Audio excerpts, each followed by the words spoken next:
and trillions of naira to get there. You understand? So if now you they take out, they go happy.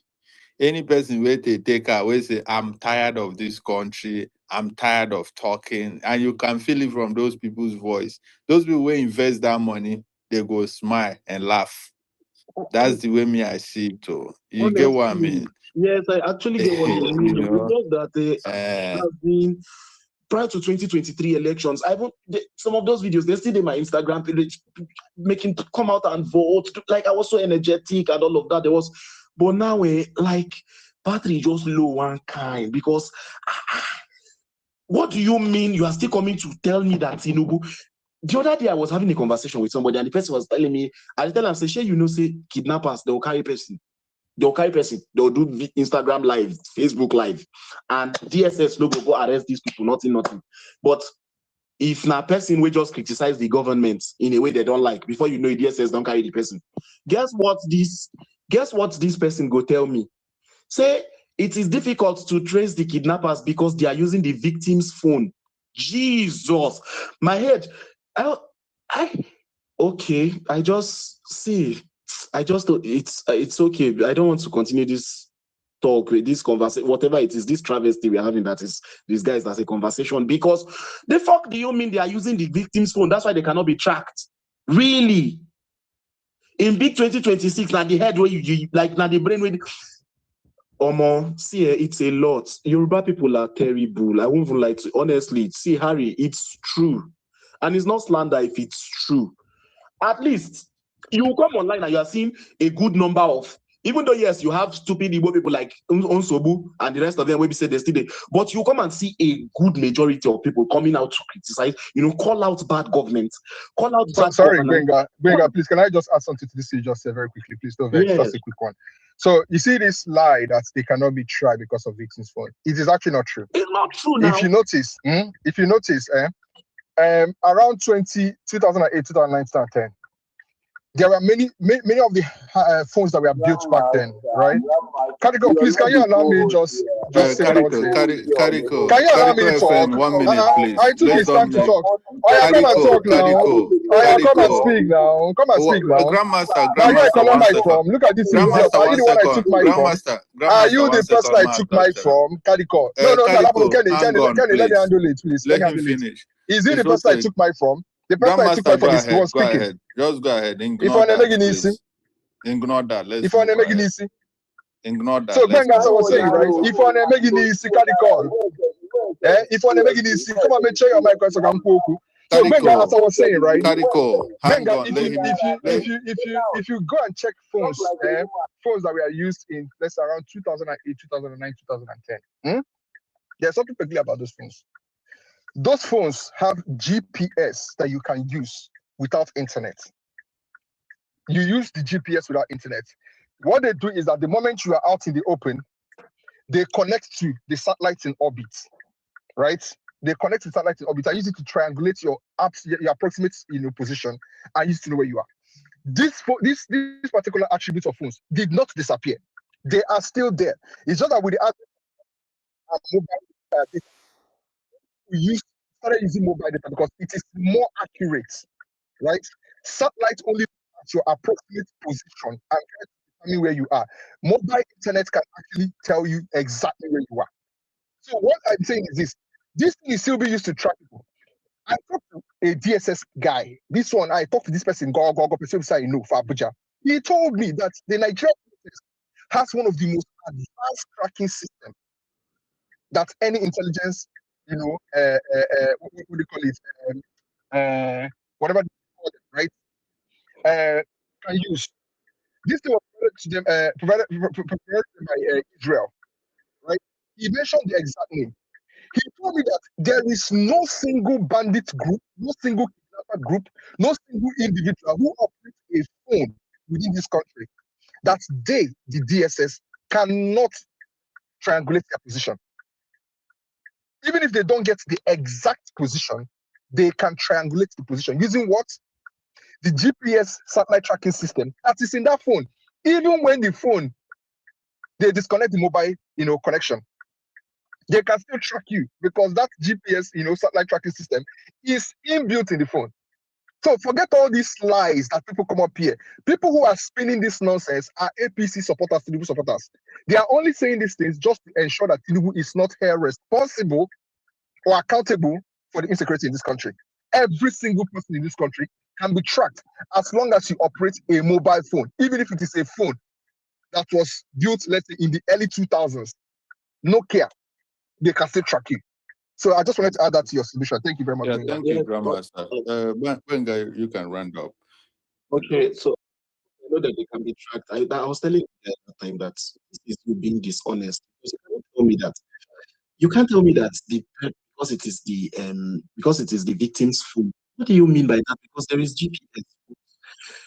Overall, I would say to myself, make we no tire. It's not easy, honestly, because it's not honestly, I don't have a steam for quite some time now, but make we still no tire. Let's keep on these fights and we can see it to the end and ensure that we win. Because and for me, I think we can find motivations from different things. Find motivation from the fact that maybe if you remember saying, if we don't fight this fight, the future of our children don't finish. Things like that can give us back when we are running out of energy to continue this fight until the end because we're not backing down. We double down every day and we're trying to ensure that the country is a mess for everybody. And I don't know whether them they get another country where they if they finish this why this one they go wrong good. And by this I'm not talking about the affluent ones that can afford it. I'm talking about the average gala seller on the road which still they support APC.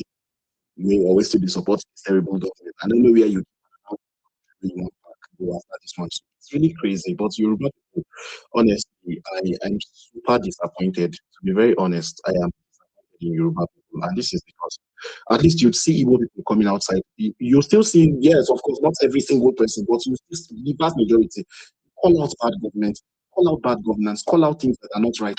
But you see Yoruba people telling you things like Omo Wani, Omo Ebere, and they'll bring all of those stupid lines they used to try, things that should not even be justified or should not be rationalized. It's disheartening to me. You see what these people are doing, and you just know that. But I want it to be that the reward will come, or when the time to reap all of these things, please, you people should not forget. Do not forget to make sure that everybody pay as I think they do now. That nobody's going to try to judge, or nobody's going to try to rewrite history when the time comes. Thank you. Thank you. Thank you, Benga. I appreciate you. I don't know who is next in line. I see Marquez of Infamy. You take the mic. The mumu now, now, yeah. If you are giving like talk, shots, you know what to say now. Grand. I know how that was me. Yeah, I'm gonna every space over. Keep your hand up. If I want to again now, Yeah, calm down. Marquez, I've been here since. are you here before this guy? Marquez? Yeah. He was. Okay. Go ahead, Kariko. Thank you. Nigeria is actually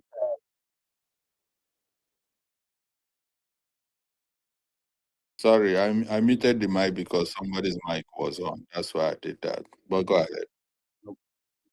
Nigeria is actually tiring. Some people, let me not call names. They go talk tire, and they go talk tire. I pray that Nigeria do not happen to any person, that is talking. Okay. Sometimes you now realize that you don't have any defense. Okay, or you don't have any government.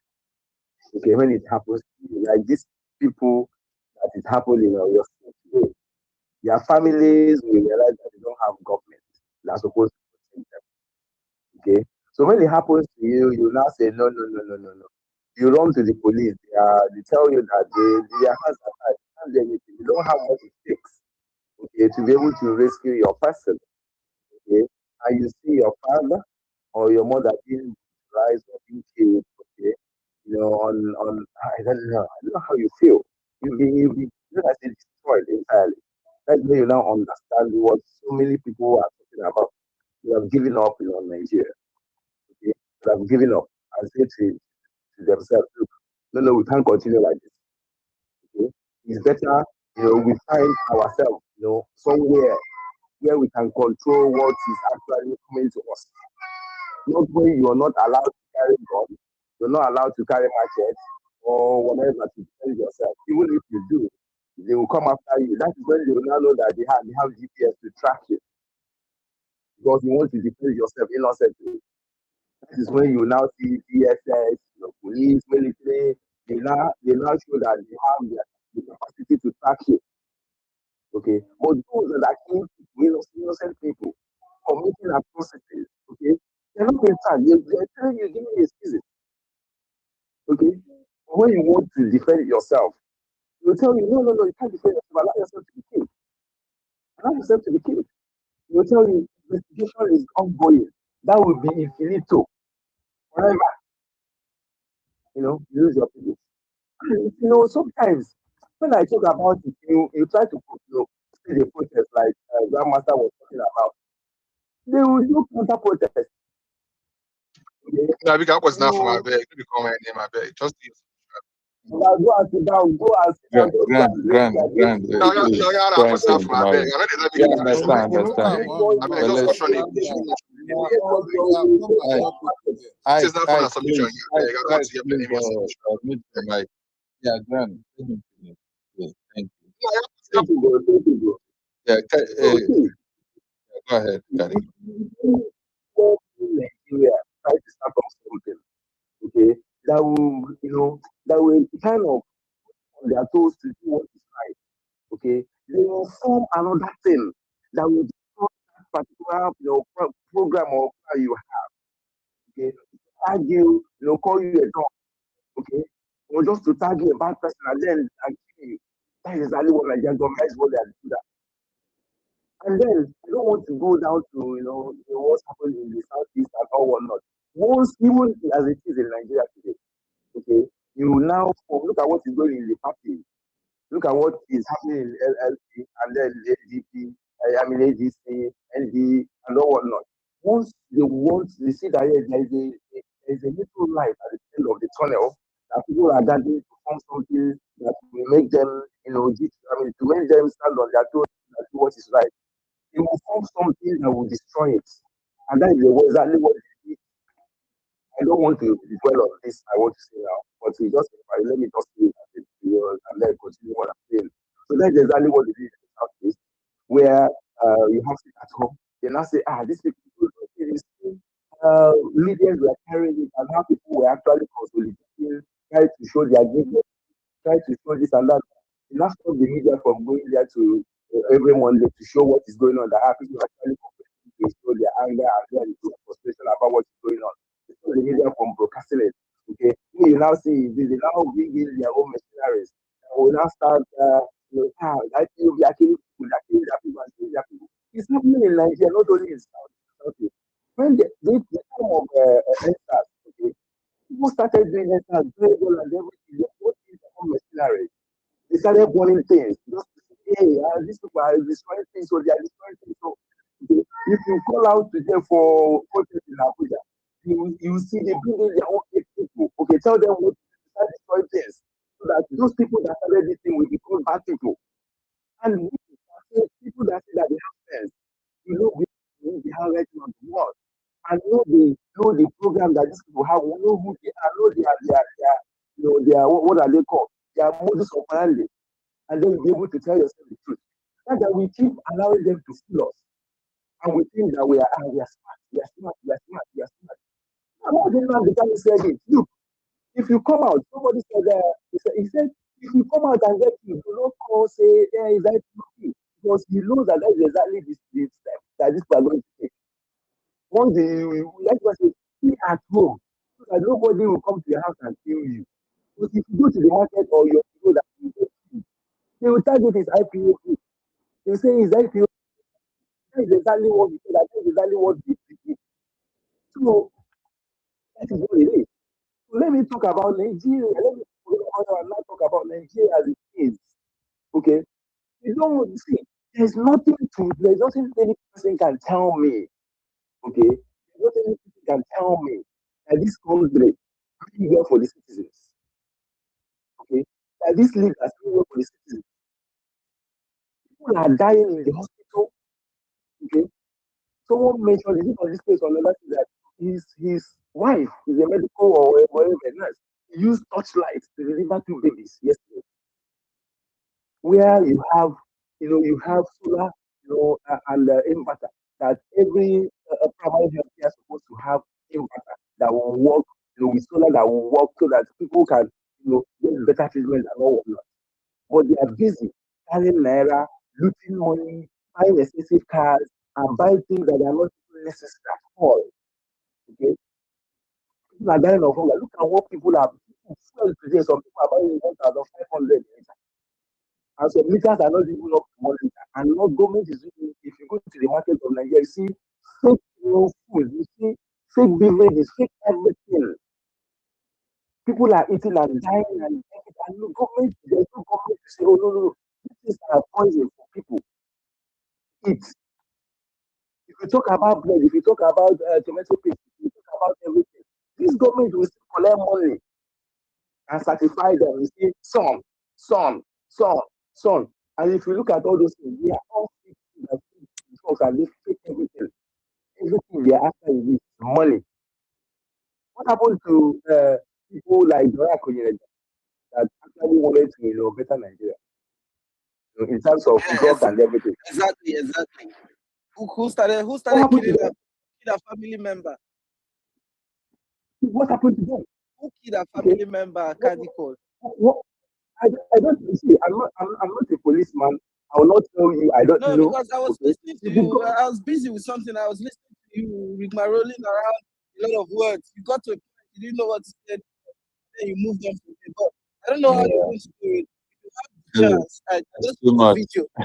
I just put No, a no, video no, on the no, no, Jumbo. No, I just put a video on the Jumbo. I'm not going to argue because like I said earlier this morning, I wanted to have a conversation. So I'm going to let's go. The conversation we talk, right? So all those things you talked about Nnamdi Kanu earlier, and he said if you come outside, it is because they are going to tag you IPOB and they will kill you, and all those things he said, according to you, all those things he said was what later happened. But please, if you have the chance, watch the video that is on the Jumbo, all right? And then we'll get back to that while you finish your yes, point. yes, I will watch it. See, I'm not missing words. I've been flowing very well. I know what I'm doing. If you ask me to talk for 5 hours, yeah, I will give you facts. Okay. No top 5 hours. So I beg. Look at Dora Konyere and all of them that were in NAFDAC and then all those things. Look at what they were doing to show that Nigeria has been get better. Okay. But the time after them, look at what has been going on. Tell me how many that DG that have been in position that have been improved or have done better than other leagues. Okay. You don't want Nigeria to get better. Okay. And you see, it cannot get better. It's getting worse and worse and worse every day. This guy went to Rwanda, your president went to Rwanda. You are asking him questions. What do you have in store for Nigeria? He said more hard work. What is more hard work? He cannot even list the things that he has as a plan. And say, okay, yes, I'm going to do this. I'm going to do that. They don't have anything. Look at their primaries. Okay, their primary elections. It tells you that there is no plan at all. Okay, there's no as in when I say plan 2 years, 3 years plan. Okay, this is how I'm going to better this country, and you focus on that, and you get it. And once you achieve that, you take it off your table, and then face another one. Like a whole common primary, okay, cannot be conducted, and then everybody will say, "Oh yes, it's true." Are you not saying to me that it's now the whole national election that they will be able to conduct? It's crazy. What are we talking about here? And people are still building on a very long foundation, a foundation that is faulty, that is collapsed already. Are you blind? Okay. You're not talking about Southwest, South, South, South, is rubbish. Not to president. It's Bola Dash. Okay, those ones are rubbish. What people should be talking about is competency, religion, creativity. And you're telling me, okay, as far as I am concerned, and my age, that people that are still talking about it, today, still talking about religion, okay, talking about tribe, okay, we have a headway. Nothing. They can't. If a Yoruba man is the president, the Hausa or the Igbo, will be in a position. If an Hausa man become this other person, how have you ever married, your wife, okay, and have 2 or 3 children, and what is happening in Nigeria is happening in your home, and you have the faith that home will stand, or that house, okay, that home will be able to progress. Never, because the father do not have any, the center cannot hold. Do not have any grip on the wife. The wife do not have any grip on the husband, either the son or the daughter. And you're telling me that they succeed. They can never. All they are heading is destruction. Let's not think all these things unless you're a baby of today. If you don't be following the example, you know, if you ask me how old I am, I'm heading to 50. I've been following politics for. Carico, round up in a minute. We'll move. Thank you. Yeah. Yes, I've been following politics for years. Okay? And it's getting worse, and there is no so as in the Nigerian constitution is inside the gutter. They can't bring it out that yeah, we will hope this constitution. This is what we're going to be looking at. So that whether you're the governor or you're the president or whoever is that, this is what we're going to be looking at. Like what is it called, Solomon or whatever, that slave that was saying everybody should be looking at this. Okay, so the institution they cannot hold that position. Everybody will be looking at it and looking. What are you talking about? And then you want us to be fucking around. Guys, schools cannot be paid. They are malnourished and everything. They still want to keep building on the foundation that is nothing and collapse. Please, people should get anyway. I believe God should give us life. That's what I'm going to end it. God should give us life. In the next 5, 10 years, we should all be here. And then people like Grandma and other people that are not seeing it better, we see it better. Thank you. Harry, Can I say- please, can you just a second? Because Harry, are you there? Yeah, I'm here. Harry. I'm here. Okay, Harry, just you said, can you just you see this guy that just finished speaking? You see one of the reasons why I will never enter this country. This selective outreach. This guy was in a space during the height of these IPOB killings in the south. Do you know what he said? If it is going to take them to kill the Igbo for them to be able to get Biafra restored, let them continue. This one, I know they talk about that. Now you see how he came here, he became selective. You're a liar. You're a liar. Okay, I'm not here to come and do. I'm not here to do back and forth with you. You guys are not. No, bring evidence. All right, thank you. All right, thank you. All right, I don't hear you. I'm not hear you. You know, you people are not compulsive bias, and you never take responsibility for the issue. So I will not even use it. All right. It is funny how these things. Oga, don't tell me what you said. Don't tell me what you said. I'm not interested. Don't tell me what you said. No. I am not interested in what you said. I am not interested in what you said. I thought you already dropped the mic. I thought you already dropped the mic. Okay, I thought. All right, thank you. Oh, you already dropped the mic. Please. Thank you for the clarification. Thank you for the clarification. I'm not interested in whatever you clarify. I'm not interested in one bit. So, Harry.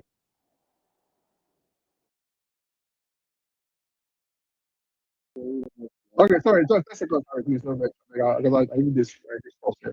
So, I'm not interested in your clarification. Go and clarify that to your cohorts or people that listen to you, your kind. I don't listen to your kind. You understand? You are too low for me to listen to. Right? So, all right, I don't hear you. Thank you very much.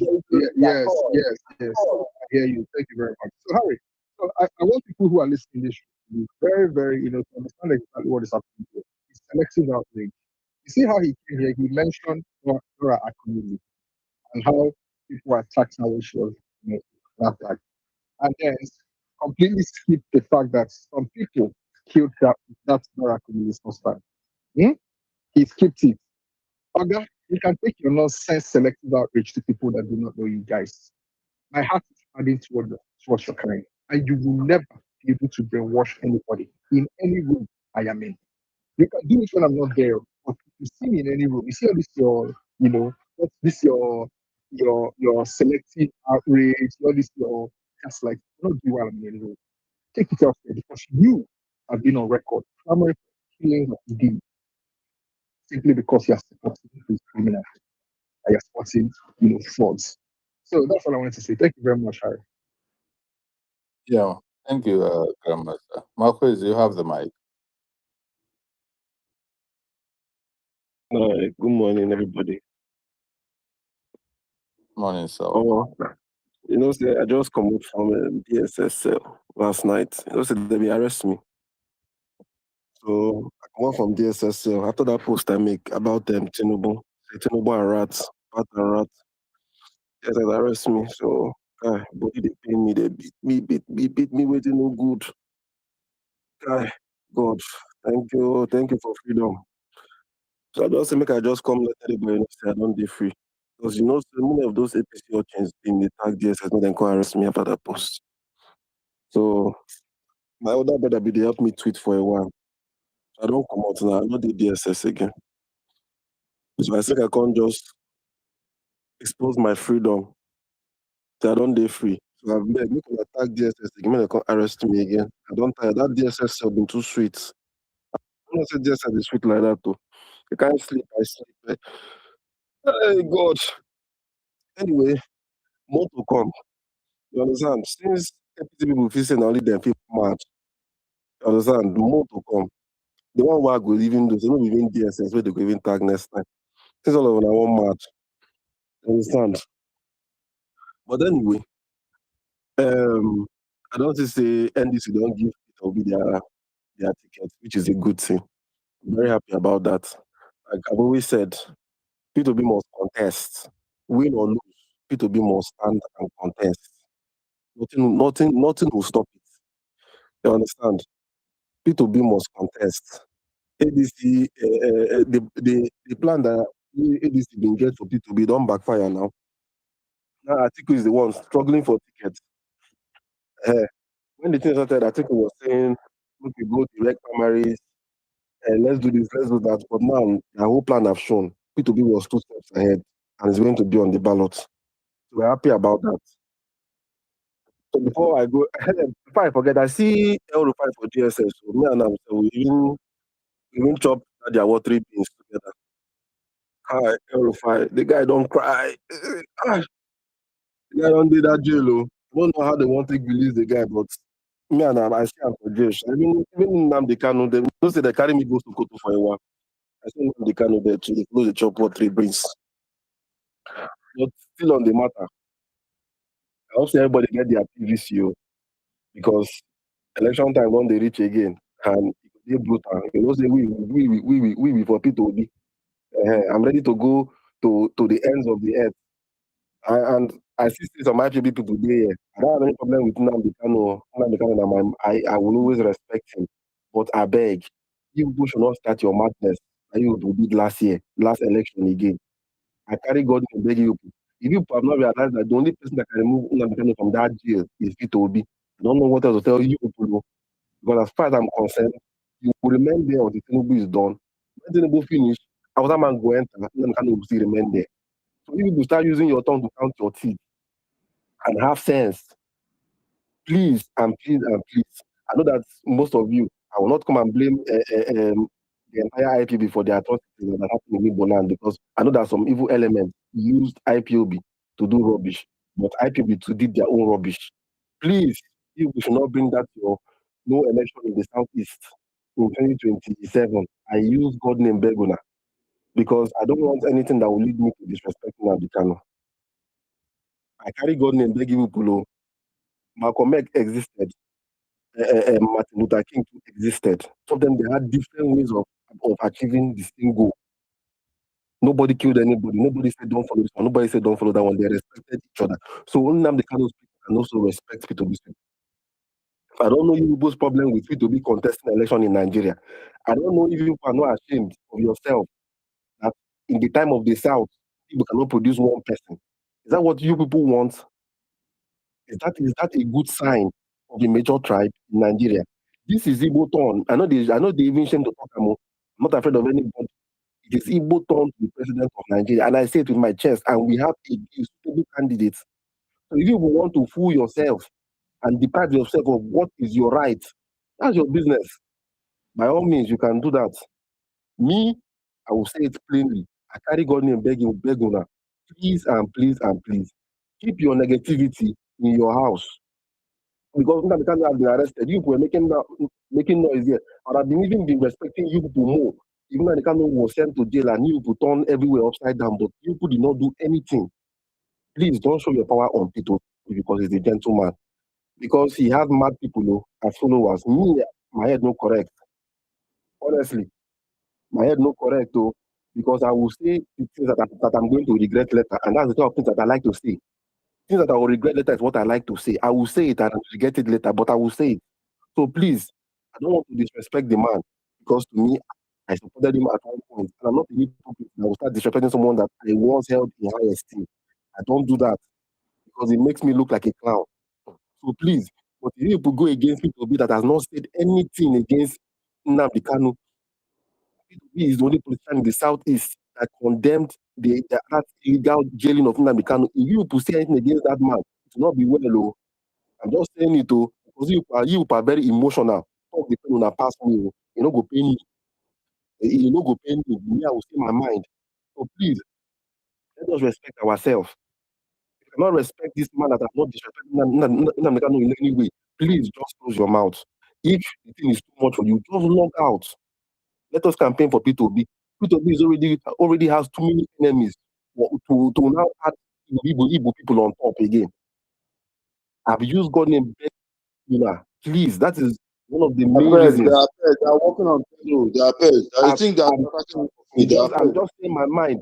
Please and please and please. That rubbish you put in 2023. If you try it in 2027, the things I will say about it will not be good, and I will regret it. But I will say it because I want us to move with respect. P2B does not deserve all these things that you put do to him every day. He does not deserve it one day. It is wicked and heartless. Igbo people have to contest election in this country. It is our turn. There is something that Dave Umahi said in 2023. He said he does not support, he will not support P2B because he's in APC. But one thing he's happy about is that P2B is on the ballot. Igbo people would have been lost forever. You people know what it means that Igbo people cannot bring out one candidate to vote. Okay, you want people that will go and be kneeling down for APC, that will pass through the disgrace that Ned Woko passed to get tickets. Is that what you want? That type of person? I don't just understand how you just make plans, and that was why I stopped even. I was following that until I think 2020 or so.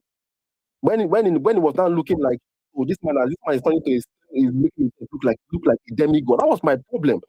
And you are taking that life to another level. You can speak for everybody. You cannot speak for Ndibu. Ojuku did not speak for Ndibu, and Ojuku made it clear that he cannot speak for Ndibu. Ndibu, you cannot speak for. You can only respect our opinion. And right now, our opinion is that we must back to be with venom. I am telling you people the truth. If people think that you are mad, don't bring that mad in 2027. No. Keep it in your pocket. Just keep it because Nnamdi has been in jail now. Next year will make it 1 year. You people have not done anything. You people have no plan to bring him out. You people have no plan to get Biafra. So why are you always making noise? Why the noise? There's no need for the noise because you people are not capable of doing anything. Look at Somali and Somaliland. They got in their country because they did it the right way with their head through politics. Through politics. P2B is doing that for us. I need everywhere. P2B is doing what? What is P2B doing? When Kanu was sent to jail, P2B dropped a lengthy post. He was the only politician from the southeast, and that's the person that you choose to attack. Now, hi, Jesus Christ. In the POB, no go better for owner. No go better for now. One day, that man has been the only politician from the south that has been vocal. I know what they said about him that day. I know what the north, what the west said about him that day, because he supported Nnamdi Kanu. But you people, every day you people come online and say rubbish about that man. For In what? detriment of his political career, that I'm he has to telling stand you. for him. Yes. And you don't see it. You are not great. You are wicked enough to come against that man because the man is quiet. Because the man will not come back. Eh?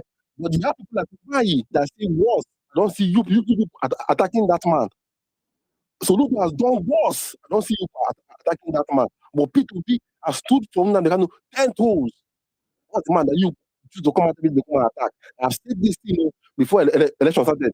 Let it not be that tomorrow you come to my DM. The way people come to my DM and tell me that Anyoma is Igbo. I have said my mind. Anyoma is not Igbo to me. It's finished for me. They voted for Okowa. There was now saying that Anyoma should be zoned to the south. Why should I consider them Igbo again? For what reason? And if I come again to come and tell me to stop what? I will do worse than what I'm doing right now. I will do worse. Because there will never be Igbo to me. Any day that they make Anyoma Igbo, I will be the first person to say that Igbo are last class Igbo. I will say it in my mouth. That is how I'm moving right now. You understand? That's how I am moving. So if you want to move that mad way, I don't care. You see me, I don't give them. I like to say things that I will regret. So I will regret what I will say in 2 years, but I will say it. So it will pay. Everybody should cry. So please, India, respect yourself. If you want to insult anybody, insult Mario, insult any other person, but leave people to be alone. He has suffered. He has gone through a whole lot because of Ndibu. I don't know how you want to feel that will be in Nigeria, in the turn of the South. In fact, after we've given so much to every region in this country, we voted for the North, voted for the West, we voted for the South minorities. Then in our turn, we can't produce one person. We have to go and kneel and beg. And you have someone like that has the audacity, the courage to stand and contest. And if you are going against that man, you know go better for all of us. I to God Almighty. Any of people that have tried to go against this man, you know go better for any of us in this life. Because you are very wicked and heartless. You don't deserve. See, Kanu, you remain in that jail. You remain there and eat that watery beans. On everything that you have done, everything that you have said to be, you will feel that pain. You will feel that pain. You will feel that it's very, very painful to have someone that you look up to talk down on like that for no reason. You cannot release Kanu from jail. You cannot do that though. Kanu was sent to jail illegally. Kanu was, in fact, I don't even understand. Sometimes when I look at this IPB, I ask, is that Kanu is the only one that have the audacity? Because he was shouting in court. I was expecting that the followers would take that courage. If people start screaming like that, I know what obedience will do tomorrow. Kanu was in court shouting, "Where is the law? Where is the law?" You people could not tap into that courage and fight for this man bitterly. Are you people not spineless cowards that only go against that you see that are harmless? That's why I lost respect for these IPB people. Kanu was giving you people. That was a signal. Kanu was giving you people. In case you people don't know, that was a signal from your leader. He was shouting in court. People could not even storm that courtroom. Look at El Rufai that was arrested in airport. See what his people did. El Rufai had to be kidnapped before he was arrested. People did not allow it to happen. And El Rufai is just a normal politician, not even a leader like Kanu. But people were so quiet. You could not see anything. Then when it comes to people, you find your wings to fly. It's not go better for any of them. If you open your mouth on this app, hey, Jesus Christ of Nazareth, you go bad, though. So just respect us, let us respect you. Respect us, let us respect you. Don't talk about P2B. If you don't want to support him, it is fine and good. It is very, very fine and good. But to me, P2B is 1,000 times better than Nnamdi Kanu. Okay, round up in 1 minute. Donated his hard-earned money, gone round the Southeast, donating money to education and healthcare.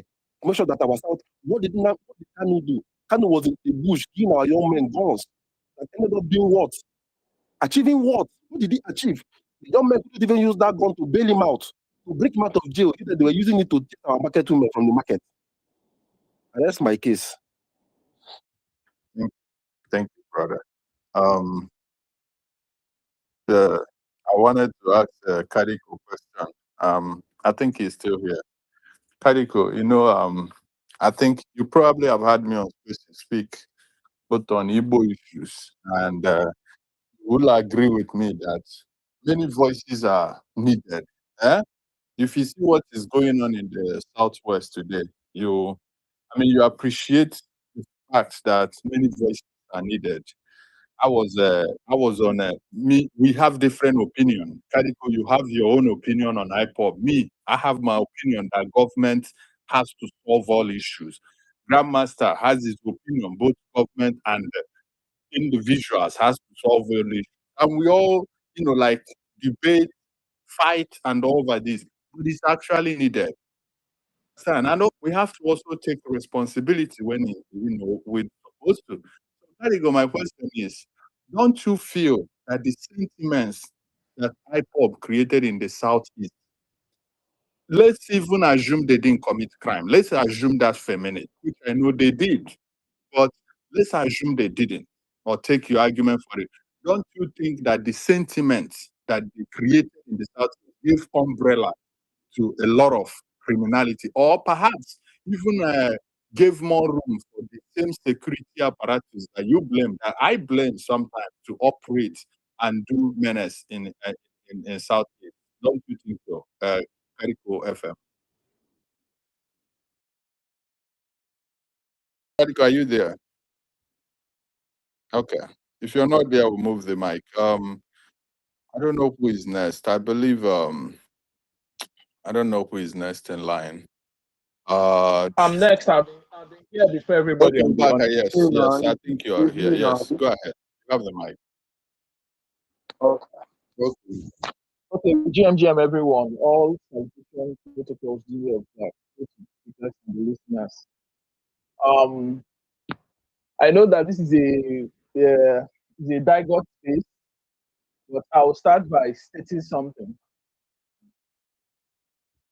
There are regions in this country that would never bring up a responsible leadership to the place of the national place. Obaka, 1 second again. Let me ask Kadiko. If he's not here, let me remove him and speaker and bring somebody else. But Kadiko, are you there?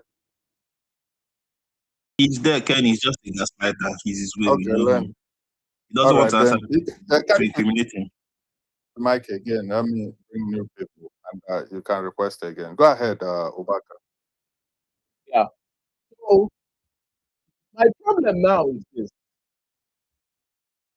Whenever it is the turn of whatever not it is, this particular region in South would go to choose the worst of it. Like in the North, there is no other leader to support than Buhari. You throw your weight behind Buhari, the worst of it all,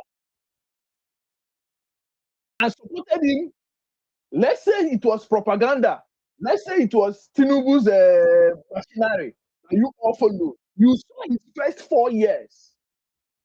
There is no other way to look for any other alternative.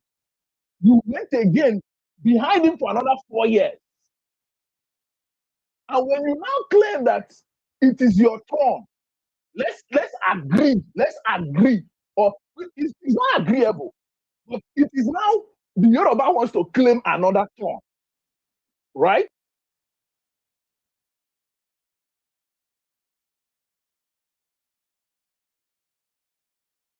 A reasonable leader among you to support with all your force and everything. Because if you had support Osibanjo, with the strength you are going behind Tinubu now, if you have supported Osibanjo, it will have a different country than what the country looks like. So there is no other person within the entire Yoruba tribe, the millions of you, that you give it to queue behind with all this energy. Right? With all this energy. What I want to tell the Igbos these days, and that my problem itself lies with Peter Obi. by not saying that it is the turn of the Igbos. He sort of made it all somehow free that everybody can now come and talk. He's not saying do not go because I'm supporting P2B because simply one, it is the turn of the Igbos. Two, it is the most competent. This is the way elections have been run in this country. There has been a rotation. When it is the turn of your region, produce all your best leaders, and every other region will choose from them. That is what we did, and that is what we have been doing since 1992. When it is the turn of any region, we look at all your leaders that are on the ballot. We, the Igbos, choose the ones we feel is the best. That is how it has been. It is the turn of the Igbos. Now the Yorubas are telling you and beating their chest. Local. I want to tell the Igbos here that, see, most of us here are already millennials. There are going to be few Gen Zs on this space. Most of us on this space are millennials. There are going to be few Gen Zs on this space. The Gen Zs are still busy dancing on the TikTok, entertaining the whole world.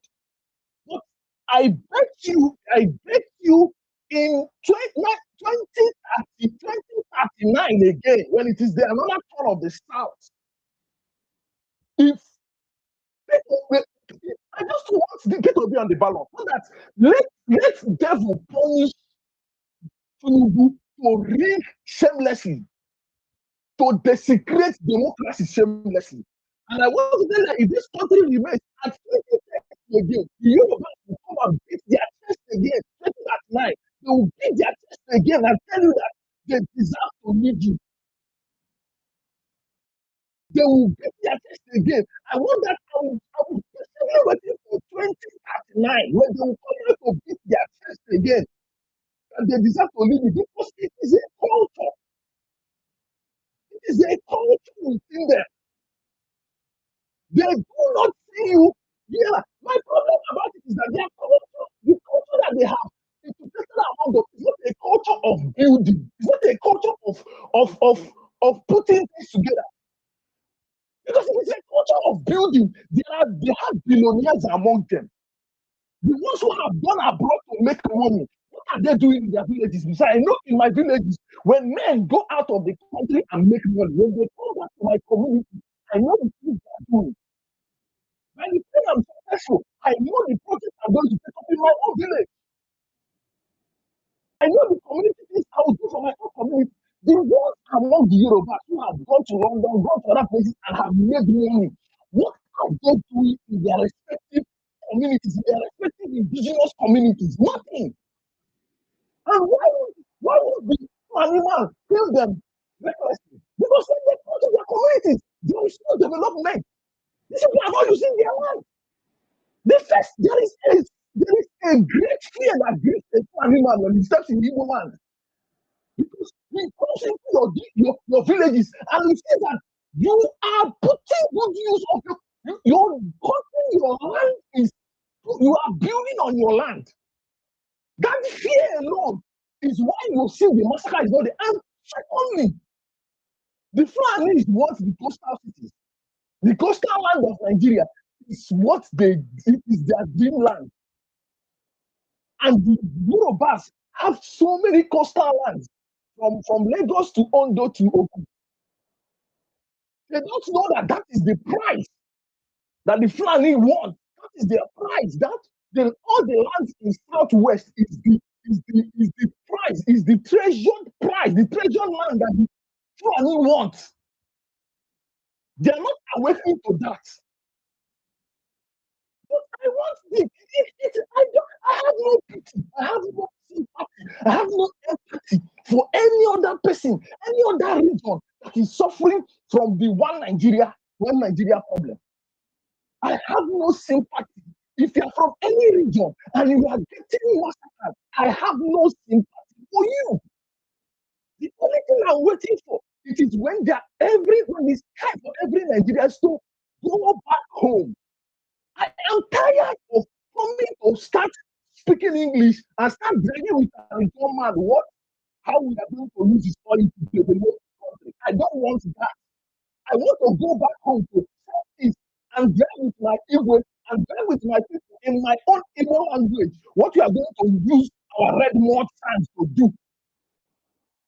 I don't care anymore about the limestone in Calabar. I don't care anymore about the limestone in Kogi. And when all Nigerians, when the masses, because these things start from culture. It starts from culture. What preserves you? What keeps you is your culture. There is no organism that lives outside this culture. Water is a culture for the fish. When you take the fish out of the Obaka, water, wrap up in 1 minute. Wrap up in 1 minute. yes, I mean, when you take the fish out of the water, the fish will die. The culture of the people is what preserves them. So the Southwest that are beating their chest, doing all sorts of things that they are doing, let the Fulani keep on going. Let the Fulani massacre as much as they want. See, if everybody was to return and take charge of their place, let me say today, Nigeria, all Nigerians decide to say enough is enough. Every youth in Nigeria will drive out these Fulani in less than 1 week. In less than 1 week, if Nigerians decide today to legitimize Nigerian military, to delegitimize the Nigerian government, everybody will go back to their ethnic land, and this Fulani problem will die. Nobody will hear about it for 1 week, irrespective of the AK-47s that they have in the bushes. If we delegitimize the Nigerian government and the Nigerian military today, with ordinary sticks, every youth in Nigeria, this Fulani problem died under 1 week. But no, we are not looking at system design. We are not saying that this is a system designed specifically. And you that who is upkeeping this system, you are investing in it. And I cannot continue.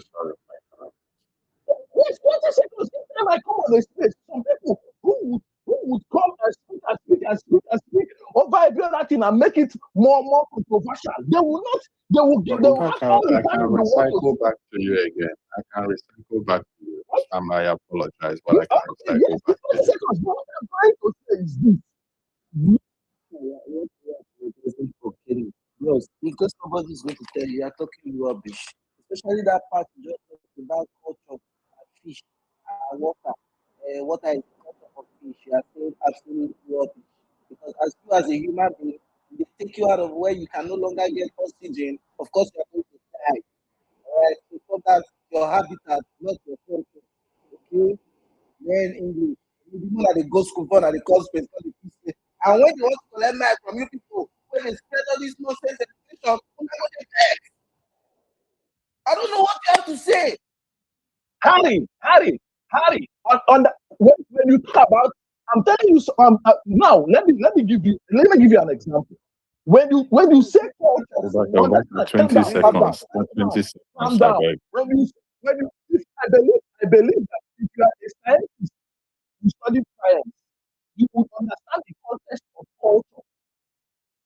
You understand the context of culture. When I said culture, it is your culture that determines the kind of house you build. It's your culture that determines your food. It's your culture that determines the way you are living. I see that you follow me. Just go through.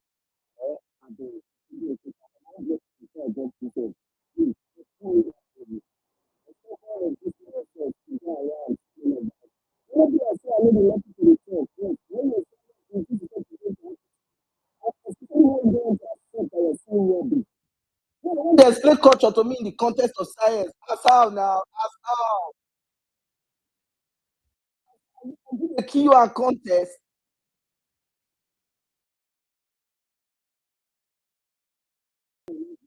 Big. Yeah, I think the next person will be Zinzi. Zinzi, you have the mic.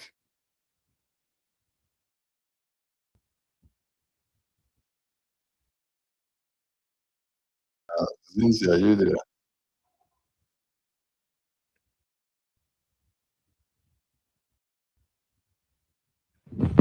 Kenny, I think he's down to the listener section. Okay. I think next person will be Ike Noski.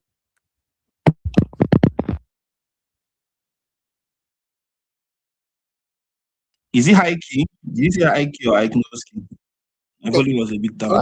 Ike Noski. Good morning, everyone. Harry, you cannot be running away from the culture of the fish. You must. People don't come. Oh my God. Good morning, all. Oh my- Hello. Yeah, you have the mic. We can hear you.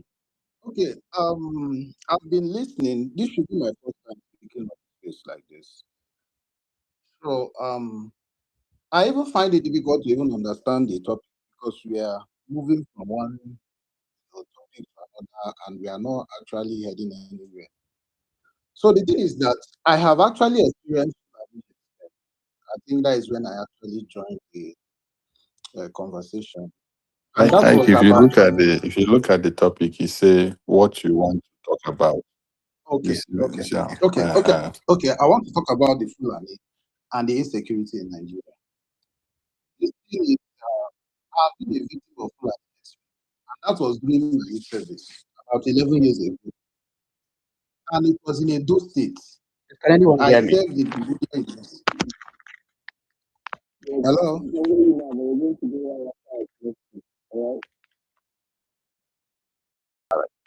Hello. We can hear you, brother. We can hear you. Okay. So I served in the media agency, and about 11 years ago, I encountered people who they've been operating at that time. And then what the police people told us is that these people, nobody can do anything to them. That once they arrest them, one Alhaji will call and they will release them. That is as at 11 years ago. So this insecurity of the thing has been going on. 10 years ago, when I lost my dad, they attacked my village. I'm from Enugu State. They attacked my village. They actually wrote a letter that and they actually did. So this thing about insecurity is not like is by chance. This thing is the plan that has been orchestrated. I remember someone, I think someone from the north. I don't know where that man is from. Someone like what's his name? Is this Salifu or something? One man like that. He talked about the plans of this planning and the insecurity. Everything happened. These people have plans of taking over Nigeria. That's just their plan. And then these leaders, these leaders, they have properties all over the world. So anything that happens to us, they don't care. They don't want to know because they feel that the future of their children and their future is already secured. So one thing about all these middle classes is that they don't care about anybody. We are like a pawn in a game of chess. So we can be discarded easily. So the thing is that we don't actually comprehend what P2B is up against in this country. That is why we are not taking it as serious as we should. Nigeria is in a very serious mess. P2B coming to become the president of Nigeria is coming against a whole lot of things. He's coming against things that are older than him in politics. These people have been there for many. There is a lot of things going wrong in this country. A whole lot of things are in Nigeria. Look at the judiciary, look at every single sector. It's just it's just appalling. Everything is so bad. So we're talking about this election. This election, as I'm saying it, I'll say it, is not a prophecy, but it's a certainty that if P2B doesn't win this election and Tinubu assumes office again, Nigeria is gone, like totally gone. Because Nigeria is about imploding. These people have, you know, right now, before the election, they would have taken over some villages. These people are virtually everywhere in Nigeria, like every single state. These people have full access to anything they want. These people are enabled by the military. These people have infiltrated into the military. They absorb them. They call them repentant terrorists, and then you put them in the military. They are able, for you to fight these people is very difficult because you see them, they are like a virus system already. And for us to even start, force them out from the military. That is the only way to even start. But for this election is a do or die affair. Is Obi must win this election. We are not going to wait for INEC to come and announce another result. All those things that will happen and people will start laughing. They say they will bring ballot papers, they will bring all the forms that they filled and cast and everything, and everybody is easy to catch. No, this one is going to be physical. We have to do this. This thing is just like the last chance we have. Because if these people are given another 4 years, Nigeria is gone. Like, it's gone. If these people have another 4 years, Nigeria is totally gone. Because at the rate these people are moving, they're already in Oyo State. Ibadan is not even far from Lagos. Some of them are even in Badagry. And I traveled after 6 years to my hometown, and I was shocked. Before, we don't have all these Fulani people at all. They are all doing bike business, going to different places, studying location, getting all their coordinates well. Because nobody takes them. They live in the bush, they bury their weapons in the bush, nobody will know. These people are studying every environment. Look at Lagos State. There is no single place in Lagos that has security you will not see these people there. They are there. And people in Lagos think that they are safe. They are not safe. People who live in Pestac, there is no single close. There is no single street that doesn't have Fulani people there. All these people from the north, you don't even know where they are coming from. They might be from Mali, they might be from Niger. You cannot tell. I'm telling you that most of these bike people you see in Lagos and everywhere, they are all bandits. They come there to study the area, to plan whatever they want to do. These people have infiltrated everywhere. This thing is what people is coming to come. And it is a very, very difficult task because these people have planned this thing for many years. Many years when he was in primary school. They have planned this thing for so many years, even before he was born. And they are almost actualizing it. And we are here talking about tribalism. Okay, the people that the man they beheaded, was he an Igbo man? Was he a Yoruba man? The Oyo State, the people that they kidnapped, the teachers that they are flogging, the people that they are drunken on, are they Igbo? No. These people don't care about tribe. They don't use this tribe to deceive everybody. They use it to divide us. People are still talking about tribe. Is it tribe that will guarantee you what you are buying in the market? The prices that you are buying, the goods that are sold in the market, do they have Igbo price or Yoruba price or people who are supporting this? No. Like this election that is going to happen now, we need to use their own template too. If they hire thugs, we should hire thugs. We have the capacity to pay thugs to protect the vote or to defend against those people that will come and snatch the ballot box. If they try to buy goods or buy whatever, use it and buy votes, we should do the same thing. This time we have to see the desperate, how did they even put it? Desperate situation, whatever. I'm not trying to say anything. Brother, calm down. Desperate times call for desperate measures. Exactly. When they come here, I'm very, very angry because I'm seeing people taking these things for granted, taking this thing as cruise. I have my people there in Nigeria. I have my mom there. I have my people, and these people have gotten so close. They are killing people everywhere, everywhere. And today they will bring one topic. People are busy talking about TK and whatever that is going on in Nigeria. TK and Frank's wife. Why people are being kidnapped every day? They are killing. And these people have made this thing, made us see this thing as if the killing is just people killing goats or animals. These are human beings. These are people's parents. These are people's fathers. And there is no soul that is greater than another soul. Every soul is equal in the sight of God. If we see these people, the massacre 100 people, the next thing we start talking about celebrities. Sometimes I say that Nigeria actually deserve, like you see, Nigerians we deserve what is happening in our country because we are not yet serious. So in this election that is coming, we have to be very, very serious and we have to take it decisively. We have to do what they are doing. That bad thing that they are doing, we have to do it.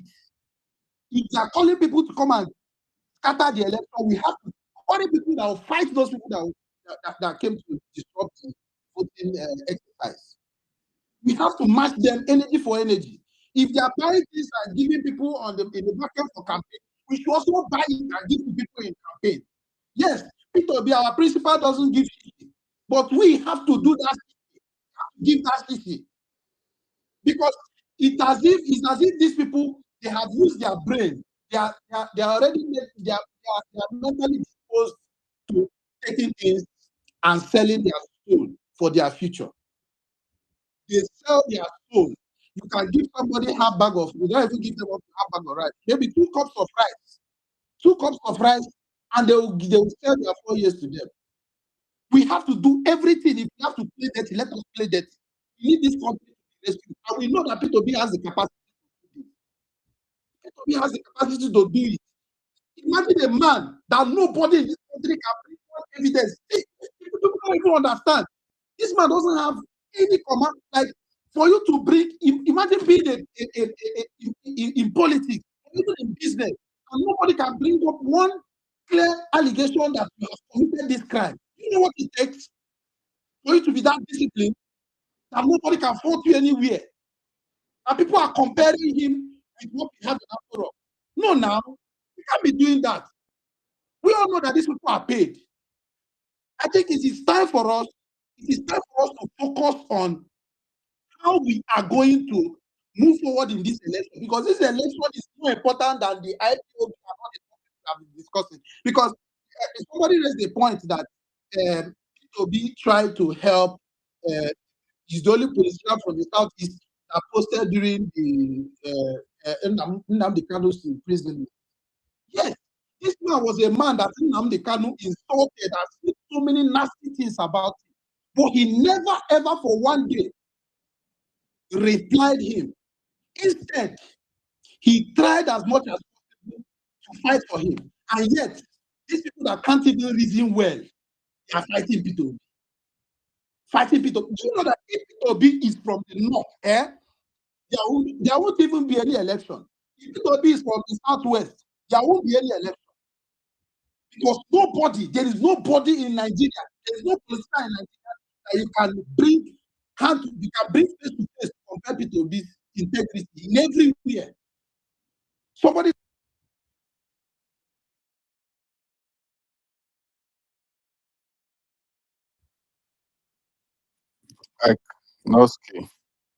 Iknoski. Sorry, can I ask a Are you question, still there? please? I think he's still speaking. I can't hear him. I think he's out of his mic. as I am now. Okay, yeah, he's still speaking. Yeah. Okay. We Yeah, have to Iknoski, save round some up, money. round up in a minute. Round up in a minute. Okay. We have to save some money for those who have it. You can do just save some money wherever you are going to. Because me, I must be paying. Save some money and use it to support this election. Do it by yourself. Thank you very much. I just say, okay, because when they came in. Okay, when I do to I want to ask you a question, right? Okay. It's not particularly. I just want to get your opinion. So, I think about a couple of weeks back, or let's just say days back, the Islamic terrorist group, JS, which we all know, brought out a propaganda, or let me say a video of 5 men that were beheaded. Those men were from the Ngoshe community in Goza local government in Borno State. This was after they threatened that they were going to behead those people. And then after 72 hours, the federal government did nothing and they went ahead and beheaded those men and brought out the video. Do you think, okay, now today, this has happened in Oyo State. Very regrettably so. Please don't get me wrong. And all of a sudden, we are seeing an outrage threat, directed at Ndibo, who actually had nothing to do with this, instead of being directed at the government of the day who had failed these people. Do you think that some people in this country are hypocrites in the way they actually, I think somebody's mic is on. I don't know whose mic is on. Sorry, Kenny, I'm on my mic here, or the company I don't have to stop. So, Kenny, I didn't Repeat what you said there. Repeat it, don't repeat it. somebody's mic is on. I don't know whose mic is on. Okay, hold on. Okay, thank you very much. So, I can, as I was saying, do you think some people need to be?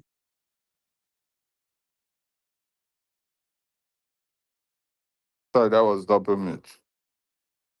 So, I just wanted to, I was just trying to react to what we were discussing initially. So, do you think some people in this country need to be called out more and explicitly so by actually mentioning their names and what they represent and how they continuously support a government that has destroyed their lives and their properties and still refuse to call out that government by name? Do you think Nigerians should be more angry at these people and direct this anger, because these same people mock every other person who goes through this and tell them to go and sort out their own problem? That they are the reason why the thing that is happening to them is happening to them. Just like they mocked people of Ngoshe when they were kidnapped by Boko and beheaded. Just like they mocked the people of the Southeast when they were suffering the menace of the IPOB. Just like they mocked the people of the Middle Belt and told them that it was a former headers clash. You understand? Just as they are mocking today, also the three Northerners that they partnered with during the Buhari regime, and then are telling them today that it is the Almajiri system that they created. Do you think that Nigeria should focus their ire and anger more at these people who are so hypocritical that they do not call out their leaders when these things happen, rather they target Ndibo? That is the question I wanted to ask. What do you think of such? Okay, that's a very good question, and I think we should do that. I think we should start doing that with immediate effect, because there is no time. We have a lot of hypocrites in Christendom. We have a lot of them in entertainment industry. We have a lot of them. Those people who had their voices during good luck Ebere Jonathan's regime, they have lost their voices. Pastor Adeboye, who was protesting, he has lost his voice. Relation has lost his voice. There are so many of them. All the people in the entertainment industry, it wasn't even as bad as it is now. Now it is worse. It's 100 times worse than it was during good luck. Everything is so bad. Fuel price, how many times higher?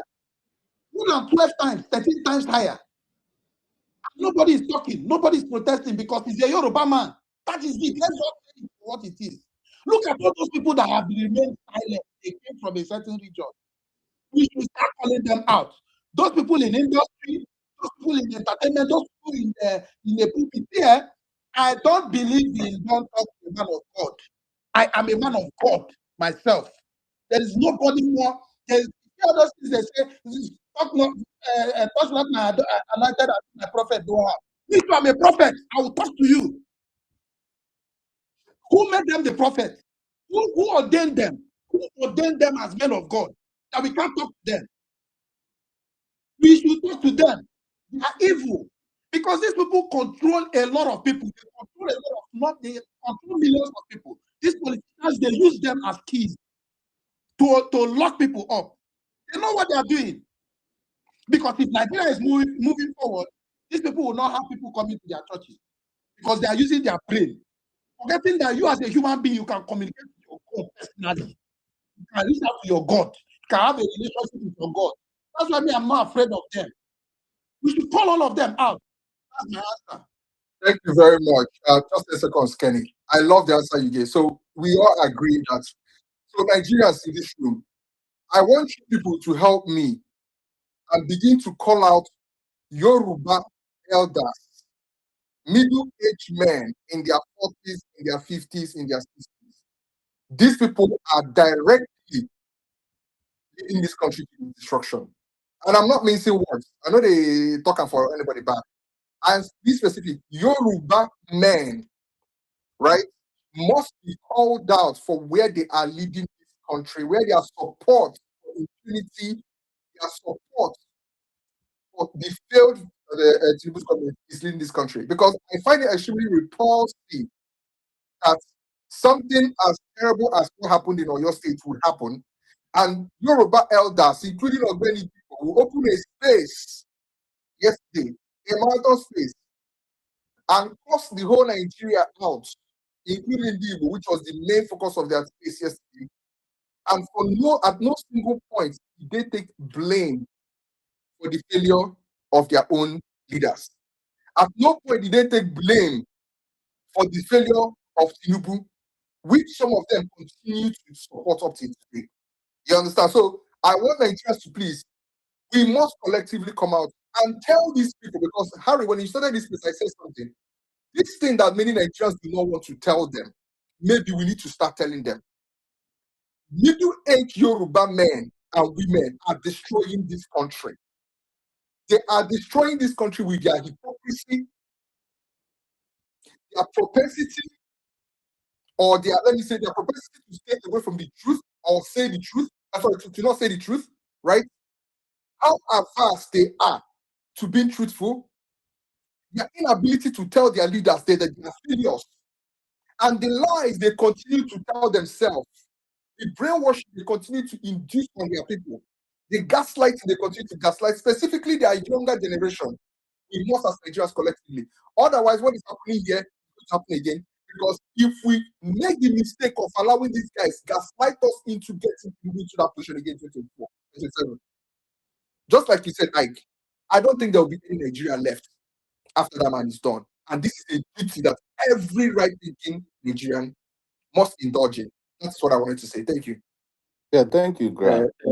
Please excuse me. Let me just say something real quick, Penny. Grandmaster, I understand you, but you see, when it comes to this Yoruba issue, if I see 100 Yoruba killed, instead of me to advise the elders to talk, I will laugh at them. It's just as simple as that. Yeah, because those people don't deserve. Those people don't deserve. Those people don't deserve any sympathy, because when we're going through our own, they laughed. So I will not give them. I will not tell them how to defend themselves. I will not tell them what to do. Instead, I will laugh at them. I know that if it happens to me, they'll laugh at me. Me, I live by a very simple principle. I do unto others before they do unto me. Yoruba people have taught me to have that mentality. So I will do to them before they do to me. I will not advise them. If they like, they should open space and say that Igbo people are. I will laugh. I will laugh. I will laugh to my lungs, boss. I don't even give a damn. That's just my own. I don't even care whether anybody wants to call me wicked. I was not born this way, but they made me this way because of their wickedness. When we're passing through our Fulani killing, when we're passing through our IPOB killing, what were these people doing? Like last year, before we put our house in order, they were laughing because they were still in alliance with the North. It was very, very funny to them back then. They did not know that people always come to roost. Now they have come back to roost. They're opening space to talk about how Nigeria. I don't see. In fact, I want Fulani to do more. Marcus, you know what I find funny? The moment this happened, in their own region, all of a sudden, these people are threatening bloody murder on every single Nigerian. Since yesterday, you need to go and listen to the threats they were dishing out since yesterday. Why are you threatening Ndibo? Did we attack you? I dare anybody from the Southwest to come and mention one instance of Ndibo picking up arms and weapons against Yorubas in that Southwest. But since yesterday, Amaki said, I was listening to the space they hosted yesterday. Many of you were in other spaces. I was there. But when he did all of them were there, you needed to hear what was coming out of people's mouth. Instead of them to call out the man, because you know what I said it that all this noise we are making, all this with my rule, we will never remove the fact that it is only the federal government that can tackle this magnitude of insecurity. This insecurity is way beyond any individual, any militia gang, any neighborhood security. It is way above them. But these people continuously lied and threatened and lied and threatened and lied and evaded and lied. And so I feel like yesterday I left that space feeling that if we do not come out as Nigerians collectively and confront lying people, these elderly Yoruba men that are leading this country to their destruction, because of the way they can never say the truth and speak the truth. It is going to affect all of us. They are even silencing their own people who were coming there to cry, telling them that they should not make it about Ashwaju. Ashwaju is not responsible. But, what about the local government chairmen? What about their governors? Were they not giving them security votes? Grand, I think this is Baffled. I was completely flabbergasted. This is where I come in. This is where I come in and that's what brought me to this. It's I mean, it's kind of a warning to Southwest. What they are allowing, what they are allowing to happen in their region in the name of keeping presidency of Bola Ahmed Tinubu, it will come back to haunt them. It will haunt them in years and years and decades to come. Whether in education, whether in insecurity that is going on here, it will haunt them. So it's just like, okay, let's just continue to play this movie. We have seen a revelation of all these Yoruba artists, celebrities, what they did with Jonathan. And those people shamelessly and hypocritically cannot open their mouth, even when a blood is flowing in their land, just because of one man called Bola Ahmed Tinubu, the killer of Nigerians, the number one person that is killing Nigerians as we speak today. Number one person killing Nigerians intentionally. Because when we say this as if he's not doing it, no, he's killing Nigerians intentionally from north to southeast, even to his own backyard in southwest. Bola Ahmed Tinubu is busy, spilling the blood of Nigerians. But if Southwest wants to condone this, they will have themselves to blame in the future. Many decades to come, they will regret the hypocrisy that they play today. This evil that they allow to continue, that is not only going to destroy the Southwest, but also destroy the whole of Nigeria. They will regret it in the future. I bet you that. But thank you so much, Grandmaster. I'll move the mic and I come back to make my opinion known. Zinzi, are you here now? Now, can you hear me? Yes, we can hear you. Go ahead. I'm so sorry. The last time, I don't know what happened to my phone. That's okay. That's okay. You go ahead. Okay. Now, I'm actually going to a little bit brief and I'll be blunt. In respect of security, I think I'm going to dwell a little bit on that because that is where we are at the moment. And one of the first reasons why I took the mic was when a brother came up here to defend the indefensible IPOP. And that got me very, very infuriated. And I wanted to just come and air my view on that regard and probably go away. But a lot of us here have actually dealt with that issue, and we can just leave it at that. But for the insecurity that is ravaging Nigeria as a whole, and in particular the Southwest, I think it is what you sow, that's what you're going to reap. The fact that we are here talking on this platform that we should start calling people out. I think you're actually you are overindulging these people, especially these men of old who don't even realize what they are doing to their tribe at this time. They are diminishing themselves, they're diminishing their tribe by not taking responsibility when they should. So coming here to say, okay, let's call them out. You are just marketing. You're giving them some kind of audience. They don't deserve it. All right. What we should be doing at the moment is to mention those points that would deal with whatever, if they actually have conscience, that will penetrate and permeate their conscience and let them understand that, yes, they are the killers of themselves. Not really, if you tell me, it's not really the Fulanis, because there is no thief that can actually come to your house to steal if that thief do not have a clue of what goes on in your house. That's the truth. Yeah, yeah, you might want to say, what about other regions that these people have permitted or penetrated? Yes, yes, it's the same thing. In a bid to fight a particular region to score, they have allowed all these things to infest and to actually have a domain in their own region, you know. And now that it has shifted to Southwest, I think anybody who sees what is happening at the moment and see that this is not going to be a child even in the next 10, 20, 30, 40 years. It's like a collaboration, but it has failed them, and that is what they don't want to accept. They would not accept it because this collaboration has actually failed them, and now they are looking for where to push it to. Now, I want to talk about a young man who just came out from Yoruba land and he said he's fighting for Yoruba nation. Today, he is fighting for an individual who is the president of this country, who is Tinubu, and his name is Sunday Igboho. Igboho came out spitting fire that he was going to deal. Please, how many minutes do I have? Just speak, bro. Just speak. Just speak. I think they will let you know when you're almost done. All right, all right. Now, Sunday Igboho came up a few years back.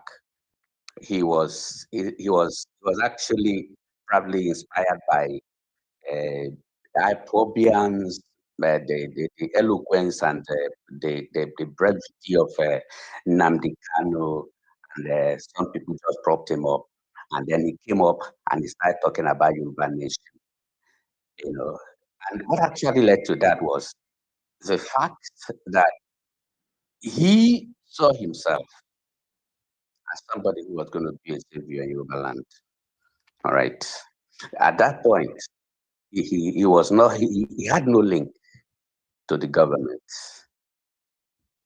But today, Sunday Igboho changed from a champion of Yoruba nation to somebody who is championing the campaign or the campaign team of Tinubu for 2027. Those people Sunday Igboho came out to chase out of Yoruba land. Please take this point. It's very important. Yes, they left. He chased them out. They left, and he said he was going to fight. These are people who are for insecurity. They are causing insecurity in Yoruba land. They left, but they never left completely. They have their siblings, they have their offspring. So many of them were left behind, and they left with this mindset that we will go, we will come back. And we know that we had a collaboration with you guys, especially we and the Yorubas. We had a collaboration, but today you guys are now showing us because you just projected this one person, but it's like it's the whole of Yoruba nation that projected him. So we are going to come back. We're going to tell you that you are easy for us to even deal with more than the other region. But the other region to these people are just something they could just pick up and grind and swallow. So now that collaboration has failed, and I'm going to submit, Mike, because I'm at work. Yeah, that singular move by Sunday failed. He came back, and after everything he did, fighting to get Yoruba nation, running to the United Kingdom to submit document, or the whole of all those noise, and then he came back after they granted him. I don't know whether it was secret amnesty, whatever they granted him, and he came back to Nigeria and he declared that he is now for Tinubu, no more Yoruba nation. Now, no more Yoruba nation. What next?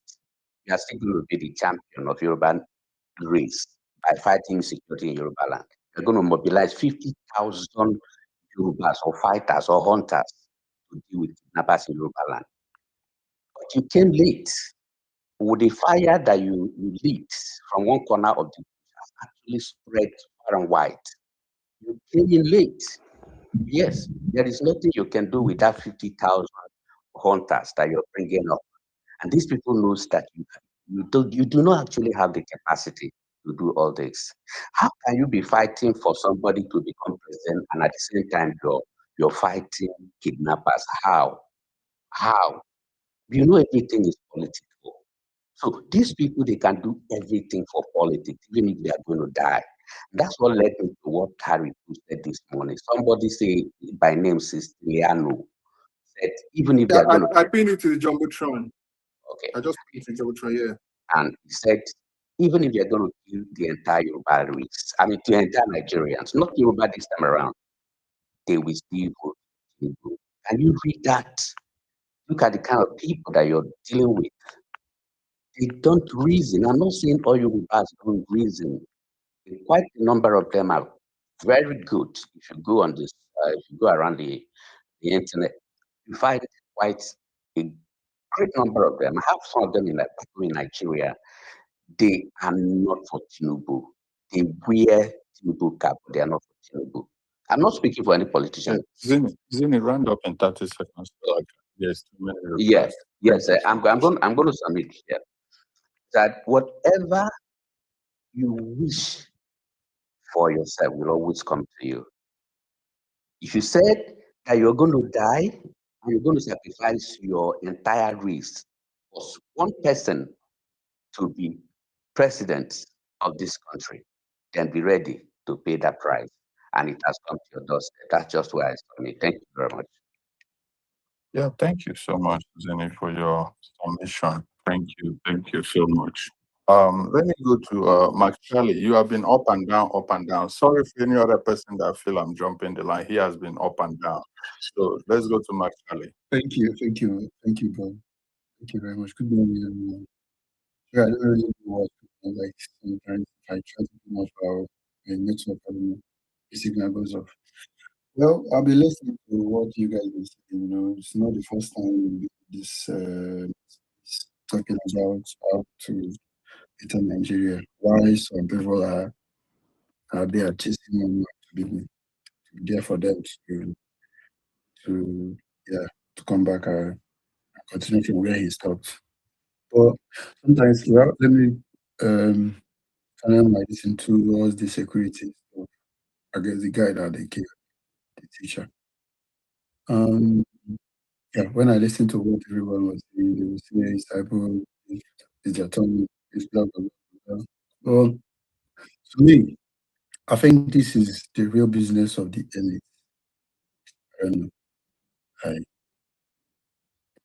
Failing this insecurity stuff is the business of because it doesn't this will like anybody that knows what he's doing goes as a president. It won't take long to eradicate all these things.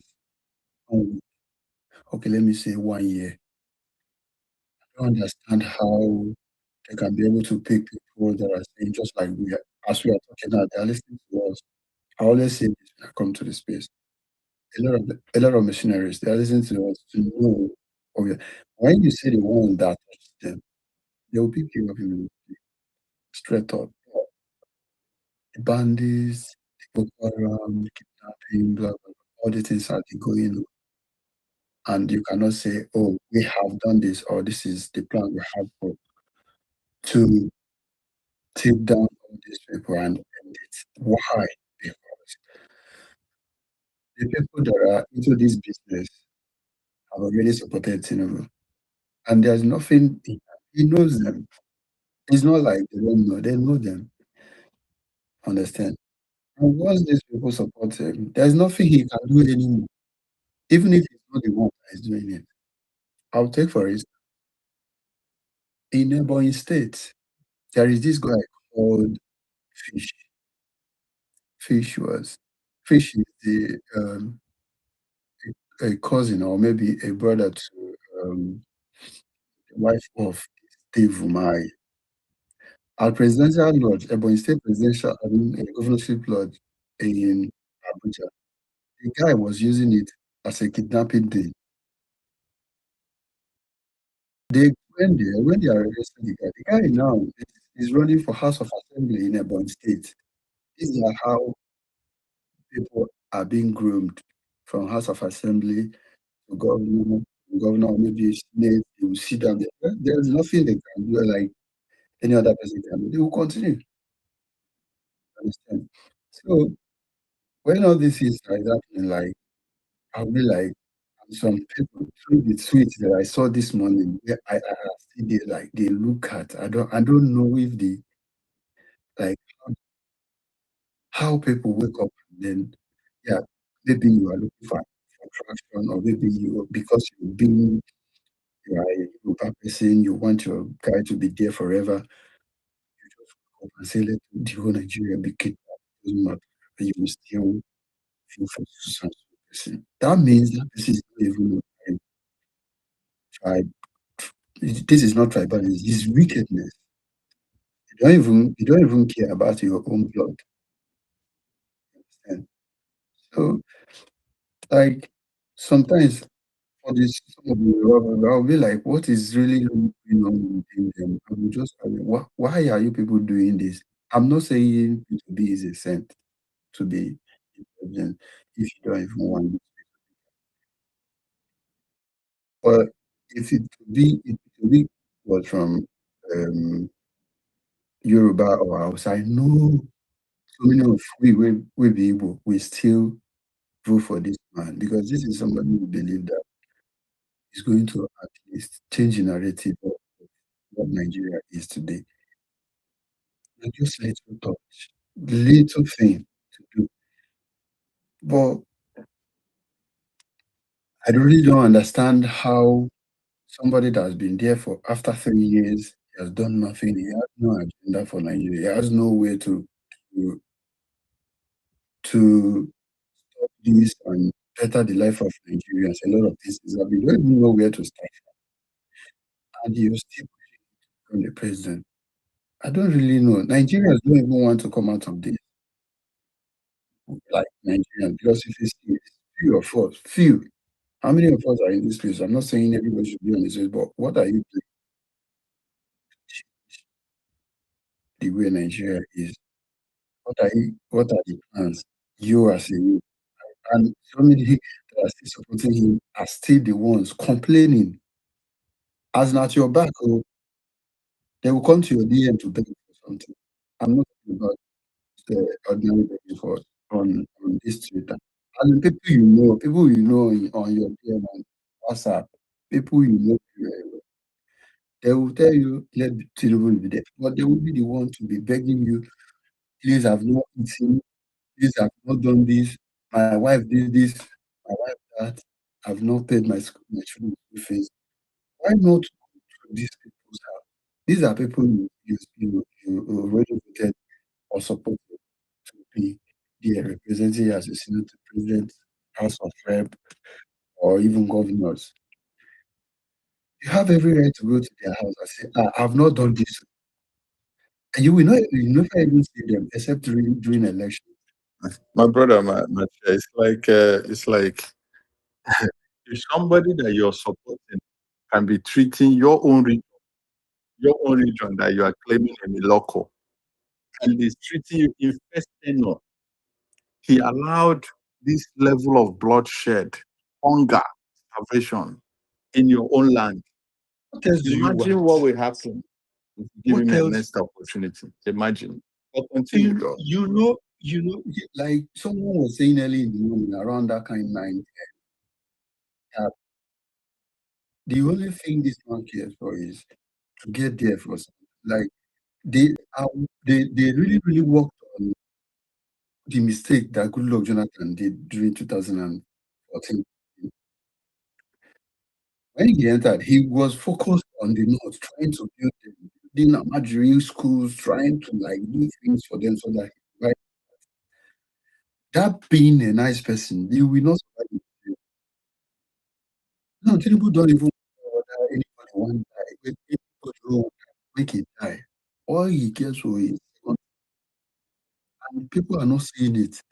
Second to know that people will buy fuel by 3,000, 2,000, and by then, I don't know whether a human being needs people with a chop because I don't understand how people survive this period. When I was in Nigeria, I know as in how people they survive.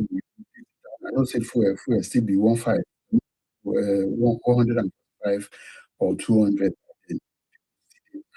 They beg, they struggle. Now, I don't know how people they survive for Nigeria. Like, and you don't even pay your skin to say, okay, let me close my eyes, find somebody that they will tell you everybody is the same. Everybody is the same. Even you yourself that is saying it. Are you that bad?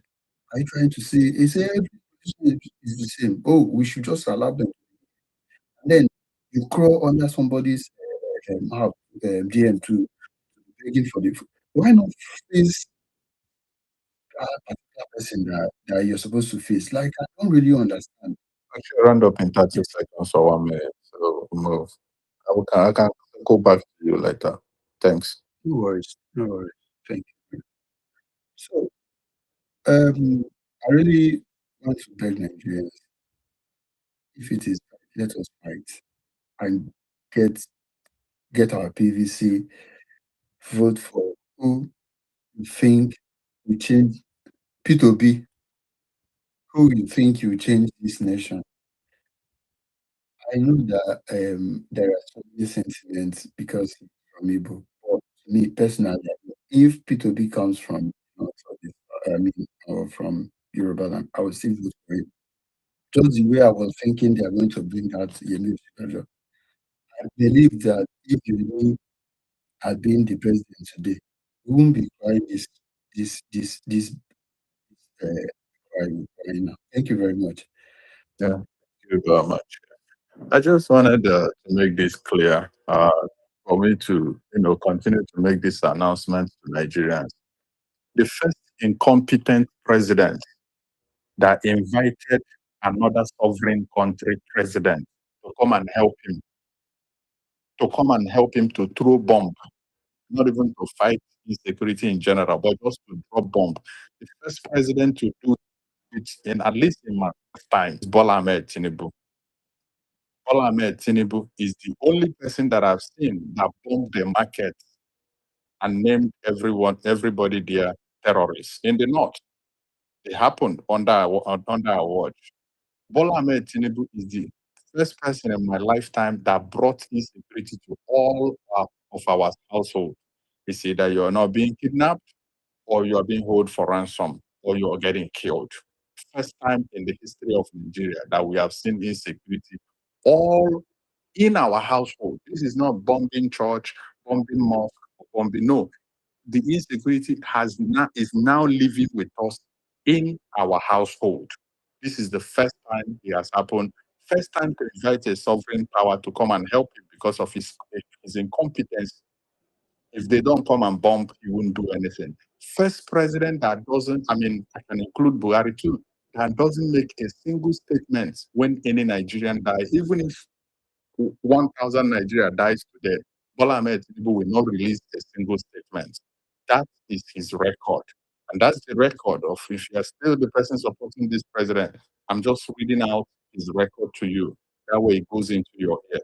But thank you, my brother. I will go to High Key. Then after High Key, I go to Ibrahim. Thank you very much, Ken. Thank you, Harry. So when I came up, Kadiko was speaking. I didn't want to interrupt the flow of the space. So please, for those who don't know Kadiko, he's a gaslighter. He's a gaslighter. I could remember a particular day when this sit-at-home was happening in the Southeast, when it was very serious. On Mondays, he was on his space. You guys don't know the carnage these guys caused online. He was on his space, hyping the sit-at-home. But we heard that he was at work. When you're talking, you will hear the background. So we then asked him, guy, are you not at work? And he couldn't answer. Are you not at work? So why are you now telling other people not to work? But you are there working in the kingdom that in the place that you are, collecting your 1K, your 2K, your $1, but you are here trying to put people that are selling Unubo and coach. I just wanted to make that clear because most of them are coming here they're trying to launder their image. But that's not possible. I would have just continue one here. Kalikol is the famous guy that when he was asked why should widows, people that need to sell their daily products to survive, they have children to feed, should be kept indoors every Monday with their perishable goods, right? He said, I quote, "Hali kwani liwapono hadia." If they cannot, if they cannot give up their food, they are lost for food.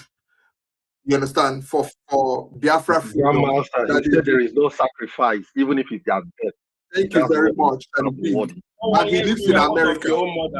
He lives in America, works in America, his family is in America, but people in the Southeast that were kept indoors for more than 4 years. That is what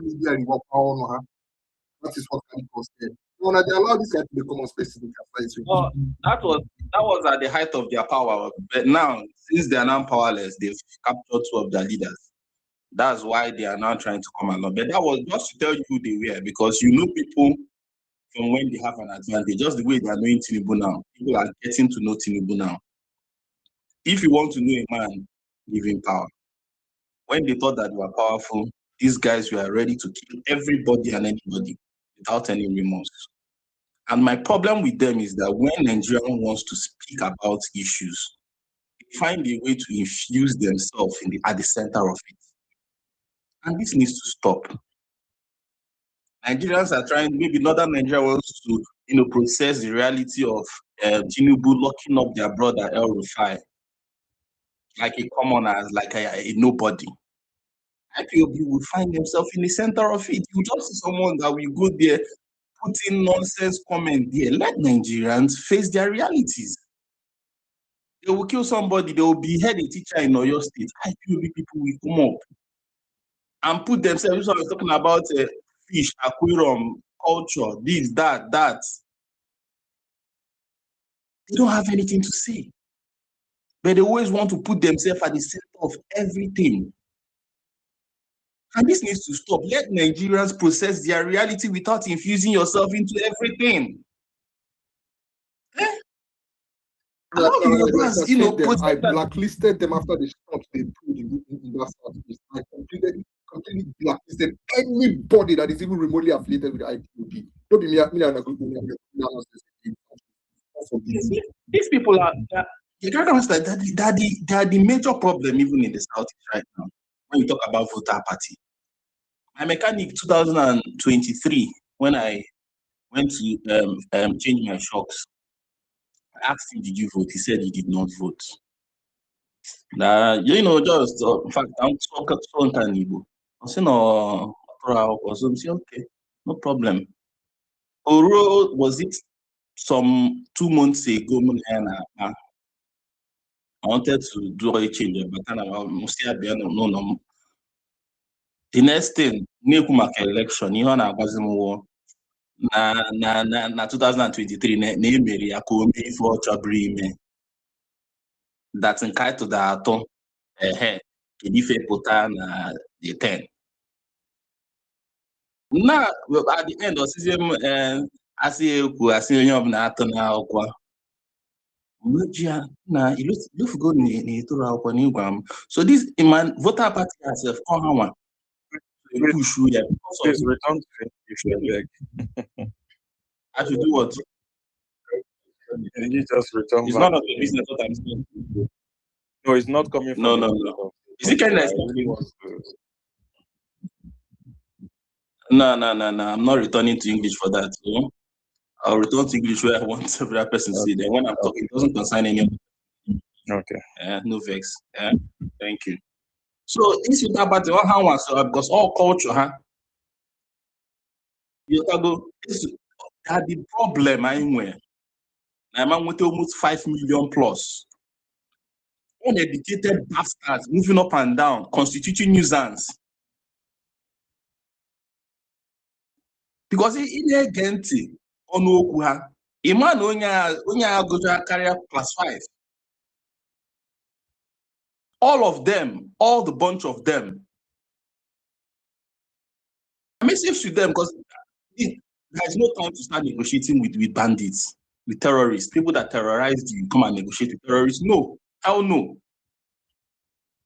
The United States doctrine is you do not negotiate with terrorists. You think that they are stupid for saying that? Someone that zeroed their mind to kill you. Is it because that we fought back and it stopped? Please, these IPOB guys, stop confusing yourself into every Nigerian conversation.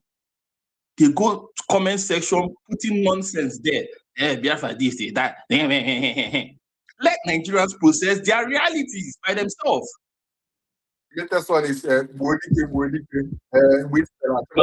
when DK was there, what did DK do? Was lying.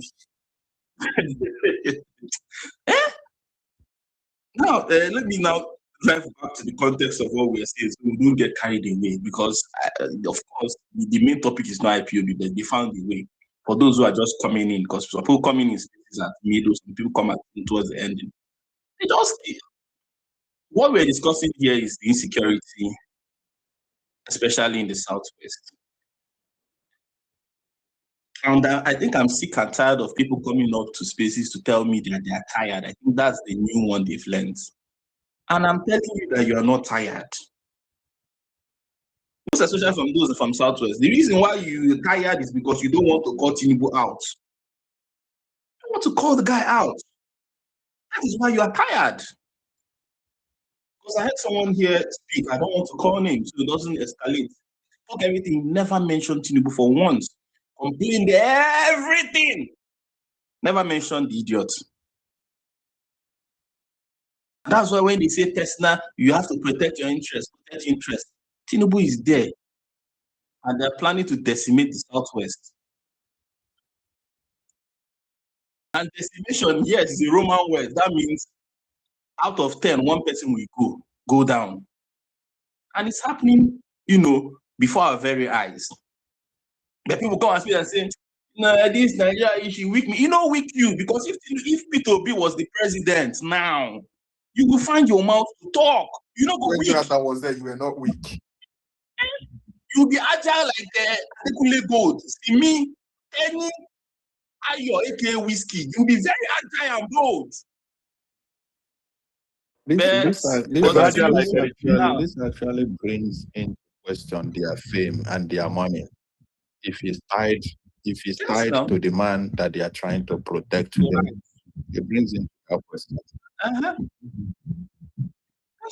So that time, every other celebrity was on, even the ones in high life, K1, all of them. Then any place you go in, Jonathan. Nobody was tired. Even pastors were not praying, no? They were not praying. They were going to pastors that time it was not like let this God to favor me and my family. It was not I'm witnessing the highest hypocrisy of my lifetime. Like your family, you're watching your family and your village and your town people die.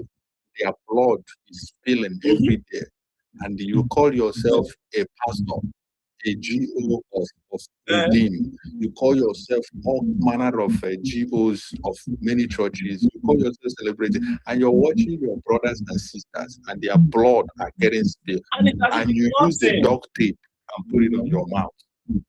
It's beyond hypocrisy, and this is the highest I've ever seen. There's sometimes you break that. This MAGA in America that is following Trump, when it came to this guy that was raping his what's his name? Epstein.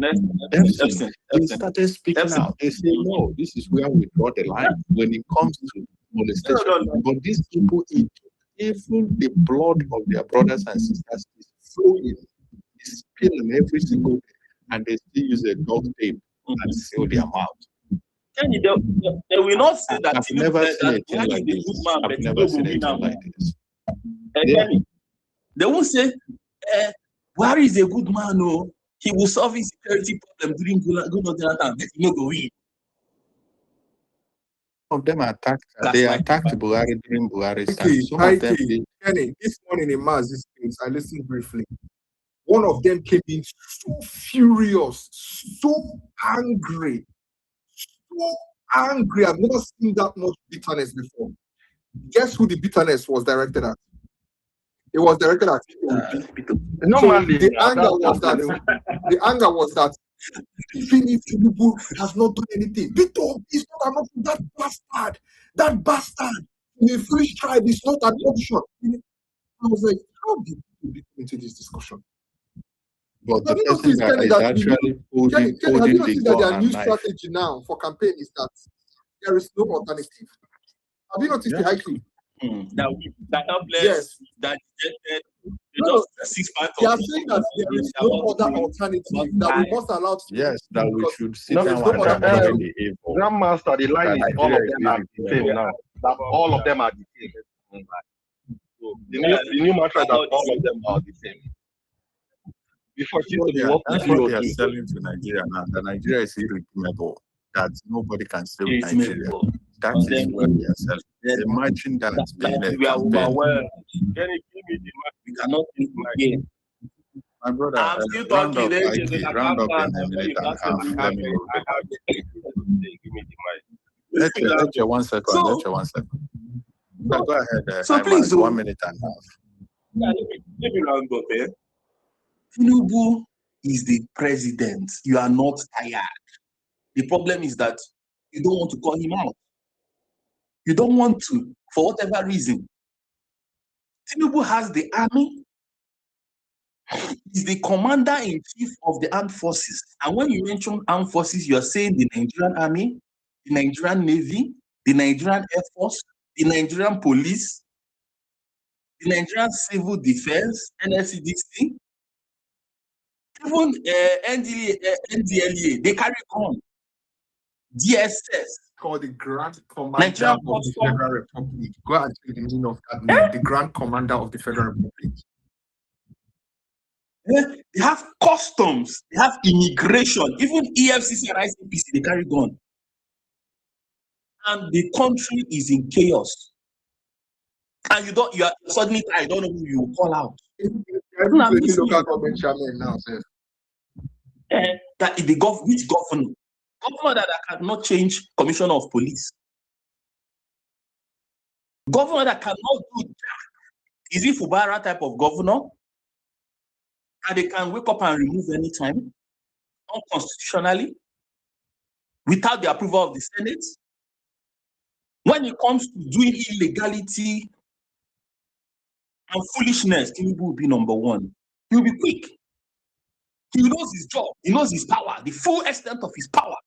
But when it comes to doing right, saving Nigerians from being killed, making sure that Nigerians have a egg to eat, Tinubu suddenly loses his powers.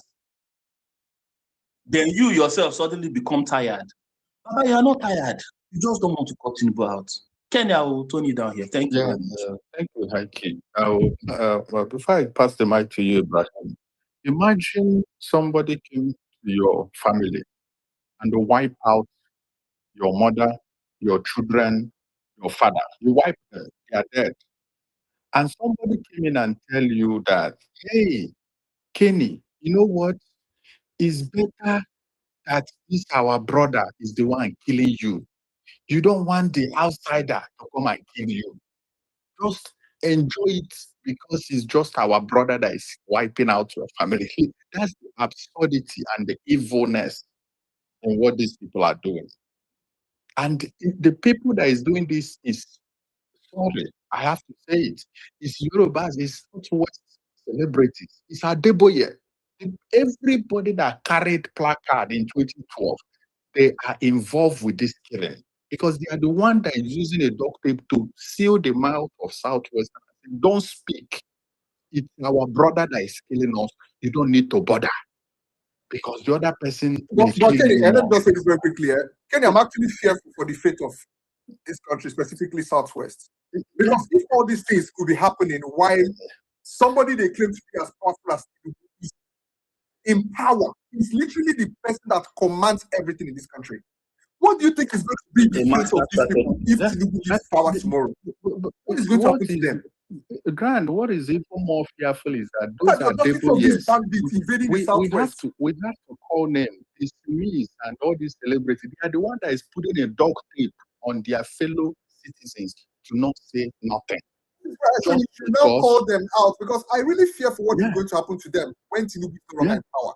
all those If pastors your that own carry son cannot placards, even protect, Kenny, I said that let Tinubu leave the rest of the country. Let Tinubu just defend where he comes from. If Tinubu cannot protect these guys now that he is the sole of power in this country, what is going to like? Imagine that these terrorists are this emboldened to come into communities within Oyo State, Ondo State, Kwara State, and attack specifically Yoruba communities. yeah, because Kill them and behead them on they camera. are Why doing it Tinubu because is a they president? have a president that don't give a shit. Do you know what you guys were talking about earlier on a surveillance gadget? There is a company that sells the most surveillance gadgets in Africa, and they say Nigeria is the highest country that has purchased the most surveillance gadgets. But they only use it to chase people on Twitter. Anyway, let me move the mic to Ibrahim. Ibrahim, you have the mic. Thank you very much, my brothers. Actually, you have discussed so many key issues that are bothering this country that are so important. Actually, more especially this insecurity issue that is seriously taking us far, far back. You see, the issue is this thing has been designed for more than 251 years today. When Dampodio come and started this crusade and he was planning to take over the whole of West Africa, suddenly he died and the white people came and stopped the crusade somewhere around Ghana and the rest. So they still have, he has written some books and he left them behind for his brothers to continue. That's why now in the north, they say they say Hausa Fulani, but the actual thing is that they have Makman, they have Total Hore, they have so many associations that once you even mix blood, that your mother or your father is neither Fulani, maybe your mother is not Fulani or your father, you will never join the association. They only take those that are pure Fulani from beginning to the end. So we have this issue to really tackle on because when it comes to this issue of, say, Nigeria, we are not supposed to be taking this. Why should they make list after during Sardauna time? If they make list, then they would now say turn it upside down. Why should Emeka, Ina, Tayo, and the rest be on the top because they are competent? Why are Northerners not going to be part of the list? Then you say turn the list upside down. And that is the genesis of the Biafran War. And the who cooked the coup is Yorubas. But I don't know what happened. They now go back and connive with the Fulanis and now they fight the Igbos because the Igbos want to stand for their right. So this issue of insecurity, the Fulani are expanding their territory, conquering and capturing everywhere. By God grace, it's coming to an end because we houses are work and it just started like 5, 6 years back that we told them that Hausa is different and Fulani are different. That's just the beginning. We are cracking the relationship. That long illegal relationship, we are cracking it now. We want every part to stay separate so that they will understand that the threat they are threatening the other side with, that they have numbers that they can, without them, nobody will rule this country, nobody will do this. It's coming to an end very soon. And thank God we are, at least we are part of the people that are engineering this thing. If we die tomorrow, I know my child will not regret having a father like me because I fought, I stand to make sure that this illegal relationship have been separated because it started illegally 250 something years back. So we are working on it and we are trying to see that we conquer it and we'll come to an end of it. Because those people in the southwest, south, and the southeast will not understand who is Fulani, who is Hausa. But we here in the north, we know, we can identify ourselves. This is Fulani, this is Hausa. So when we finally separate, Fulani are here, Hausa are here, then maybe it will start from the north. We'll take care of that, we'll conquer that, and we'll make sure that we deal with that. So that at least if they are going to the south, if you like, separate them and know how to do with them. But here in the north, where they feel they have conquered everybody, will come back, will take over our land. So let me not talk much there. Can I ask you a question, please? Just a quick one. So I was listening to a space yesterday. So it was majorly by Northerners. So the information I was getting is that they are claiming that these people are literally, in these forests, especially in the middle belt, in the southwest, that they are not Nigerians. That they are coming from other countries in West Africa. Is there like an element of truth to this? No, it's a lie. You see, Fulani are one. Anywhere you see them, they are one. The only thing is that those that are here, they just send invitation. Let me give you an example. I stay in Benue State. My house is in North Makodi.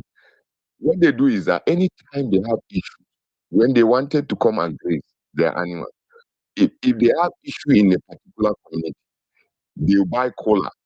Anytime is market day, those people that come from far, they will give them that cola. It's an invitation to those people who are in Mali, Senegal, Sudan, and the rest. They will send their heroes. Maybe they will send like 200 or 300. They will come and they will now land in the night. Before they break, they will make sure they wipe the whole village. That's how they do. So they are always fond of anytime they have issue with people, they will send and they will invite. That's why when this Christopher Musa said that we need to fence our border 1,500 kilometers, I see sense in that. We need to seal our border.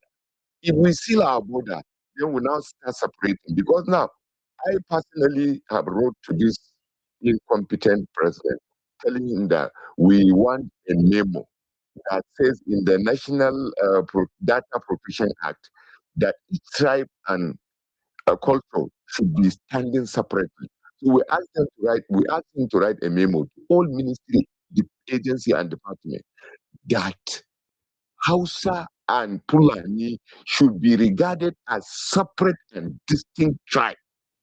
I write open letter more than 20. Is there channels, Arise, all those I used to send it to all these major media houses because I want the information to get his head. And we are pushing for it. We will make sure because there is a law. The law is there. You must separate. Hausa are different, Fulani are different. Let each tribe stand distinct of itself. Then when we separate, we know the number. Then we start tackling the issue. Because even those ones that are in the emirate houses that they declare emirate, the palaces that belongs to Hausa that they declare, don't worry, now is within we handle that. Once you have Hausa that become governor, is a law. We just change the law and it will take over. We have all those things. But the problem is that now they have routes where they come in and go out freely without anybody tackling them, without anybody talking to them. And when you leave all those sides, maybe they cause problem, they invite warriors to come and fight for. The main issue is that Jonathan make mistake and give his national security to a Fulani man. The same thing is happening now. They give Ribado as a Fulani man, national security advisor. So my advice to Peter Obi will win election. But you should look at the facts and take correction from those people who make mistakes. Even Boy Scout, don't give it to any Fulani man. Boy Scout, because as long as it's a security outfit and you give it to a Fulani man, it will cause problem. Ibrahim, 1 second, I'm sorry. I think it will be a little bit derogatory to say you can't give a post to a Fulani. All Fulanis are not bad. And secondly, yes, I understand the difference of what you're talking about, but I would like this the conversation to center on who the ran for election to say, give me the responsibility of solving your insecurity. That is not doing so today, which is Bola Ahmed Tinubu. If they said silence is what? Do you remember? They said, somebody, if they ask you a question, if you keep silent, that means we're in agreement. So if Bola Ahmed Tinubu is silent, what is happening? That means he's the one actually that is sanctioning what is happening. I understand the history, that goes back about as of today that we are talking about. The person in charge of Nigeria is Bola Ahmed Tinubu, and is the one that is actively, literally killing Nigerians, or perhaps keeping silent on the killings that is happening in Nigeria, both in his backyard. His people are also paying price for this, but he kept quiet, and he wants his people to keep quiet. And that's part of what is driving our conversation this morning, how the people of Southwest have sealed the amount, knowing just because it's Bola Ahmed Tinubu that is killing them, and they don't want to speak. That's kind of what is driving the conversation this morning. But thank you. You round up in 2 minutes. Right. So, well, it did not start today. And during the Biafra, also the Yorubas connived with the Fulani and it happened. So now you cannot change it. Well, let me go back to Peter Obi.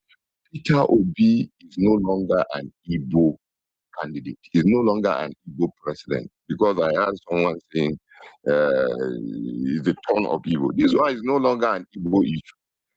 In Kano here, we fixed a billboard, almost 3, and it has been there for like 3 months. Nobody touched it. That's to tell you that Peter Obi have a national acceptance. He's accepted everywhere. Yesterday, Konkosu called for a rally, 5 million man march rally. People were going around Kano State and they were shouting, Obi, Obi, Obi. And to my surprise, I went to this aspirant summit in Abuja. So when we go, because of this excessive fuel price, we now said, okay, let's take a cab.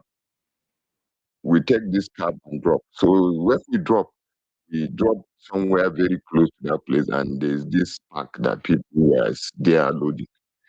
People were shouting, "Oh, P, oh, P." I was so now. If you wanted to become a celebrity, all you need to do is just wear a big t-shirt and pick up. So it's accepted everywhere. If you go to the north, Meduguri, Bauchi, Taraba, Adamawa, Jigawa, Kano, Katsina, everywhere people want, more especially those ones that are of younger age, 25, 26, 30, 35.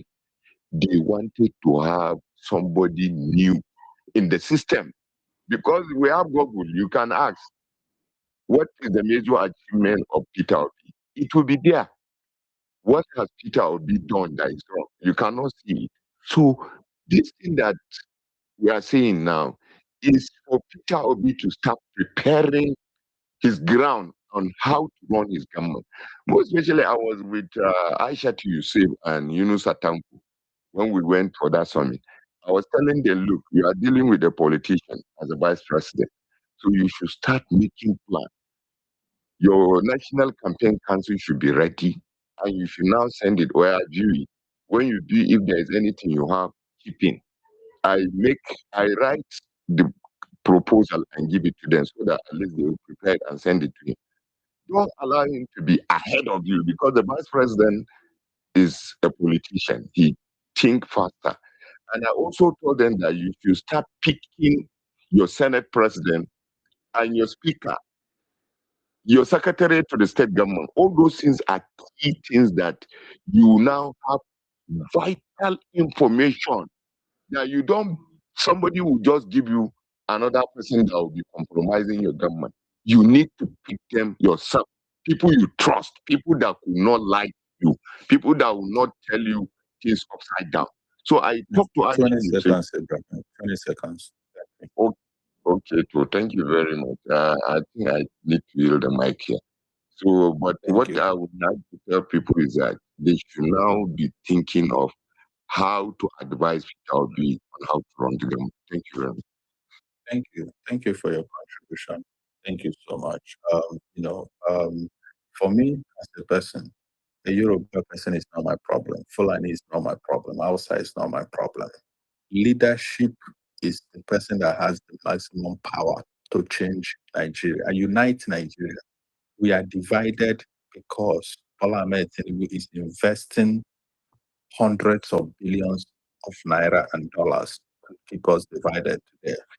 And the only person that can begin to change that is the president. If we have the right person in power, he will unite Nigeria. Other than that, we will continue to tear each other apart. But the worst that is happening now is that we have elders in the southwest, celebrities, pastors, GOs. They have the highest Pentecostal churches in Nigeria that went out that means this man bought all these people up in 2012, and they went out in drove in 2012, carried placard to remove somebody when the starvation was not in the land, when insecurity was just bombing the church or bombing the mosque or kidnapping school children. That was then. Now insecurity is in our house. Now starvation is in the land. People are dying of starvation. Our hospitals are killing field. Those pastors, Adeboye and the likes, Adeboye being the highest of them all, those Adeboye, the Semis, all those celebrities that we are now finding out today, they're now using duct tape. They are using a duct tape and putting it in the mouth of Southwesterners and pleading with them not to speak and put their elders. That's the evil that is happening now. But anyway, I'll pass the mic to Charlie P. Charlie P, after you win, gets the mic. Thank you. What about me, Kenny? Thank you. Actually, the mic will come to you after win. Sorry. Go first, I beg, please. Okay. Thanks, Kenny. Good morning, everybody. Good morning. Kenny, how you doing? Well done. Rando, how far? I'm going to wait a minute. That's what they sing. I can't see everything turning around, turning around. Wow, wow. Can't wait to use for it's always clean and keep for second. Now for this space, people even started telling people from one ethnicity to pack their load and go. They've destroyed their place. They've done this. And now they're rushing to their place to destroy it. What do we have today? They say one person will run can cover few miles, but together cover great miles. Whether we like it, whether we hate it, whether by force or whether by love, all of us currently they share what one territorial coverage called Nigeria. So what affects A definitely affect B.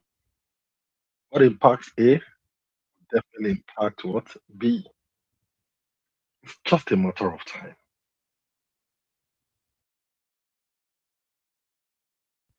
I think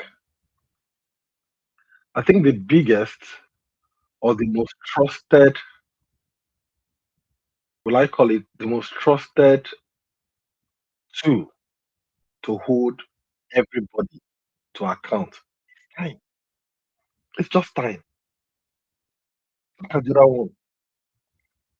I'm sure when that person was tweeting, they like let them kill everybody, they will vote for Asiwaju.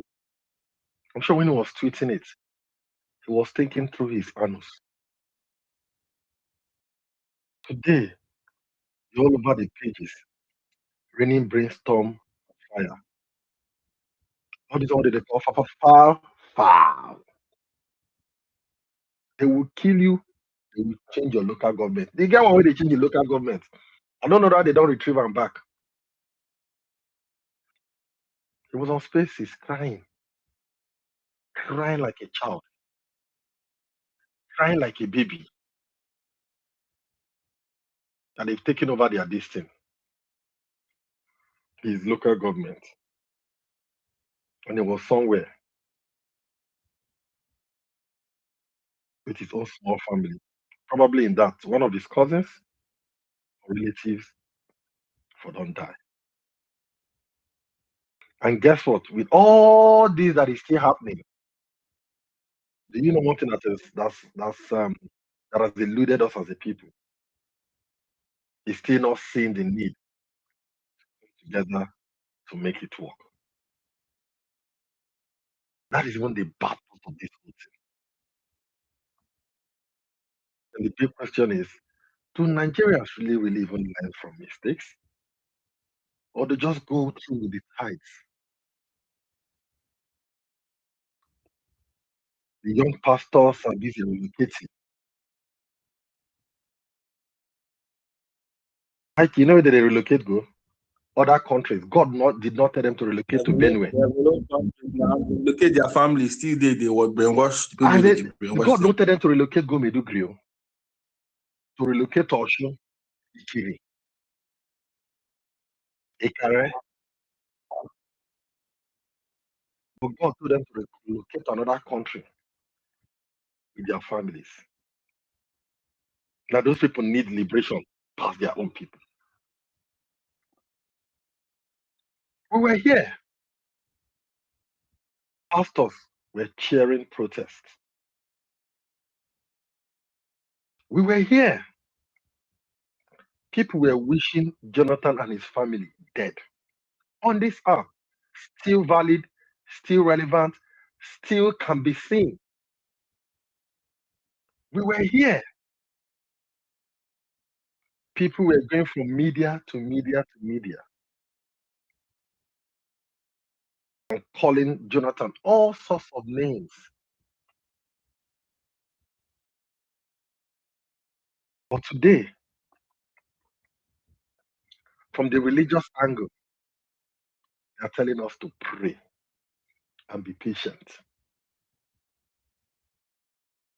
Pastors are even coming out now to kind of stereotype their people. Osibanjo, who is a pastor, threatened the parallel government, actually. Yes, sir. And I don't even let's leave for Sibanjo. Now people when they talk things they have brought to Sibanjo. For me, I go back. You know, sometimes when leaders speak, you find a way to connect it to your own morals and ideology. I go back to what Pio said in one of his recent tweets. And that quote was dropped by Winston Churchill. I might not quote him about it. But he said, some people change their principle because of party. Others change their party because of principle. Do that with what you want with Osibanjo. I don't want to dwell so much on him.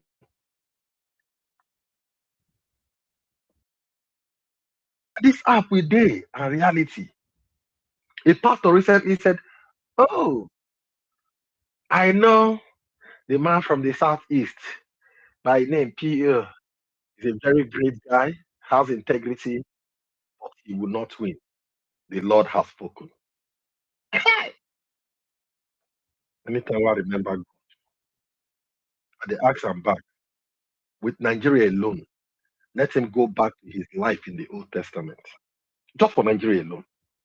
As you talk, he strike you, you go. Let him just take us back, to the Old Testament.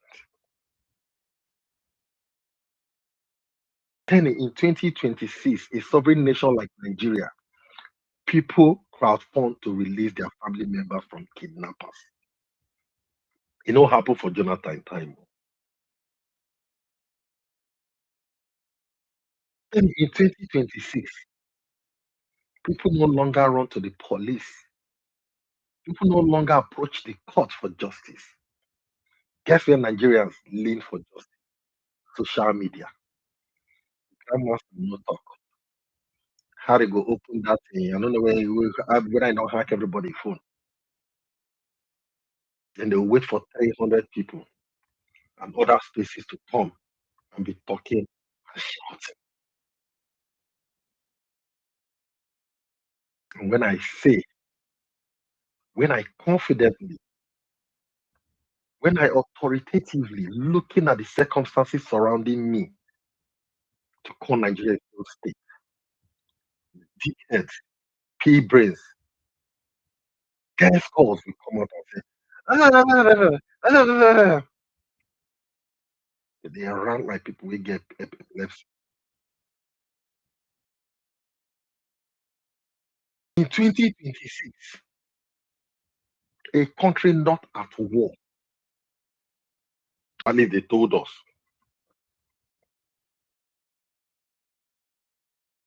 a country at war has lost more souls than countries currently at war. Make it make sense. So imagine if we plunge into war, what will befall? But guess what? 3 years ago, somebody stood at one heavily designed podium, and his first swearing and commitment is to protect you, I, your properties, and the integrity and the territorial coverage of the country called Nigeria. Today, now they protect him from his stupidity, from his incompetence. I have everything wrong with Mazen and the camp. I do not like it. But guess what? If you play some of his old audio, you do not have any choice but to agree with him. You do not have any choice than to agree with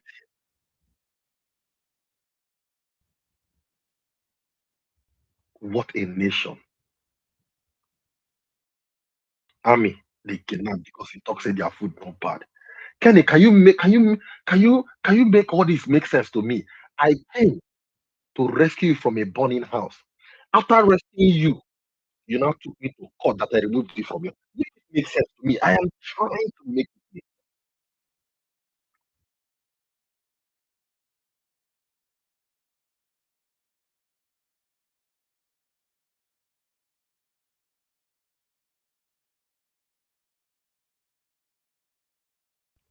Is someone still speaking? Maybe they got it wrong.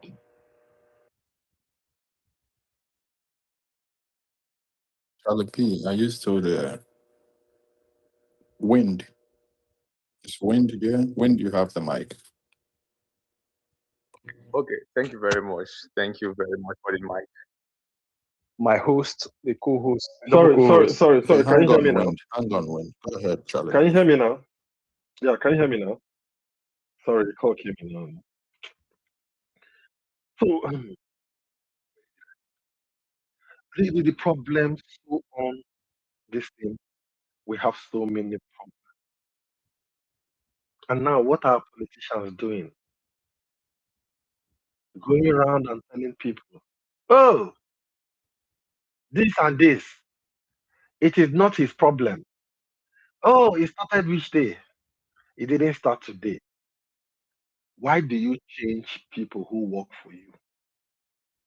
Why do you change leadership of your company? It make it make sense to me. Your company is struggling to perform. And you brought me in. But guess what? I started giving you excuses. That it was the people that were there that is not making me to succeed. And you should give me time. And me and you signed though that I will deliver that your company in another 3 years. 2 years, you're asking me, Charlie, how far? I was blaming people. Why not keep the people that were there before then?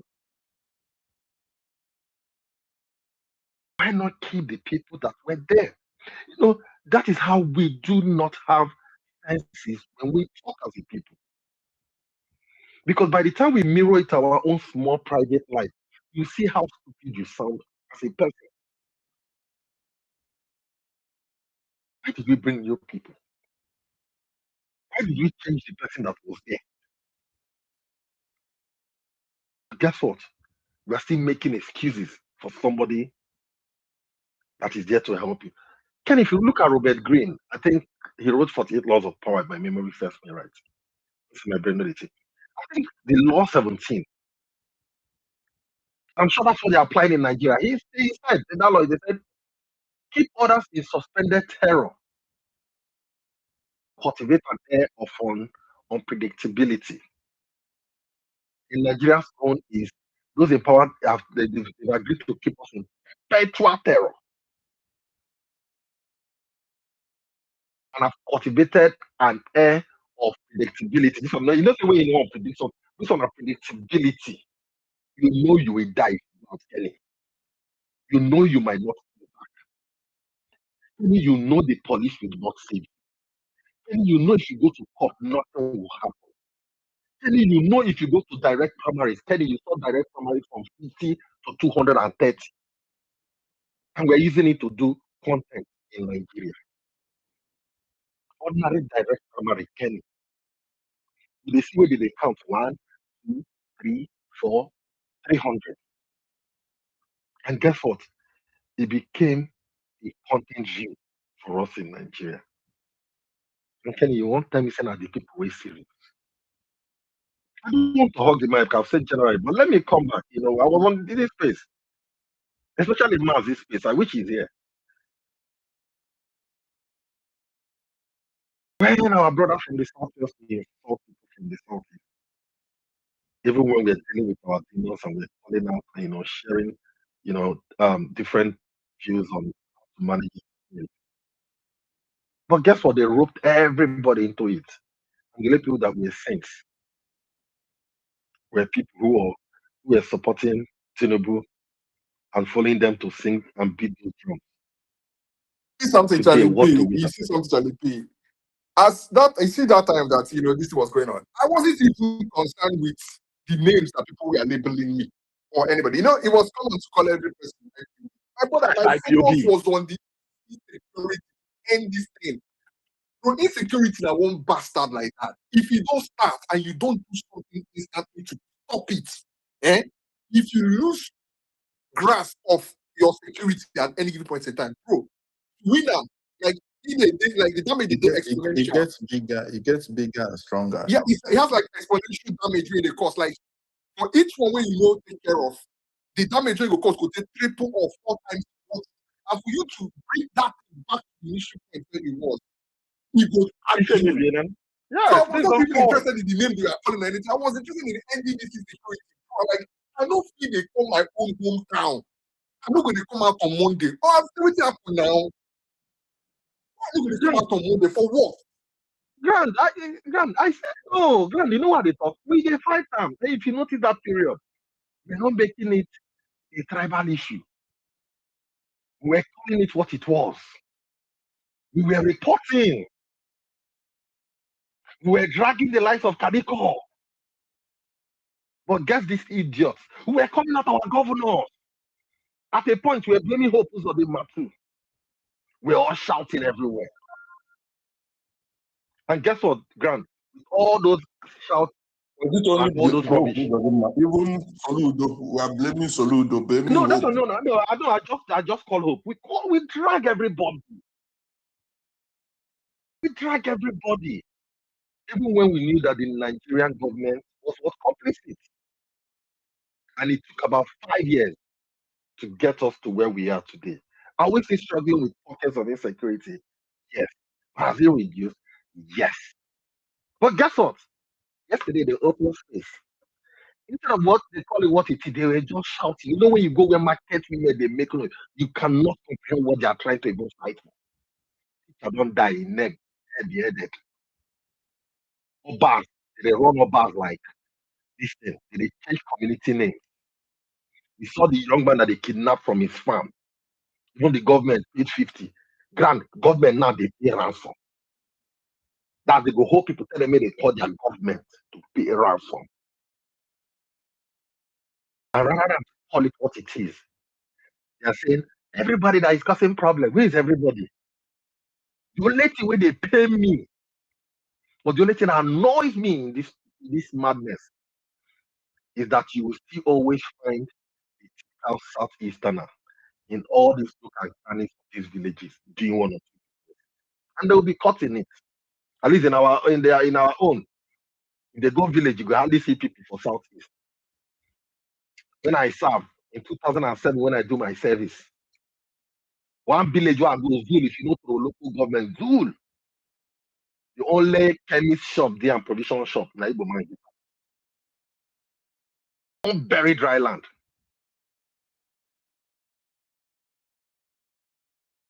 You will still find them in the pocket of these places where things they happen. So they will still be what? They will still be collateral damage. But all of us that are still playing politics and not calling Tinubu and whoever people are brought in to be Actually, doing one the minute so that gymnastic we or move the mic. political, One they minute. savage everybody. Grand, Okonoyo Kano. No, you're not. Or you're far. They don't do Ogun State now. They this thing. The only problem is in Lagos, they compact. But the way things are going, with the total failure of security architecture, So, my brother, you even go, our own southeast is in the crosshair because you are looking at Oyo is even further up north. Take a look at Kogi West, okay? Take a look at Ondo boundaries and Ekiti boundaries. They are very majorly, the moment they cross those boundaries, they are in Edo State. And once they cross Edo State, the next place they are going to go into is where? Enugu State, Anambra State, because these are the states that are closest to them. So this thing is even closer to home than you guys even can imagine. That is why when we are talking about insecurity, this thing now rolling ball, like no, they go. na rolling stone. No, grandma, they don't tell it. How you go read the economy hubs now? Everybody they go like it. You let you this Fulani men need to learn now how to drive boat. Once they learn how to drive boat well, the game is over. And I'm sure they are training very well.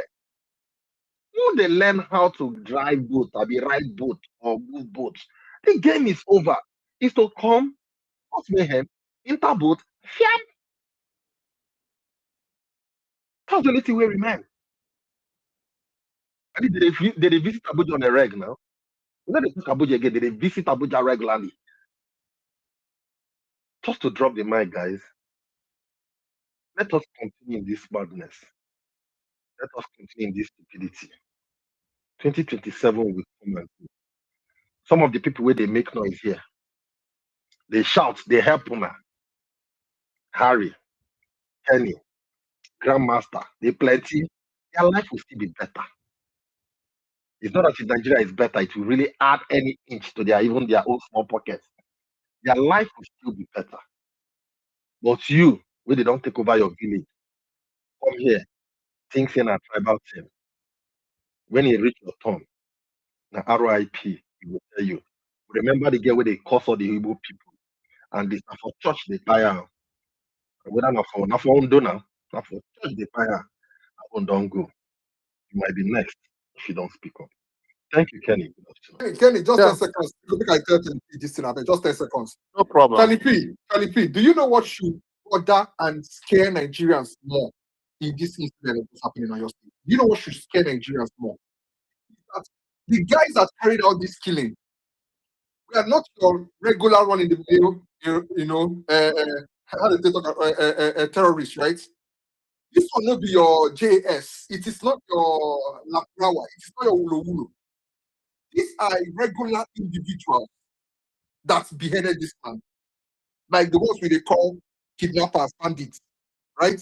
Now them behead this person. It's not because if you look at that video, you can see that these are literally like young men in their 20s, their early 20s, dressed casually in slippers and in sandals.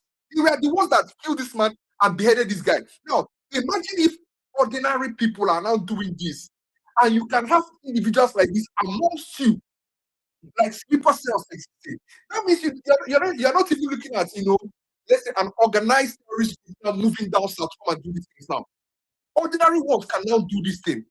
And this is what we should be amplifying. Rather, instead of us to amplify this thing, people are coming to tell you that regardless of what the outcry is, they are going to vote in the same government. Why is this acceptable in Nigeria? Why? Yeah, King, I That's don't understand, man. yeah, I'm really lost, honestly. I'm just lost. yeah. That Grant, that's the this it happened started the terrorism started in the north. Everybody, the elites and the Muslim leaders, they kept quiet, and it grew bigger and stronger. And now it's leveling the whole of Nigeria. Now it's becoming big in the southwest. And now the religious elite, celebrities, everybody is duct taping their mouths in order to cover the incubus. And that's why we need to speak up, because if we don't, the same way is going to keep going around from region to region until the whole of Nigeria is under siege. It's already under siege, but it's just going to get worse and bigger. But thank you, Grant. I'll pass the mic to Wind. Wind, after you is okay, Che is not here. After you is Ogene. Ogene, after you Okay. is Ifedapo. Thank you very much. Third June is Rachel. Thank you very much. I don't know if I'm audible. It's an amazing space. I don't know if I'm audible, please. Yes, you are. You are. It's an amazing space. You are audible. Okay, thank you.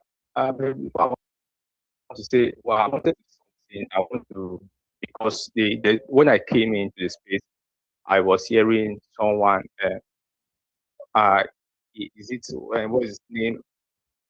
Somebody new, Noski, something like that.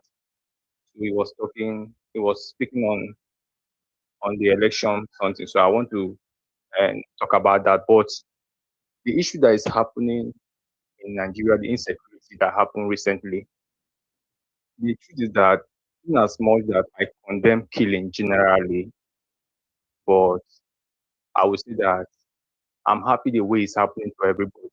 Everybody's feeling it. Understand? It only takes foolish people not to realize what to do. Because if it's not foolishness, somebody cannot come and tell you what you are seeing that is very obvious.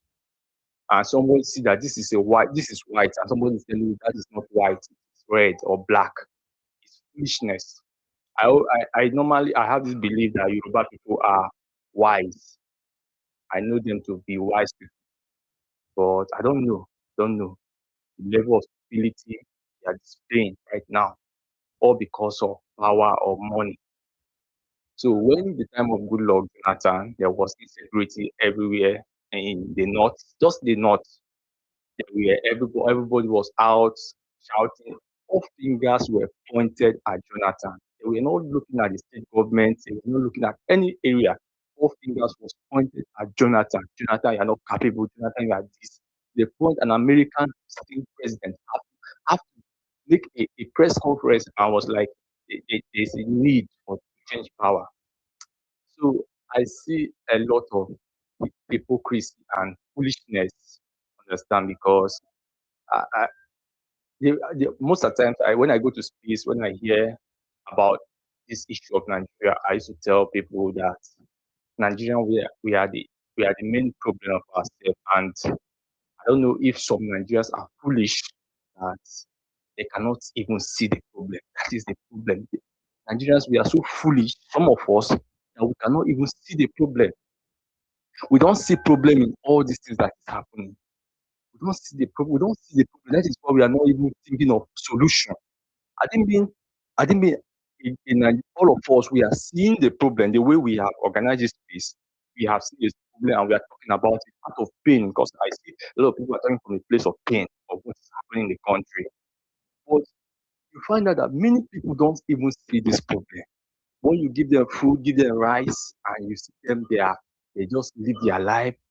They, one thing I tell people, as long as that not it does the Nigeria have this mindset that if it's not happening to me, I don't have a problem. As long as it's not happening to me, as long as I'm okay, eating very well, it's not happening to me, I'm okay. But the sad reality is that everything is going to happen to everybody. If you like it or not, if we continue like this, it's not something. when Nnamdi Kalu was saying this thing, we thought he was joking, but just like a prophecy, we are already seeing it. We are already seeing it everywhere. He said it before now, but we are already seeing it everywhere. Understand? You can silence a man, but you cannot hide the truth. Understand?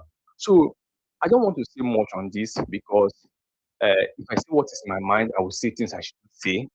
But I know that a lot of people who don't have conscience, who call themselves, who don't have conscience, go about looking for who they will arrest. They know they have technology to arrest people who talk on space and all of that, but they don't have the technology to track down terrorists.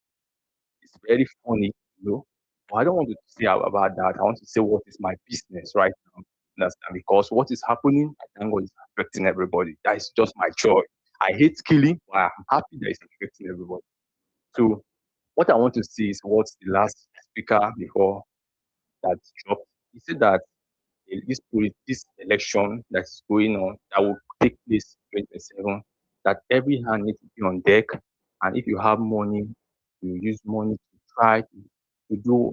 Um, Let me see. I don't know this how you say it, but I cannot say the right word. But I want to ask: is there not a way that because a lot of even though we know that there are a lot of bad people that are saying otherwise in Nigeria, but there are a lot of good people who are fed up of the system. So I don't know. Is there, I mean, just my own personal suggestion. No, I don't know. Just thinking if they can, we can come up, the obedient movement can come up with a way to have a GoFunding account that will enable us, empower most of the people that will help us in that very day of the election. We can because even though you want people to do this thing, when you we have people that will go about even though it will empower people that will go about house to house publicity and evangelism of this gospel because we have to fix Nigeria. It's our responsibility. Our fathers failed us. We cannot fail our children. Understand? It's our responsibility to fix it. There's somebody that said that a society or a nation grow well if the fathers plant tree which shadow they know they will never enjoy. Most of these countries like America and the rest of them, because of the vision the elders, the fathers saw, and they built the nation for their children. They did not build it for themselves, they built it for their children. So I want to know, is there a way we can have a GoFunded account and a community or a committee that is set aside to monitor this account and use it for the purpose of this election to help improve, like even though it's to meet some security personnel, negotiate with them to in those areas on something of that nature to help them to because if we, I don't know if I'm Yeah, making thank you, sense. Win. Yeah, thank you, Win. Hello. We can move. What you asked, unfortunately, we are in APC space. You know, Harry is APC. We cannot be discussing our strategy while APC man is the host. It's not possible. I cannot allow that to happen. I'm sorry, Win. We can talk about, you can, go and discuss obedience space. When I'm there, we can. But Harry is an Exactly. APC man. Sorry. I thought we are all No, obedient. I no, thought no, we are no. all Harry obedient. is an APC chieftain, so I don't want him to be our. Thank you so much.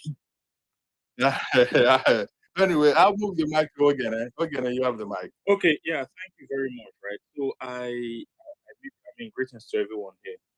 I made a tweet earlier. I said the only reason why the only reason I want to believe that Nigerians are still seated right in their homes is because they are just painfully waiting for 2027 to display everything that they have within. Because I don't want to imagine any other reason. I don't want to. I, I don't want to imagine any other. So I just want to believe that with everything that is happening, we we are just waiting for that moment, which is more of like a valid reason to do what we want to do. Because I mean, if we don't get what we want collectively as Nigerians, because there is something, there is a question that we haven't consciously answered as Nigerians. We, we have not totally grasped that answer. So I hear people say Tinubu has. I don't really talk about that man because right from time when people start discussing the way he's handling economy and security, I don't even bring him to that level. Right?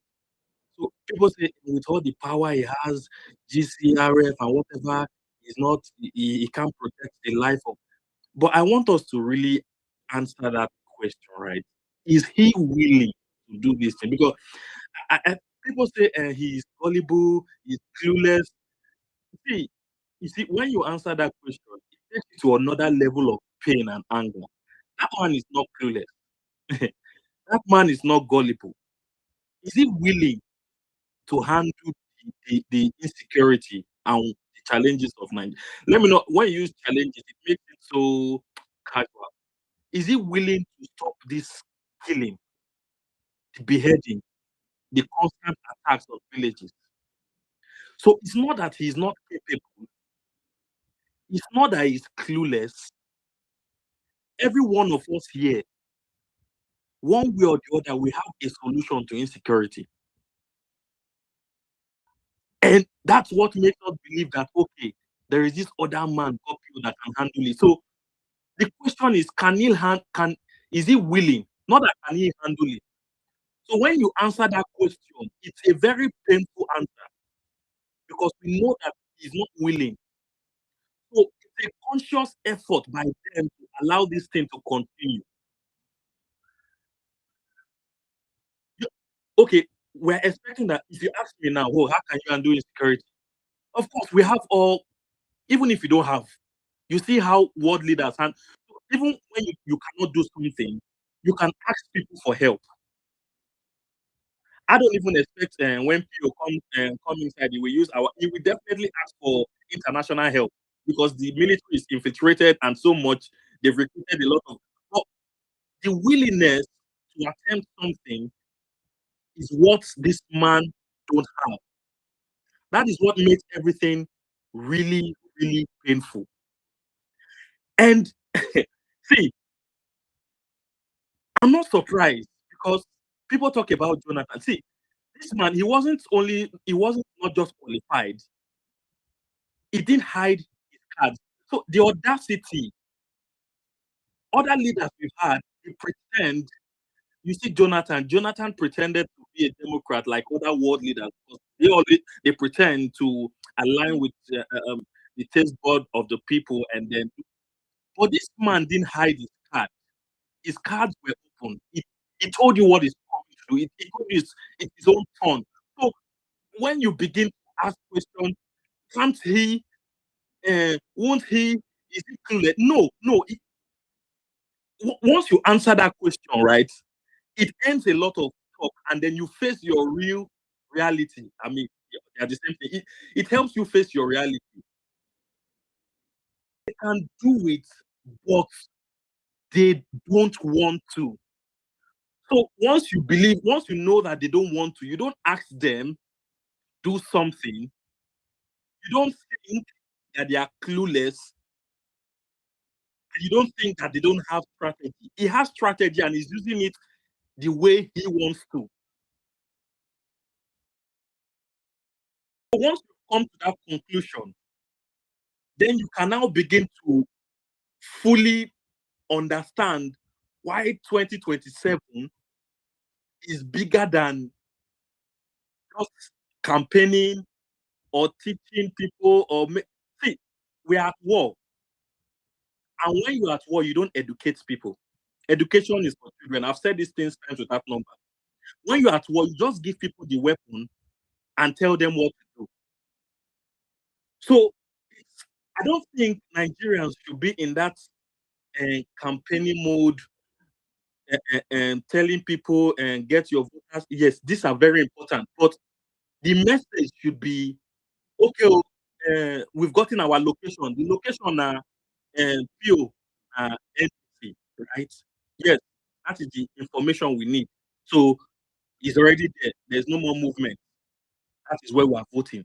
And the next rhetoric is after voting. I encourage you to go and vote. Everybody, we are facing the problem. You can go and be educating the the family of that Oyo man, I mean, the teacher that his head was, I mean, we all know what happened. You can't go and be educating them on, I want to tell you how to vote. And so these are this is the situation of majority of Nigeria. I think we've gone past teaching people or educating them on why they need to, why you need to come out and vote. You just need to tell them. So if there is funding for anything, if there is any input, if there is any form of campaign or whatever, so the campaign is not to teach you on why you need to come out. It's to tell you if you take it, you don't take it. See, so I don't think we are still in that place of convincing people on why they need to vote. You know, vote and you just sabi. Because if you don't know where you are as a Nigerian right now, then there is nothing that no education can change your mindset. So the only information they need is na here Baba day, na here our leaders day. After you vote, just wait. Oga, you get your voters card now, no get, or you will still come out that day because that's what the matter day. So when you understand certain things, see, we talk about Jonathan was people spoke. See, one thing I understood about what happened during Jonathan's period was that the people look you, they observe you, and they size you. Like I said, Jonathan pretended to be a Democrat. So this is like a litmus paper, right? A litmus test. You cannot speak now because this man in charge is not a Democrat. You speak. Anyone that is not speaking now, it's not that they don't know what's happening. But believe me, they have something hidden in their cupboard, and this man is willing to use everything. You speak now, it's you. So the pastors, the politicians, every one of them, they sized Jonathan, and then they made that move, and this encouraged everyone else, the entertainers and all these influencers. So those leaders at the top, those pastors and everybody, besides Jonathan, Jonathan is a Democrat. We cannot do anything. If you do anything, we do. So everyone started speaking, and this led to anyone that speaks now. You better be, you better come correct because this man is intentional in what he is doing. That is why you cannot call him clueless in handling the affairs of Nigeria. He's intentional. He's not there to do anything for you. He has made this clear right from the beginning. He said he's the one that is left to do what he wants to become a president and do his term. So Nigerians need to consciously answer certain questions so that we don't repeat certain statement of can't the government, he cannot, he can, but he's not willing to do it. Once you've answered that one, then you can consciously understand why you can no longer focus on him doing it again. And when you know that he cannot do anything, then you know why the 2027 is very important. Locally and internationally, as Nigerians, home and abroad. So please, let's stop asking questions that make it seem as if this man is clueless or they cannot handle insecurity. We have all the gadgets. We know what they use this thing for. And that is why I'm thankful for the likes of Peter Randy and Mama P and all of these young minds who are coming out aggressive. Because for you to speak right now, you need to come correct. That is why so many people are very quiet. And I just continue to pray for these young minds that we have that are boldly marching out, marching to the gates of this place, because this is the only way to handle 2027. We already know what's going to happen. When you know what's going to happen, then you know what you need to prepare your mind for what to do. You either go home or you fight. Okay, 20 seconds, sorry. Yeah. Right. So when you know what's going to happen, don't beat around the bush. What is going to happen is he's not planning to go and win an election using the people's vote. So you prepare for what's going to happen, which is what I think is happening now with all this fighting for justice for Justice Clark and all of this thing, and the mind in which the young Nigerians are marching to the gates of these leaders, and this is what we should prepare for come 2027. Not to go and win an election. You've already won an election. Thank you Now, so ye- much. Thank you, Ogene. I appreciate your time. It's that I think it was supposed to be 234, but I'll let you go because you're in and out of the network. So I'll let you go. If that and then I go to and then after that to go to but either Apostle or 234, whoever came out. But if that you have the mic. Good day, everyone. Please, can you hear me? Yeah, we can hear you. We can hear you. If that, but go Okay. ahead, though. Okay. It all started in 2020. But they beheaded your brother. Did you hear that? I heard it. In fact, They used knife I and have cut some off his head. I have some of the videos on my phone, and to be sincere, I've been so Siwe, shocked. please let him make his submission. Thanks. In 2020, when the killings of the youth happened at Lekki Gate, since that day, I've hated Tinubu.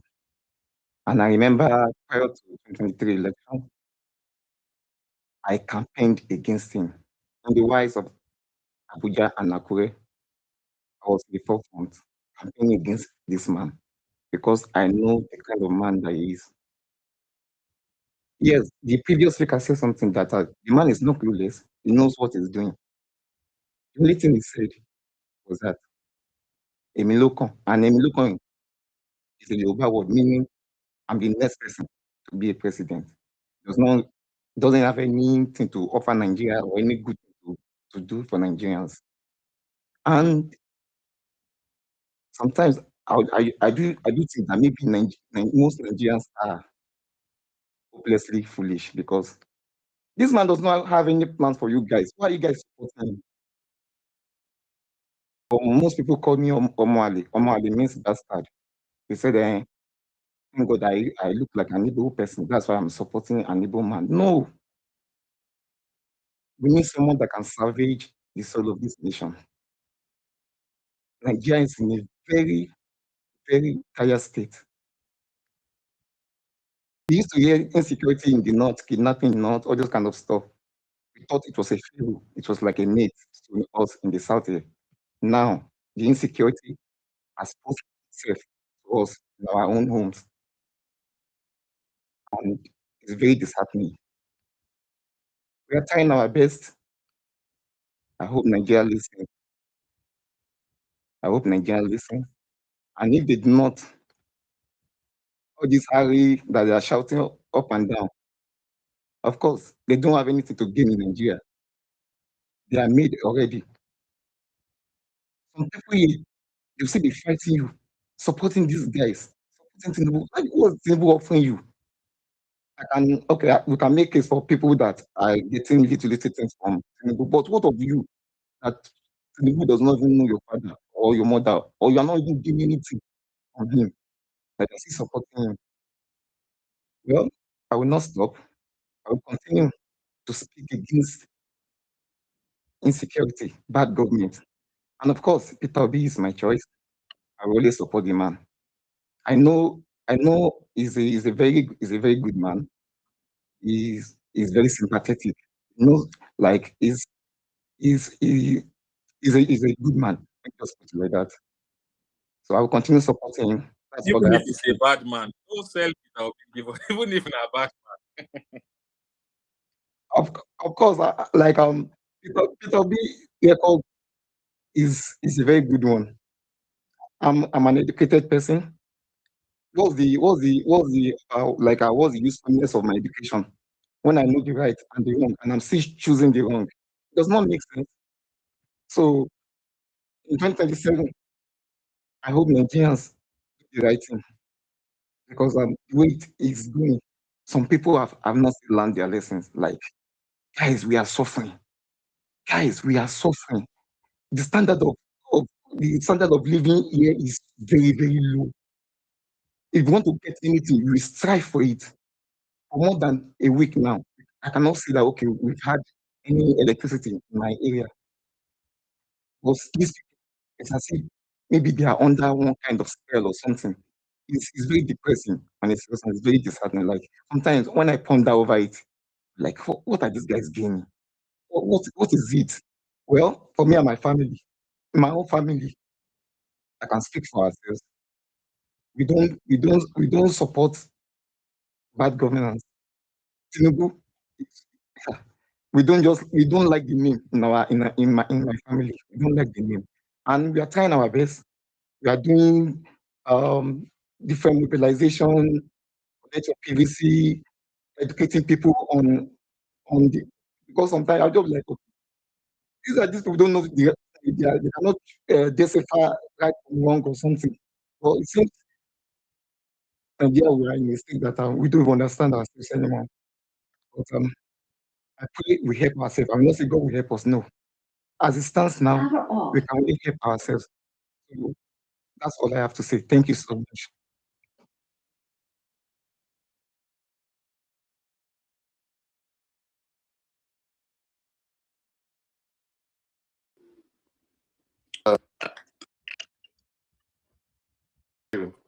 For speaking so passionately. This is what all Nigerians needs to be doing. Speak out against this evil. Speak out anywhere you are, because whether you speak out on evil with house, insecurity, you are living with it already. The darkness that Tinubu has offered Nigeria, you are living with it. The starvation, like you said, Ivedabo, people barely meet 1 meal a day, let alone 3 square meal. So yes, we all need to be speaking out. Thank you so much for speaking. I appreciate your time. 234, Genius, you have the mic.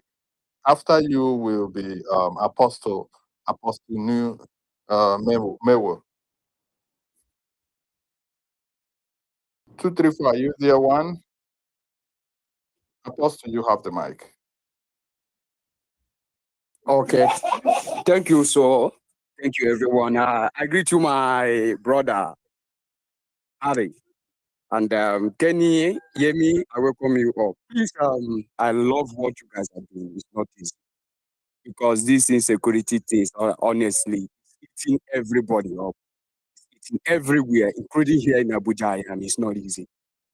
2027 is at hand, but the issue is that how do we prepare? Because these guys are not smiling.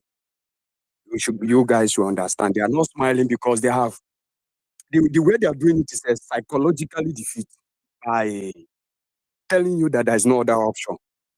You understand? Can anyone hear me? Hello? Yeah, Yes, yeah, we we can can hear hear you. you. Yeah. Okay.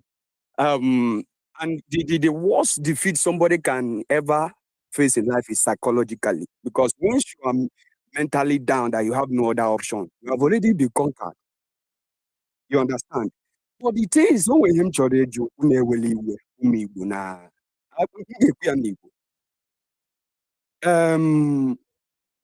is it that there is no good people in Yoruba land? Is it that we cannot see uncompromised Yoruba native? That's my question. Because if I na say na eze made too much eburu nkata n'isi gwa ya okwu, ịghọta? O nwere ka eze ga-esi megide too much eburu nkata n'isi wee gwa ya nke wee eziokwu. Mana ihe the things m na-ahụ na Yoruba land, that I assume that no one is exempt. Onwere onye dị iche. When you look at My brother, you shouldn't be scared what you are saying, speaking it in English. It's not a hidden stuff anymore. So you can ask it in English. You understand? It's something that we are witnessing that people are not speaking of.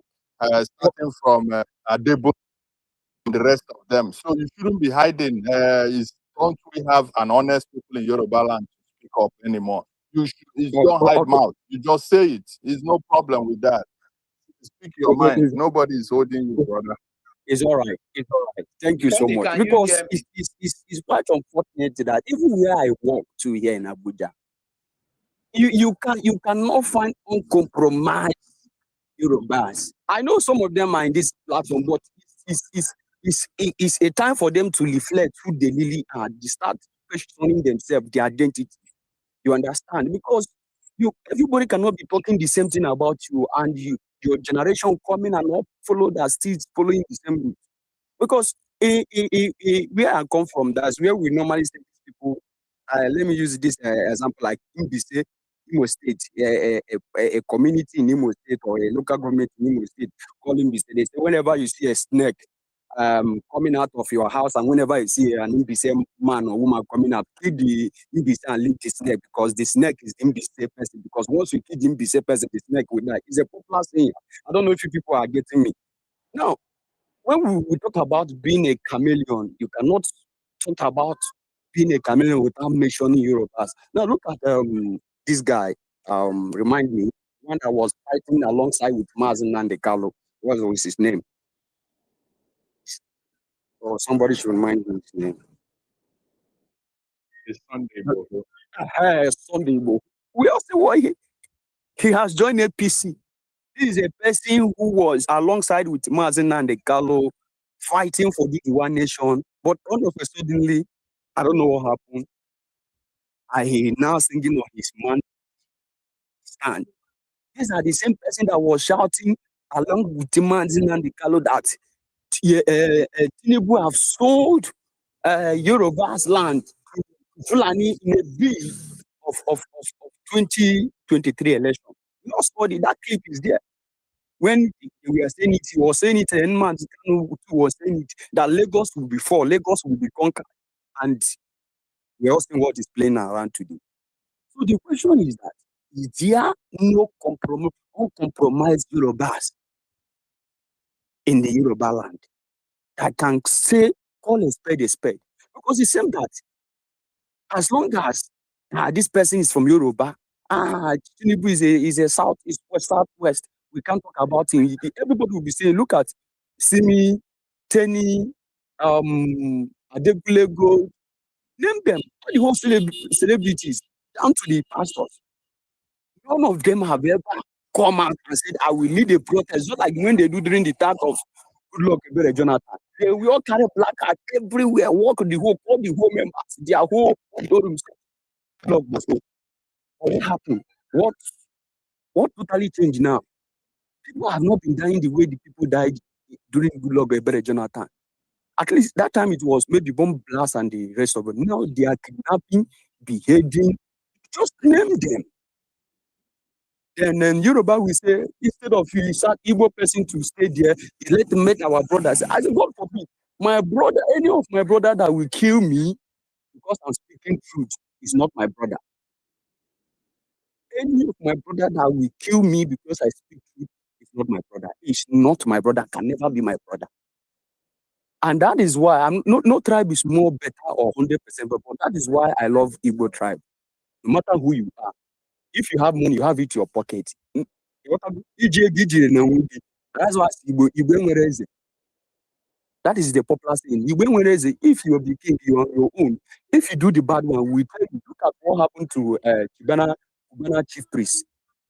Upon all the whole planting habit, he only got, I think, 4 votes or 14 votes. But if it is in Yoruba land, I swear to heavenly God, you will emerge as solely candidate in Yoruba land. So, but apart from this, what I want us to discuss or ask ourselves question is this.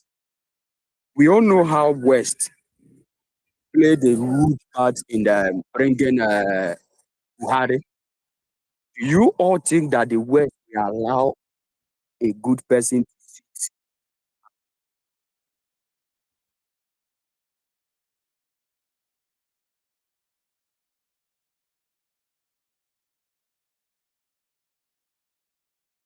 Since his Is mic. he still speaking? We can't hear him again. 2, 3, 4, are you there? Kenny, it's my turn. Kenny. Echen, you have the mic. Okay. Thank you very much. Kenny, can you hear me? Good. Since where we can hear you. Wait, after me, you speak. So I greet everybody in the house. Hope you guys can hear me. Okay, thank you. Uh, I will start. I will start with this. First off, I feel like many of us are kind of afraid to say things the way it's supposed to be. The only person that I felt like he said something the way it should be was a grandmaster. And as it stands now, we shouldn't be trying to sound politically correct or trying to kind of please some people, and we try to quench the truth, or we try not to say the truth. I could remember when the Osibanjo was coming out, or when he came out, some some people labeled him a kind of a Judas. You know, if we come up here to speak, we have to be honest. I'm not saying it because I hate anybody or because of anything, but I'm saying it's just the truth. And we, the funny part, we, majority of us, if not all of us, know that this is truth. But some of us are afraid to say it.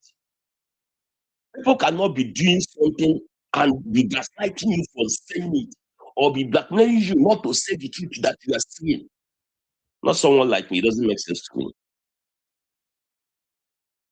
Osibanjo, I could remember when Osibanjo healed this thing for like 2 months. Everything, like many things, turned to our own favor. People rejoiced. So they came back, and everything went back to I don't even know what to say. And this man came out. You know, when we talk about Yorubas, I will tell you this. I've lived there. Part of my life, I grew up there. I've been with them. Not that my own tribe is the best, but this is just the fact. Because we still have even people that are worse than road terrorists for Yoruba. We still have them in Southeast. I kid you know, we still have them. But one thing I have to tell you is this. This issue of Yorubas, what I find out is this. As a normal human being, if they should keep Osibanjo and keep Tinubu, who are you going to pick? Who are you going to pick to lead you? The answer is as simple as ABCD. All of us know. But could you imagine that these people label this man many things, call this man all sorts of names, and the people doing it, see, for average Yoruba Muslim, religion comes first to him before tribe. This is the fact.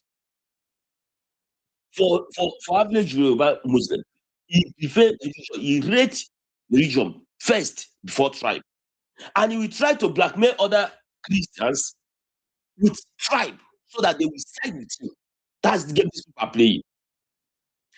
You guys are, I think you guys are trying to get to know about this kind of thing, the celebrities of that. I think there was a time I said something, many people don't understand.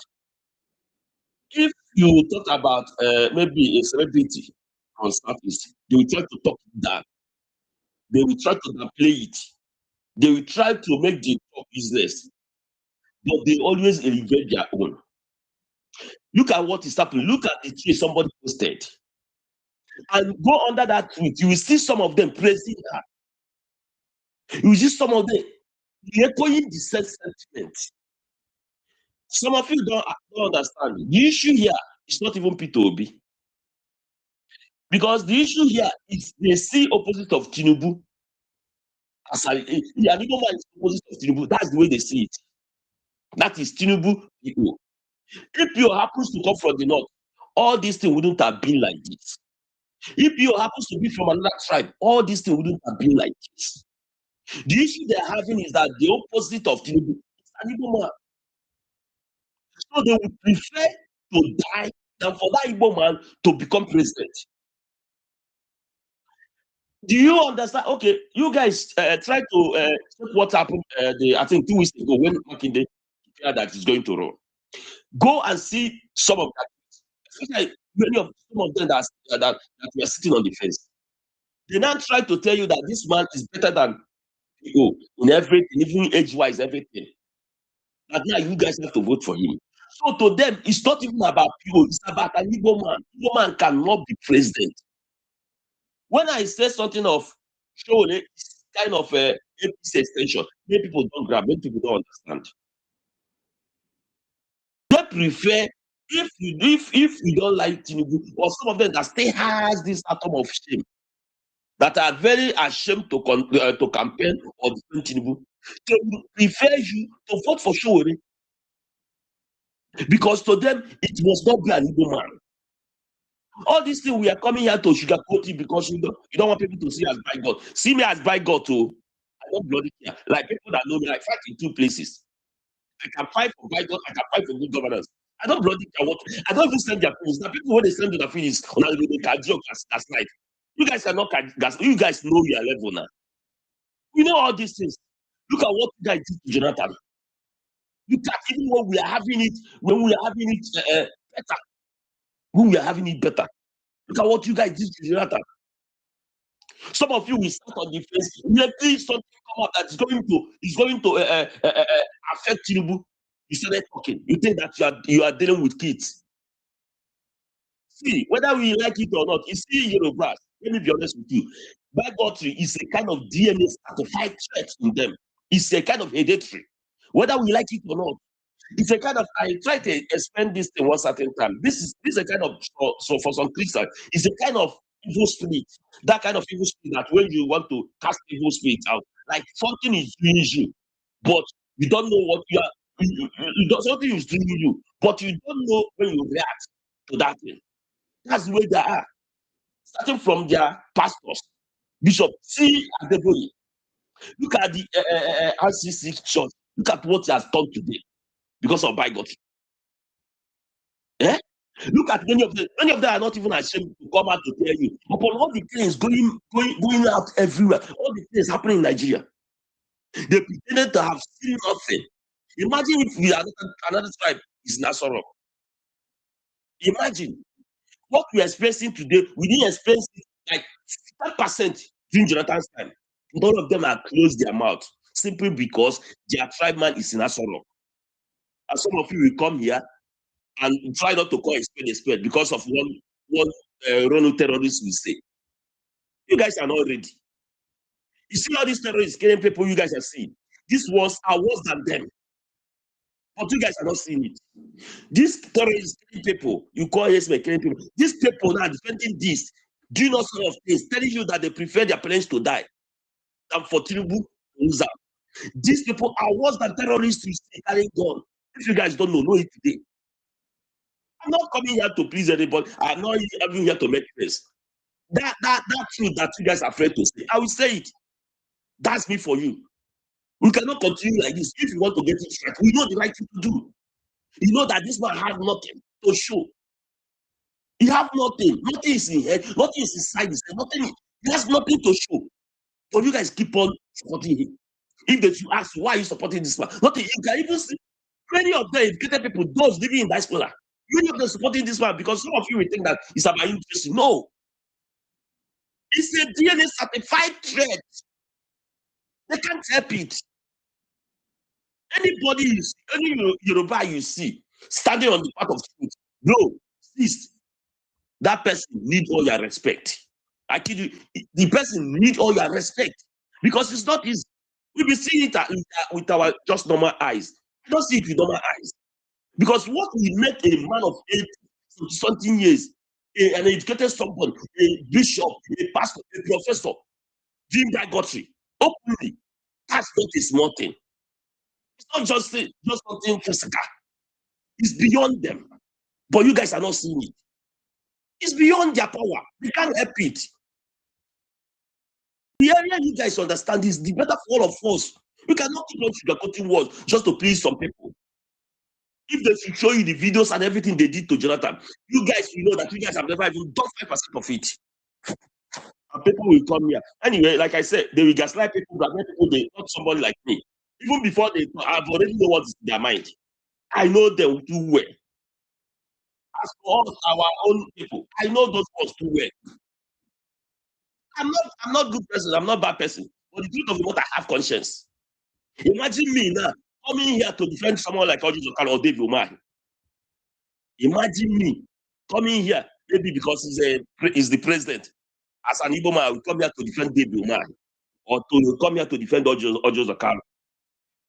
I be say I don't mad finish now, and I be say you don't use me do ritual. Eh? You guys don't even understand what is happening. You think that we are still doing football, chasing among you. They're killing your people instead of you guys to speak up.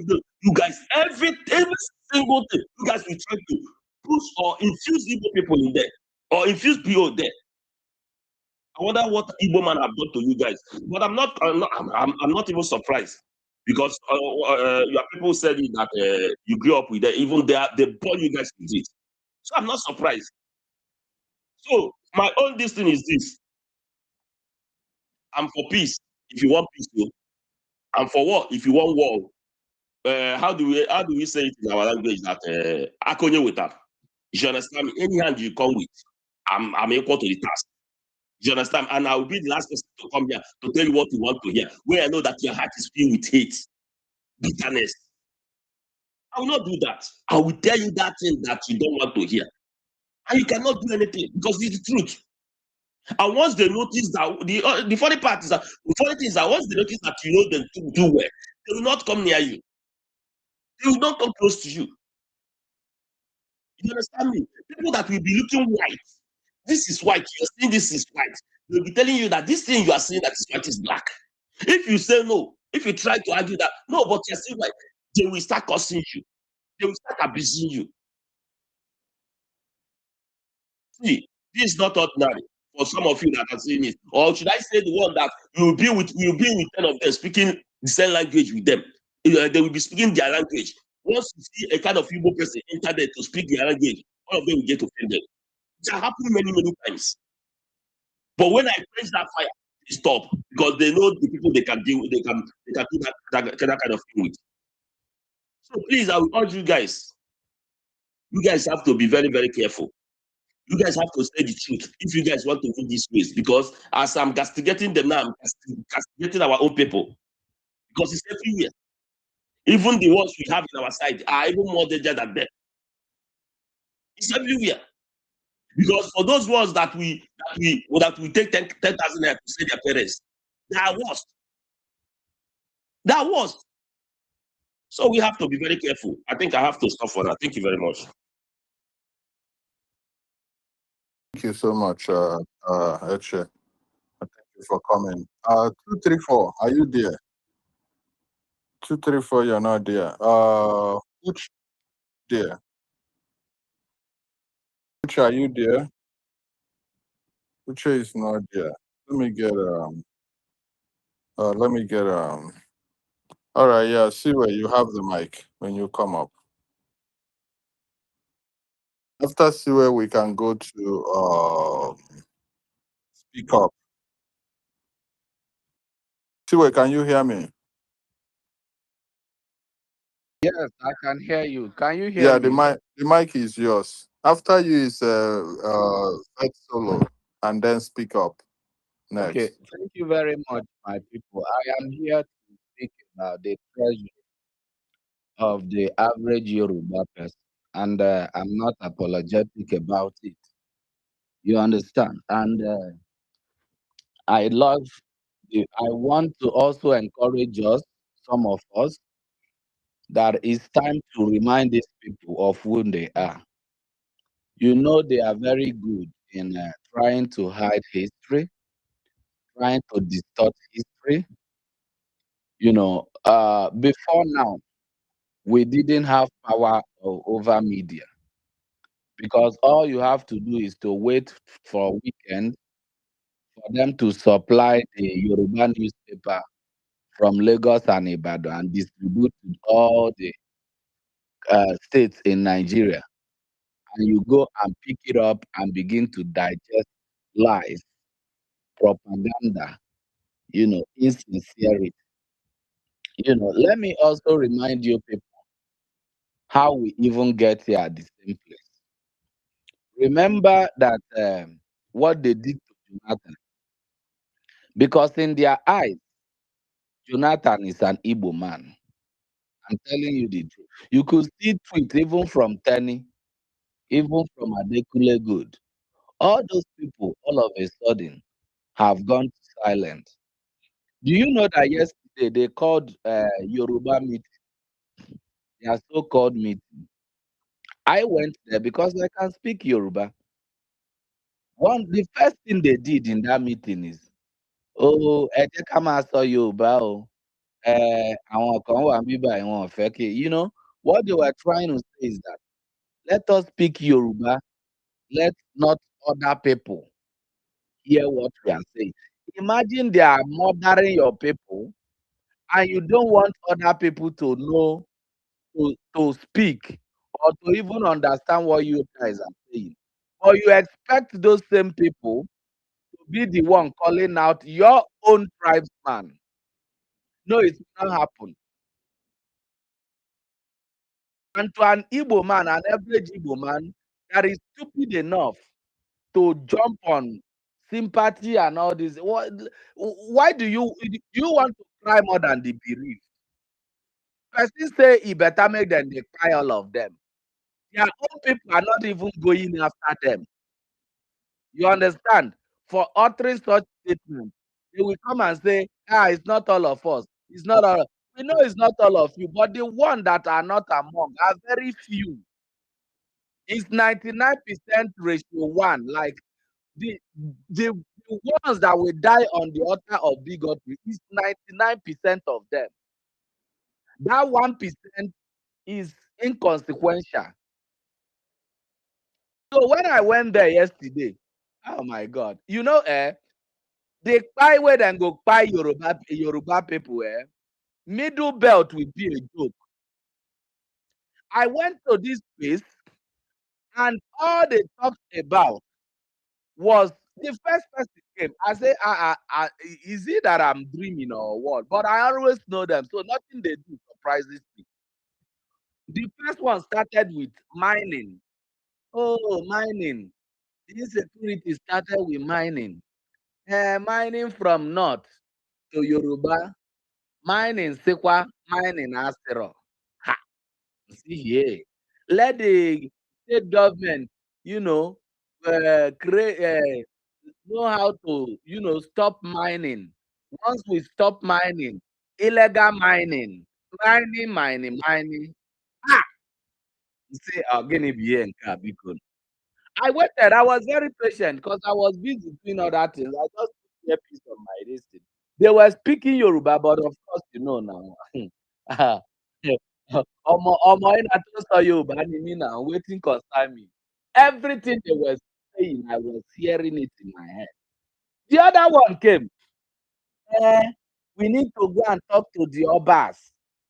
We need to tell them pé àwa la nílùú yìí.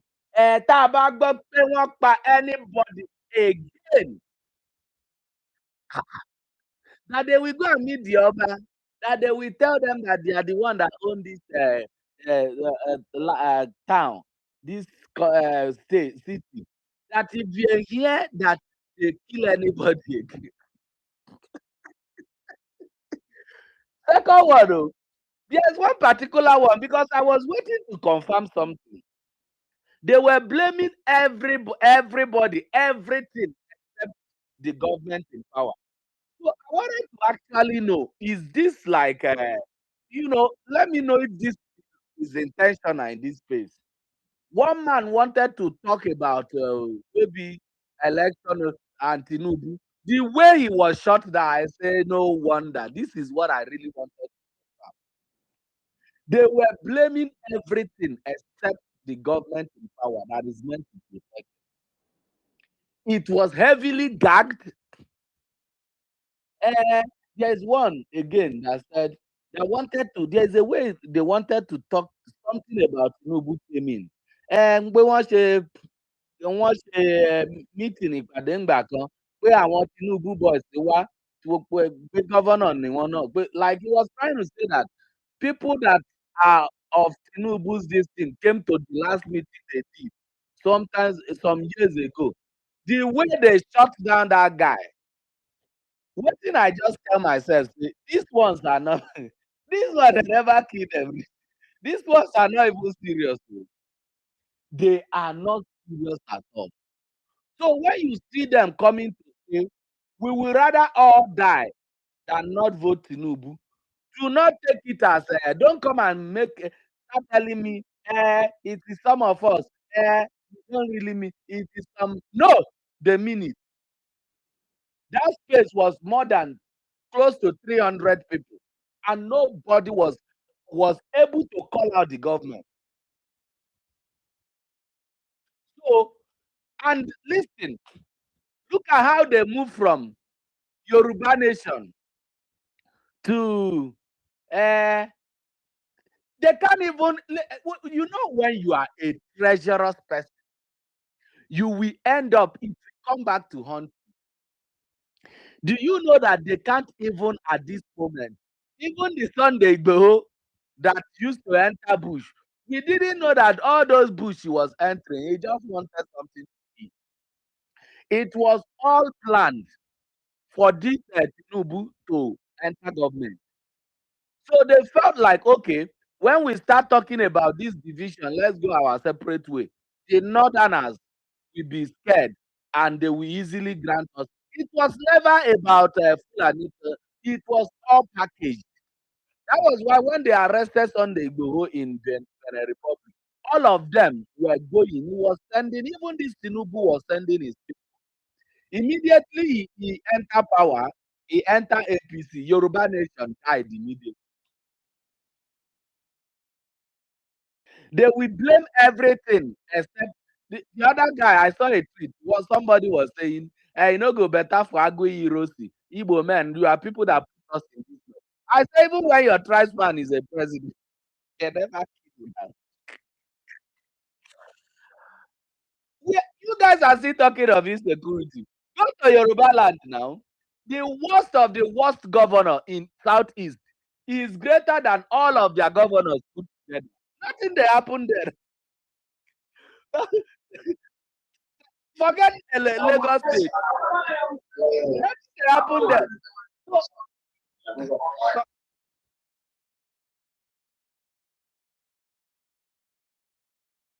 okay. Can you guys hear me? Okay.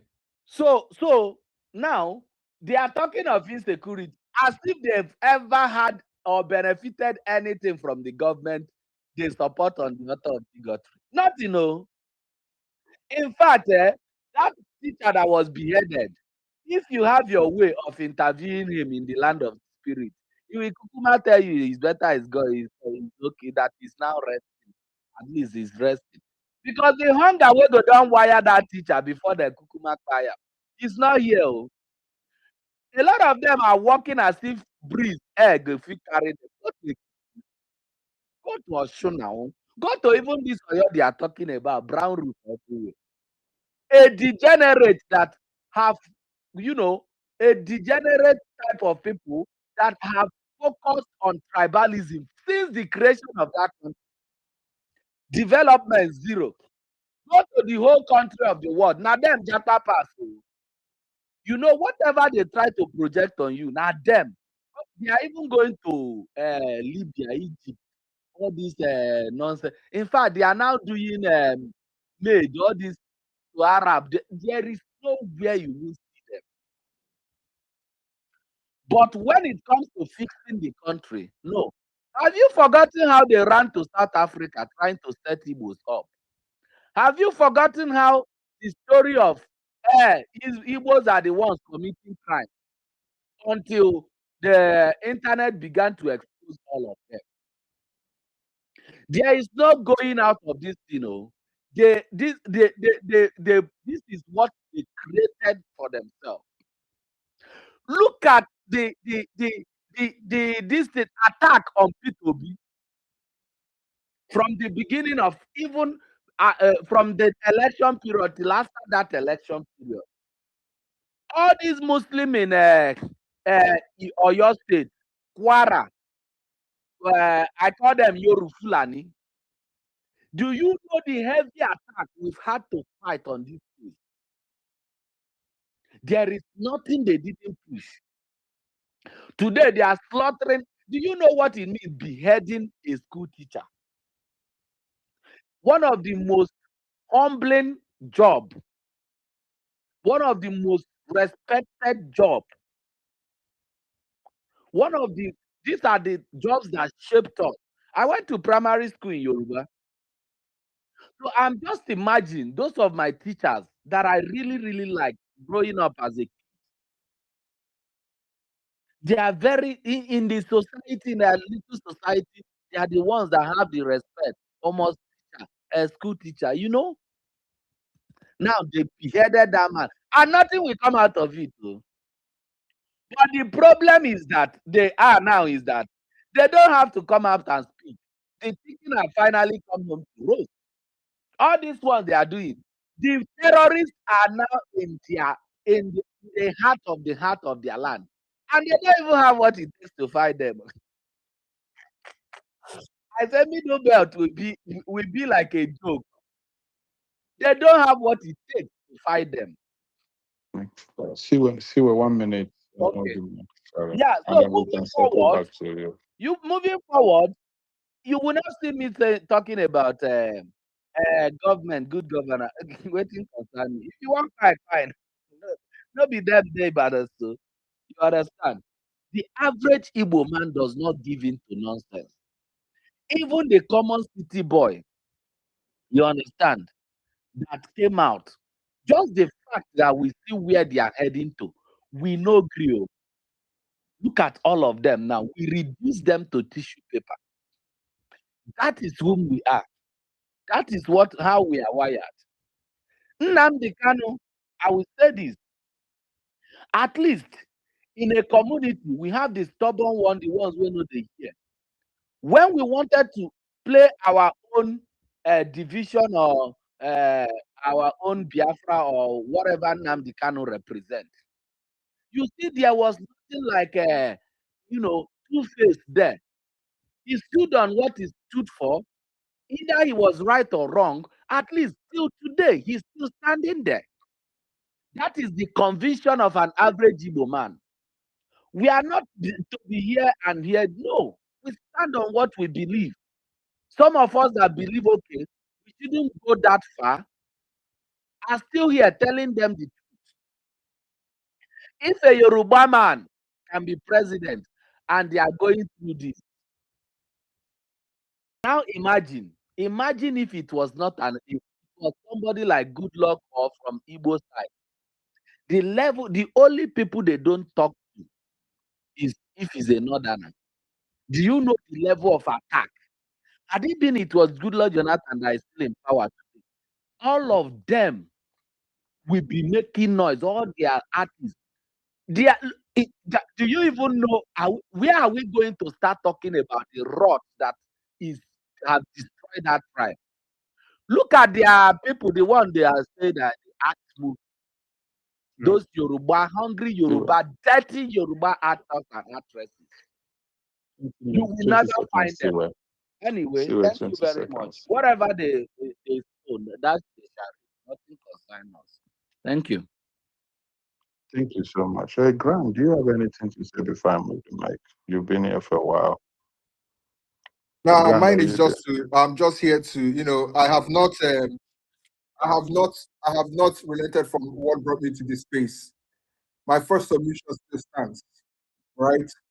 Yes, because after listening to this space yesterday, that these people held, I knew there was a very big problem, and it will be the responsibility of every Yoruba person who is right thinking to go out there and confront this madness that these people are trying to spread amongst their people. Because if they do not, they stand a very big chance of losing their homeland because of the level of psychophancy, lack of truthfulness, and dishonesty that exists amongst middle-aged Yoruba men specifically. Right? I will keep repeating it. It's not me coming up here to, I'm not speaking down on anybody. I am telling you what it is because I feel like a lot of Nigerians know these things and they do not want to say it because they are trying to be politically correct. They don't want to hurt people's feelings. But I think with what is currently going on now today in this country, we have to come out and say this. Because I've never seen a thing like this, Kenny. I have never seen a thing like this. What I heard yesterday, only for me to come online this morning, I see Harry, post the same post I saw on Facebook yesterday to here on the timeline. The idea that you will always deflect from the reality that is confronting you every time these issues arise. You always look for a way to deflect from this reality and look for somebody or something else to blame. You never ever tell yourself the truth. You continue to lie to your people. You see, one thing Nigerians should understand is that this is happening while Tinubu is a president. I fear what is going to happen in the future. I fear what is going to happen to the people of the Southwest if this is what is happening. What will it take the average Southwestern man in his 50s, in his 60s, who lives in the UK with his family? All his friends are living in council housing. He is living in council housing, collecting social benefits because I want to believe that they are majorly used because they traveled, abroad when they were much older. And you are here lying to your brothers and sisters who are suffering one of the worst cases of insurgency, mass killing. Okay, let me tell you something, Penny. While people were speaking, I was producing the timeline. Not specifically because I was looking for any information. I was just simply, scrolling through the timeline to see what is up, what is the latest news. And there's a person who is currently posting videos of the particular community that this incident happened in. Do you know what is happening in that community now? There is currently mass exodus taking place. I mean, complete mass exodus. Please, maybe I'll put it in. This guy literally just took this video today. People are literally moving en masse. I'm not talking about like 2 or 3 or 4, 5, 7, 8 vehicles. En masse, even some of them on foot, are leaving that same community. I think it's called Yakuta or something like that. I can't remember how it's mentioned, but it begins with a Y. I think that might be, how it's pronounced. I don't know how it's pronounced, right? It begins with a Y. They are leaving the community. This is a similar thing that we have observed in Kwara State. Kenny, these things are not spoken about very as much as people. People come up here, catch their cruise and leave. But this thing is literally the reality of a lot of people. In Kwara State, about 4 local governments in Kwara State are standing as of today completely deserted. They have all migrated southwards towards Ekiti. Sorry? Yoruba speaking of Kwara and own experience. Yes, now the places that are under attack now, they have left about 3 or 4 local governments. Some of them have migrated into, some parts of Kogi State. That's Kogi West. Some have migrated downwards towards Ekiti North. Some have migrated towards Osun states, right? And somehow these old Yoruba men living in the UK, living in Canada, living in the US, who have their families in these places, come on social media to lie to their people and gaslight their people and tell them that the problem that they are facing cannot be fixed by anybody. They create phantom enemies for them and tell them that these are the people you should be targeting. And tell them that, it is impossible for the government of the day to save you from this issue you are going through. In fact, they have even gone to the point where they're saying that individuals should gather themselves together and then provide or procure solutions to this issue. The responsibility of protecting yourselves is now left in your hands. In a government, in an administration that the person that is handling it is a Yoruba son. You see, I said this in my initial submission at the onset of this case. I don't even care. And if Tinubu comes out today and say that, okay, they say, Tinubu did not protect the southeast. Tinubu did not protect the southwest. South. Tinubu did not protect the northeast, the northwest, the middle belt. But let Tinubu protect his own people. We have had presidents in this country. I don't think we even had a Yoruba president, Obasanjo, a man that all of them detest and hate so much. if you know the amount of hatred they harbor in their hearts for Obasanjo. But I want to tell you that during Obasanjo's period, at least I was conscious enough as a young person to understand what's going on in this country. Your homeland was not overrun. What is it going to take the average Yoruba man in his 50s, in his 60s, who lives in the UK, to come and tell his people the truth? To stop lying to your people. Stop brainwashing your people. Stop telling I them think, that I think the death of Paya Adebanjo really did a huge, honestly, the death of dent that man to. has dealt a very serious blow to the because I think that that immediately he died, Tinubu took control of Afenifere because the man seriously resisted Tinubu's influence in Afenifere. He rejected any form of influence of Tinubu within Afenifere. That was why when he was alive, Tinubu went and created a factional Afenifere group. He created a factional Afenifere group that was fighting Paya Adebanjo. But I'm not going to come here and carry other people's problem on my head. All I am saying is this, and I'll round up with this. Kenny, if you're a Yoruba person, specifically a young person, maybe you might not be living in your home state. Maybe you're living maybe in metropolitan cities like maybe somewhere in Lagos, or you're living somewhere in Ogun State or some other, I don't know, right? I think it is time you guys come out and tell your elders to stop taking you guys down this path they are taking you. Tinubu will only have at most, if he maneuvers his way into that position, which I believe and I pray he doesn't do, will have at most 4 years. Ask yourself, what becomes of your own people the moment that man leaves that seat? Because if this is going on while this man is a president, what will become of your own people? Look at the disgusting tweet I put on Jumbotron. Listen to me. If bandits like, let them kidnap the whole Nigerians. We will still vote for Asiwaju Bola Ahmed Tinubu. You refuse to tell yourself the truth that is literally staring you in the face. That the person whose primary responsibility it is to protect you, forget the rest of the country. Because we know that there was never a time he ever gave a damn about any other person, right? But let's forget about it. The person that was supposed to be there to protect you has betrayed you. And what you can do is to come and reward him again. Instead of you to tell yourself the truth that this man is a failure, a complete and colossal failure, abject failure. You come and you gaslight your young ones and tell them that there is no other person that can do this job but him. So I guess when Tinubu leaves office, Yoruba people will be incapable of producing any other person in this country. Or Nigeria at large will no longer be able to produce any other leader in this country because Tinubu will be the last leader that Nigeria will ever have. The lies you are telling your young ones, simply because you guys are battling to and new. What exactly did Peter Obi do to you? Let's even get to it. What exactly did Peter Obi do to you guys? You guys will literally take the pluck the hair on your head and you ate it as that Peter Obi will never. It's not as if you guys even have the power to even not make you be president. And it's not even about Peter Obi.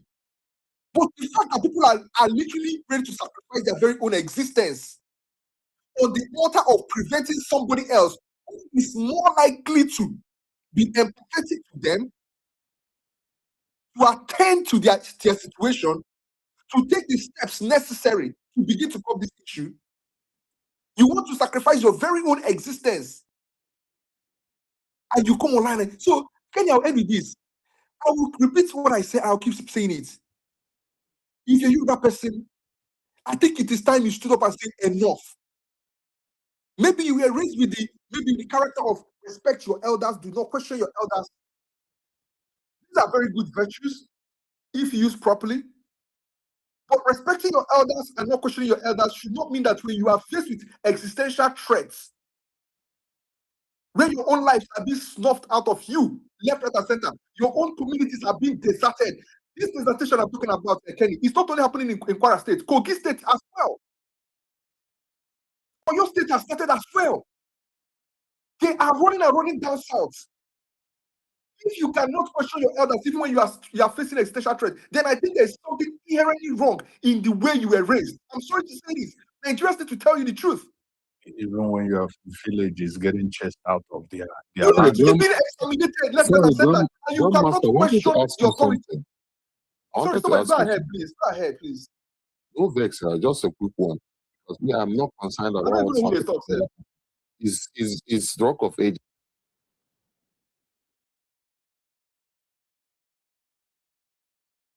You go ahead, Rock of Ages, please. I'm listening. Thank you. Yeah, Rock, did you say you have question? Yes. I Okay. said Okay, the let killing him that round up happened my in Imo Let State, him ask the have question it and been nipped I'll to run the up the bud? Okay, go ahead. The killing that happened in Imo State, have it been nipped to the bud? The one that said Fulani came to is a Futo area, because that's my state. When I heard it, I was so concerned. I've even called people around there, but they said there's nothing like government's intervention or something like that. But I don't know.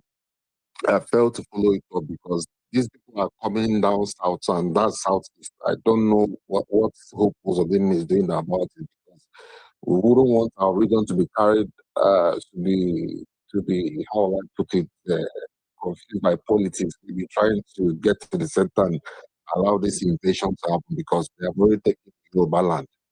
But it's just our home states we should be protecting. Our five, the dots in the middle, the 5 states. That's my own concern. Ask your question so that I will bring the mic to you later, my brother. Yeah, I So got that this question. I got this question. So thank you very much, Rock of Ages, right? The killing that happened in Imo State, I have actually, sent messages and asked questions. I keep getting conflicting reports. I am at this particular point in time, I am not even sure. You understand who are the people that committed the atrocity? But like I said, if you want, I can maybe direct you to the, or maybe people who are from Imo State, that particular, place that they happen, can come up here and give us more information on it. I do not have the details of that. I just know that something is happening, but I do not know the details. The reason I'm even commenting on this particular one is that this was on camera, and ever since it happened, it has been a topic of discussion, and a lot of spaces were posted yesterday. You understand? And I wouldn't have even got myself involved in this. I just simply wanted to just say my condolences to the family to the person that died and the family, commiserate with them and keep it moving. But when I started seeing the agenda that was being pushed, right, and then people claiming that, literally leaving the threats that is facing them and started attacking certain, regions in this country. That was when I knew that there's a very big problem and that this cannot continue like this. And if they continue to transfer this mentality and this way of thinking to their younger generation, it's going to be a very big problem, not just for them, but for us in Nigeria collectively. Security is about eternal vigilance. There is no point you get when you say that you have completely secured a place. It is something that is continuous. As long as we live, we must always continue to be security conscious and protect ourselves. So what am I saying in essence? Even if the Southeast is safe today, it does not mean that something may not happen in Southeast tomorrow. Absolutely, something can still go wrong tomorrow. Even if the Southwest is burning today, it does not mean that the Southwest will not be peaceful tomorrow. And then after like another 10 years, you know, go. So this is what they call, but the mindset with which we approach insecurity is what is going to determine to what extent we are going to succeed when we fight security. What I'm seeing in the Southwest is very disturbing, extremely disturbing. And if they are going to continue with this mindset when they are faced with an existential threat where their communities are literally being displaced, right when their own brother is the president of this country, the GCFR of this country, then I think that the Southwest has a very, very big introspection to have amongst themselves. They need to ask themselves the question: if the people that are currently the people that are speaking for them, representing them, actually have have good intentions towards them, especially the coming generation. Because at the end of the day, why I always speak extensively when it comes to the case of insecurity, and I'm very passionate about is that insecurity is like a rolling stone. The fact that it's not happening in your house today doesn't mean it won't happen tomorrow. And if you refuse to speak out about what is happening elsewhere, the moment the insecurity ravages that place, it will come to your doorstep. That is why we must all be eternally vigilant. If something is happening in the Southwest today, we all Nigerians should be concerned about it. I personally will not come and say, "Oh, it is their problem," because that same Oyo way they talk about, he gets boundaries with states, we get boundaries with our own states. Kogi State has boundaries with Enugu. Kogi State has boundaries also with Anambra states. Kogi State has boundaries with those states. So there's a very high possibility that if things go awry in those places, refugee crises arise, And these refugees will start pouring down south. And as they are moving, these people will follow them. And they will end up in your own doorstep. And that is why we must all ensure that the insecurity is nipped in the bud where it starts. And the only person whose sole responsibility it is to protect those people is the federal government, Tinubu specifically. And we must call Tinubu out and hold him to his task to do what he was elected for. We cannot continue to mince our words around these people. Tinubu is a failure. And if we have to change Tinubu to save this country, we will change Tinubu. Heaven will not fall. He's not a god. We will change Tinubu because Tinubu was changed. Other presidents were changed. We will change Tinubu. Heaven will not fall. Yorubas will not threaten other people in this country. You will not threaten Igbos if Fulanis attack you. You will not tell Igbo that after you attack Fulani finish, you will come for them because there's nothing you can do to them.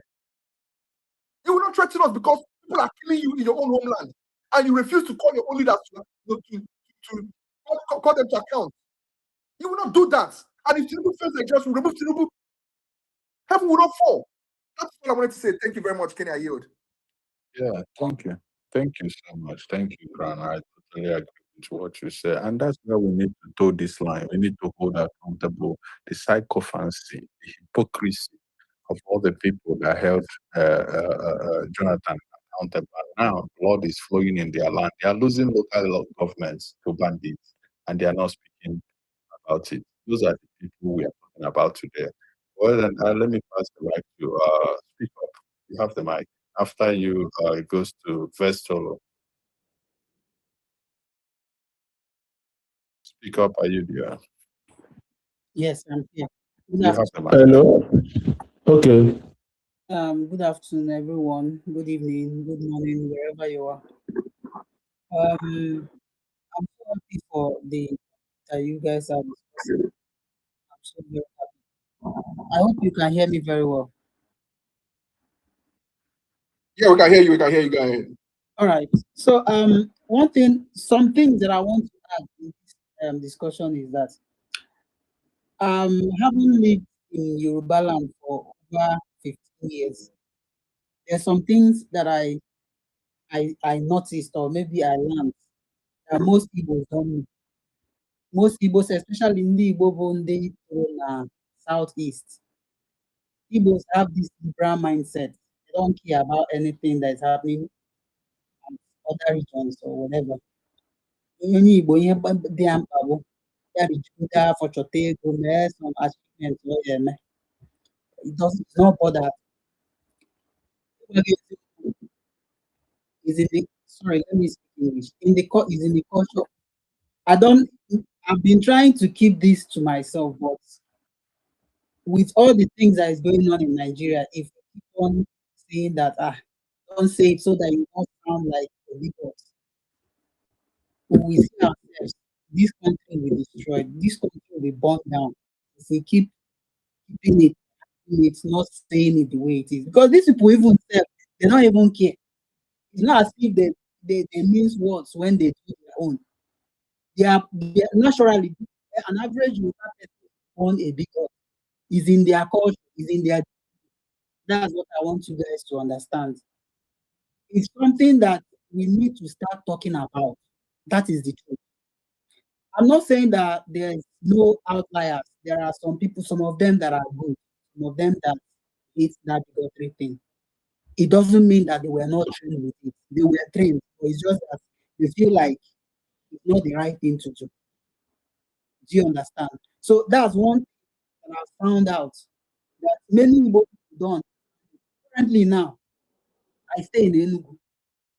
When I have conversations with most people here, and you talk to them about the thing, they will argue with you that Yorubas are most accommodating, Yorubas are da. But this person has never average Yoruba person. I've been to almost all Yoruba states. I mean, the interior part of Yoruba land, communicated, lived with these people. The way, the mindset they have, an average Yoruba person is Igbo, somebody from the south, not southwest, maybe southeast, even the east. Those people that are from there, see them all as Igbos. So, and the way they see us as people of lesser value. That's how I'm telling you their normal mindset. And another thing that also affecting them is this respect mindset, this respect culture. They believe that once somebody is a leader, or maybe they see somebody as an elder, that person is a master over them. And now it's also annoying to them that if you, as an outsider now, if you come to their culture and you don't behave exactly that with that slave mentality that they have, then you're being proud. You have rights, and you don't respect them. By most of the time, when you hear them, Igbos will come to our land, we will accommodate them. They will now come to denigrate our our land, denigrate their hosts. Now you ask this person that is saying that denigrate their host. What is the crime of an average woman in Yoruba land? They will not say anything. One thing they will say is that Igbos, they don't respect our culture. Igbos, they want to take over your Lagos.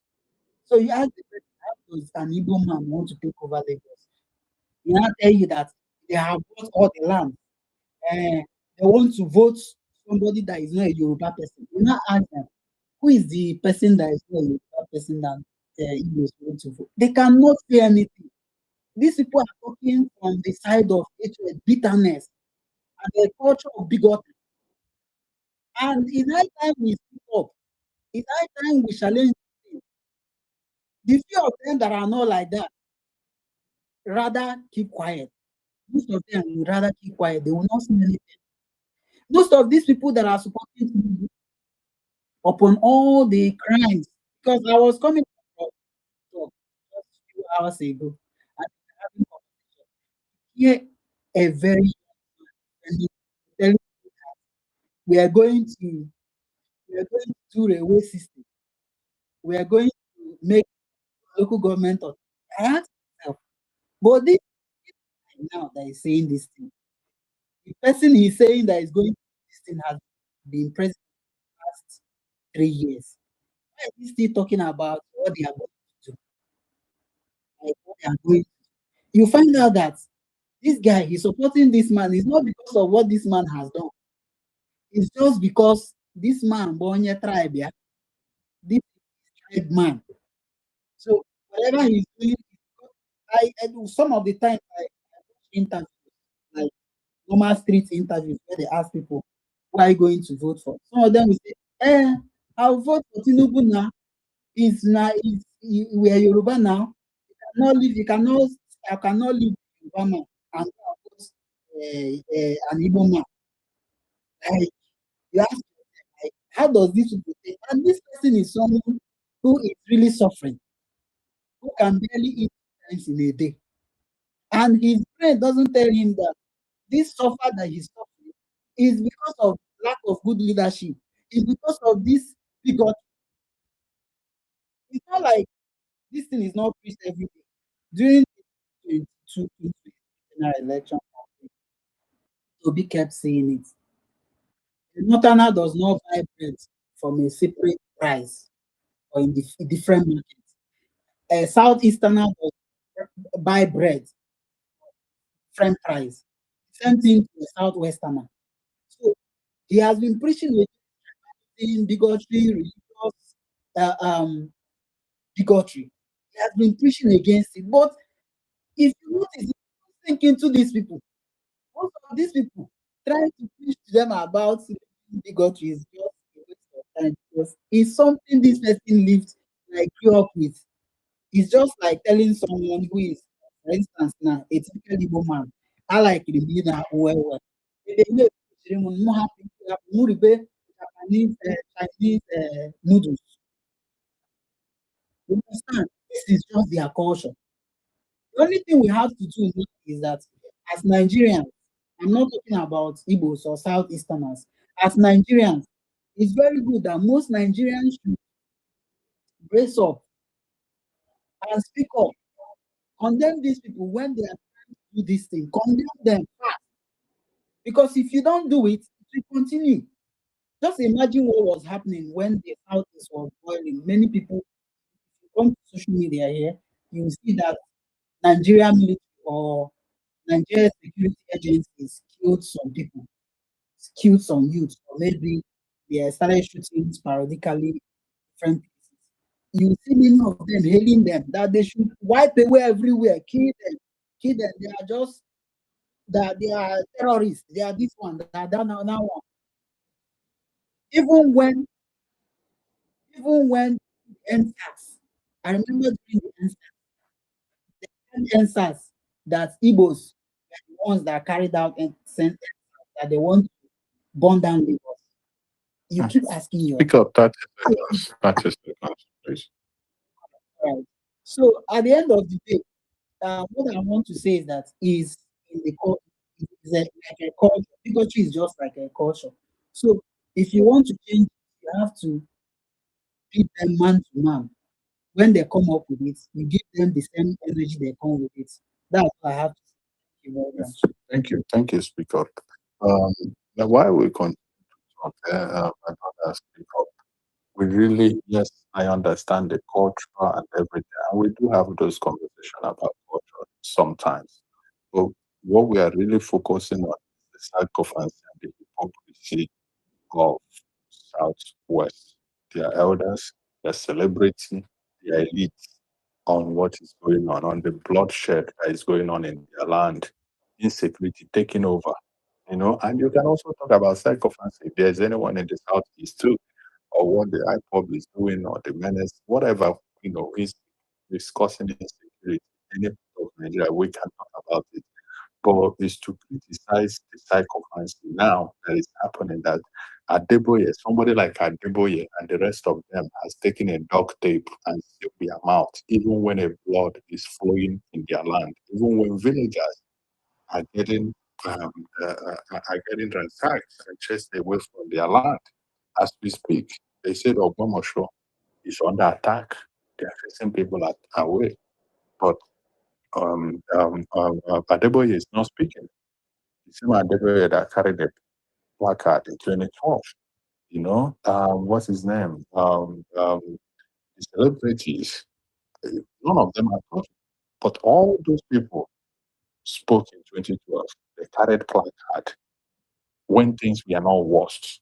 And today, all of them are putting duct tape in their mouth. And not only that, they are putting a duct tape, they are forcing their people to also put that duct tape just to make sure that the criminal Bola Ahmed Tinubu continues his administration. That's just the agenda. And that's where we are focused on, to speak that the evil that is befalling upon them, they just because they want Tinubu to stay, they should not inflict us, the rest of the Nigeria, with that evil. Do you understand? If Tinubu must go, not even if, Tinubu must go, another person will replace him. He's a failure, he's an evil man. He has to go, whether they like it or not. So their psychophancy is not going to save Tinubu. But that's where we are focusing the conversation. Thank you so much for your contribution, by the way. First of all, you have the mic. After you is Rock. Is it Rock of Ages? Rock of Ages. Okay. Oh, sorry. Vessel, are you there? Not there. Vessel, Rock of Ages before you, Mazi, you have the mic. Mazi Uchenna. Okay, thank you so much, our brothers. Yemi and 2234. Thank you for your good job. You're doing a great job. So, as you can see, the problem of Nigeria, is just these nations that were piled together.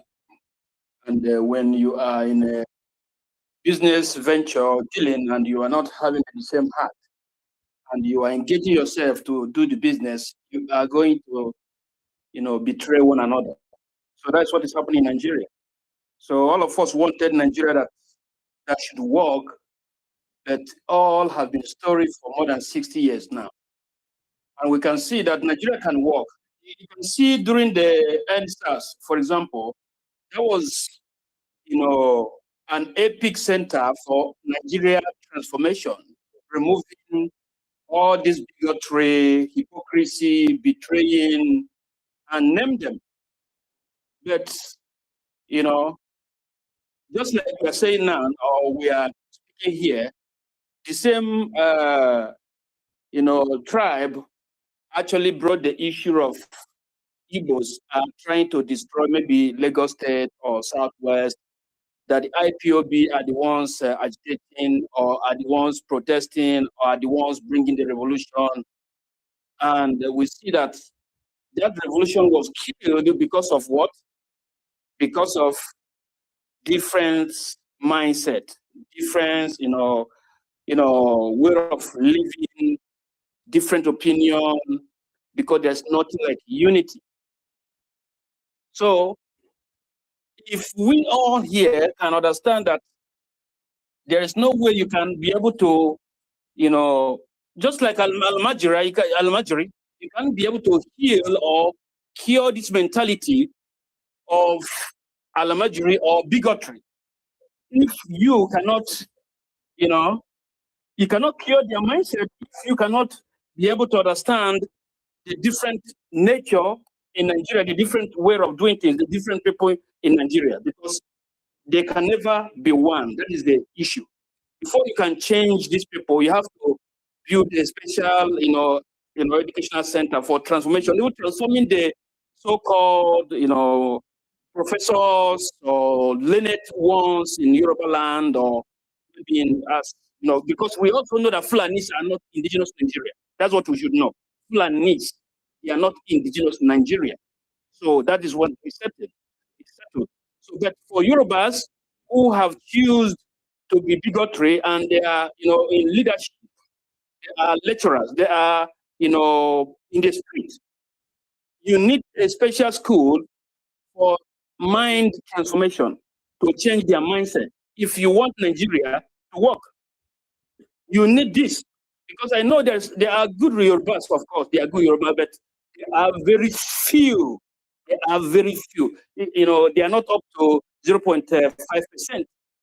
Because other ones, why they are coming out from a family, their nature is to be bigotry. Their nature is to be jealousy. Their nature is to hate. And that's why, you see, we are still in one Nigeria, and Nigeria is not divided yet, but they are coming from a family, and the family are training their children to be bigotry, to hate other tribe. Even if it will cause their own death, it doesn't matter. Just like an average, jihadist believe that dying to go to their hellfire, that their, whatever we give them 70 angels. These are the mindset of Yorubas. They believe that you should be bigotry. They believe that this is the way to live. If you want to protect Yoruba culture. So for us, That's 1 second. Yeah. Do you support Simon Ekpa?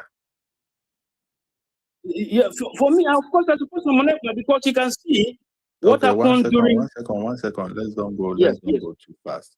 yes. It's part of the problem that we are talking about, right?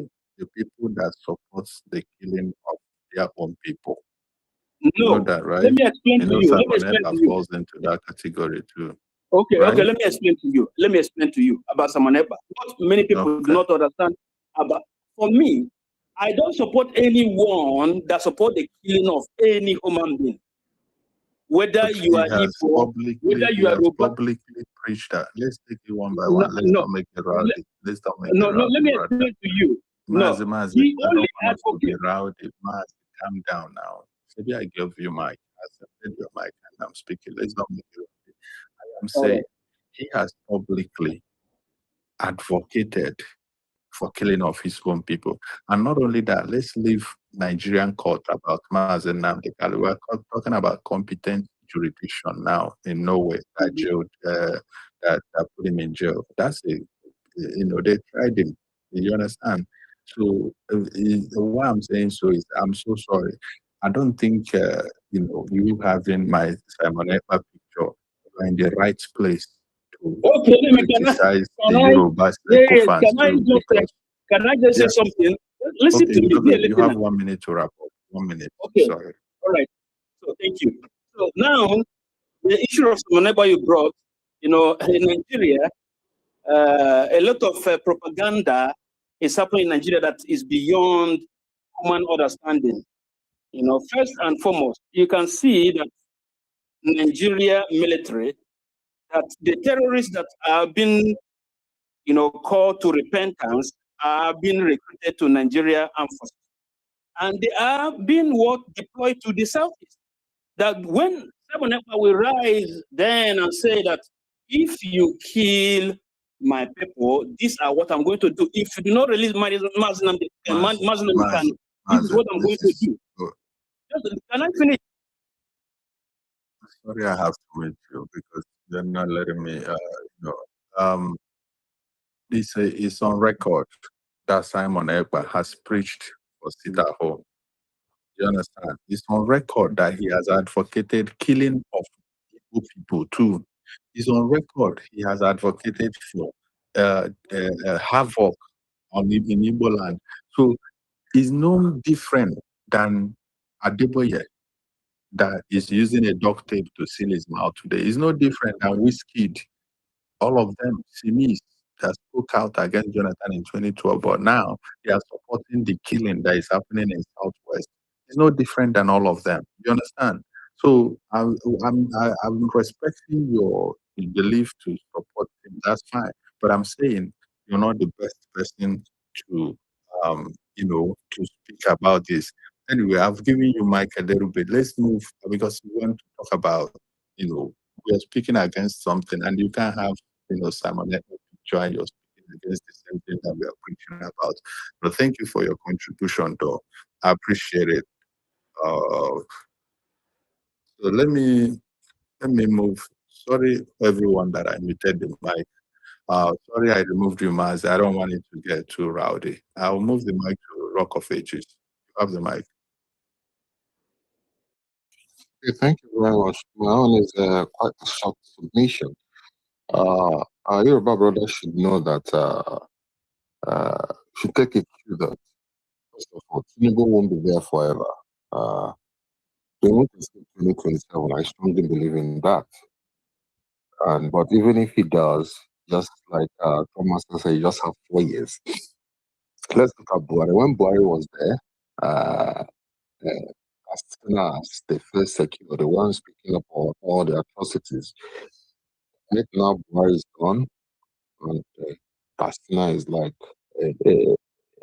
how will I put it? A terrorist war. I mean, the terrorists didn't spare them. It's not spared them. But when Buhari was there, they didn't speak out. They're all hiding the whole incident, trying to, I like to call that patriotic or trying to just hide their things. So it's the same playbook is happening in Yoruba land. Gradually, it's that taking over. I watched the video of Peter Kai.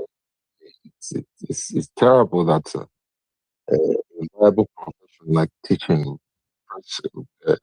being a principal now, it's down the gutters. And first of all, terrorists came to kidnap them and put them in the bush, and they are crying for help. And believe me, the government won't do anything about it. And those ones will lose their head, and life goes on. So if they don't speak out or do out, maybe they are deciding to blame other tribes, because I don't know. It tells me that our tribe have taken a whole lot of bullets, even the one that concerns us, the one that doesn't concern us. For example, sorry, I'm going back to 1967. The war. First of all, the person that caused the war, what was his name? Zogo. If you look at it from the modern history, it's not even from Igbo tribe, it's from the South. Yes, though there's nothing like South, maybe geographically, but Nigeria said the South, it's from Delta State. So, but Igbos took the fall for it, took the bullets for it. And Even where he was born and raised in Kaduna. So normally speaking, it should be the law that should, people somehow they find a way to put it on the neck. And right now, the same thing is happening. Fulanis are committing killings and everything, and they are somehow trying to find a way to put it on Igbo. But I'm just happy that this is not 1967 and the whole world is more informed and nobody have monopoly of media. And I'm happy for what Harry is doing. Harry has been, like sometimes I'll be like, what's giving him the courage and the resilience? I mean, he has all the time, and just keep, you know, just one man is changing the whole media narrative, and I don't have anything to say that to say Harry kudos to you, and I hope the people that keep supporting him and everything really kudos to us all. But Yoruba should just be speaking up because by the time Tinubu is done, first of all, his leadership is not benefiting anyone. Even them, they are dying. They are dying in silence. That should not be. By the time he's done, believe me, Yoruba land, anything that Tinubu, this secret that is in Yoruba land right now will be times 100. Because the next person that will become won't even look at them. That's the truth. And that's why I like our region as well, because as it's happening, if Peter B should win 2027, and you won't find it funny because I trust our people. If you do anyhow, you will see anyhow. Who criticize it. We are not these people that is giving to let's hide him is our brother. Who speak up, who open space and criticize it. In fact, it will be the first people that will be opposing him. So I believe if every region is like us, like in terms of not being this fearful of people telling our kings the truth, telling our kings the truth to their face, I believe Nigeria will progress. Will progress. At least let them. Yoruba should learn one or two things from the Igbos. In fact, the whole Nigeria should do that. First of all, where your deliverance starts from is telling yourself the truth. Nigerian deliverance have not started because they have not told themselves the truth. That's my submission. Thank you.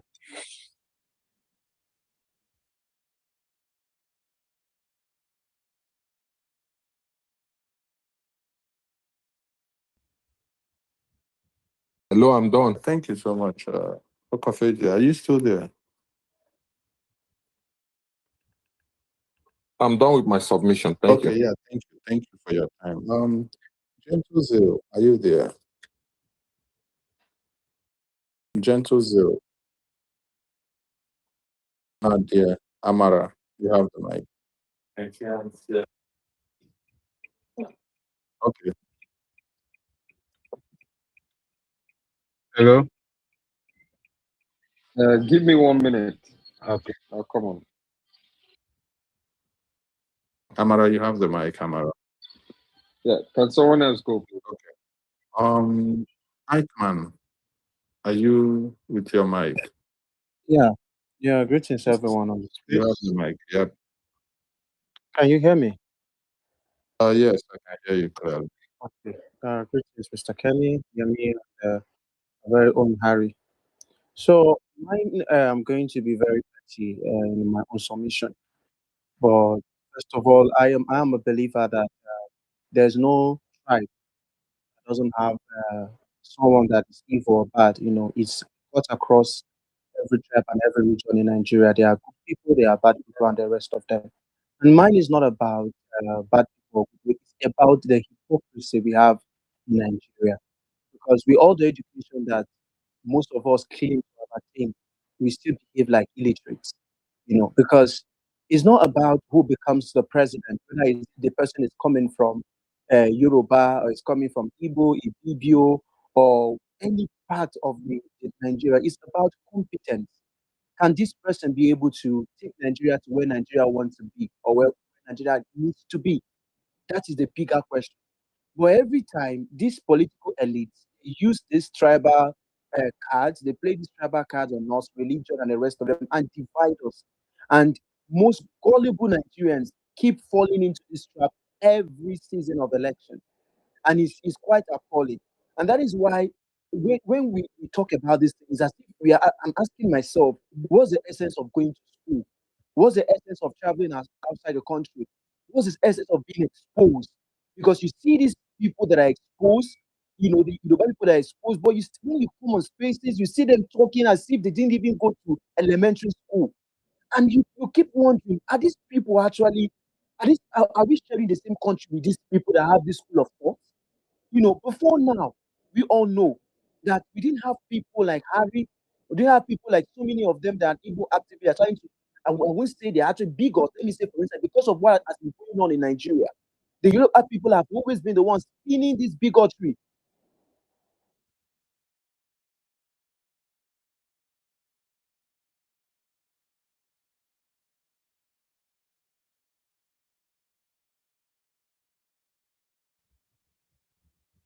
Eichmann, are you still there?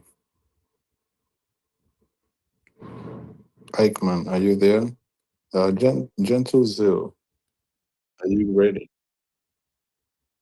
Eichmann, are you back to your mic? They've not come out to call out the government.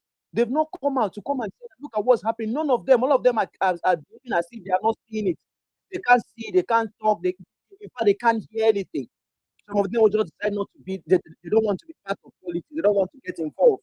But during Jonathan's time, they were all active, they were involved. You have people like Seni's husband. You have people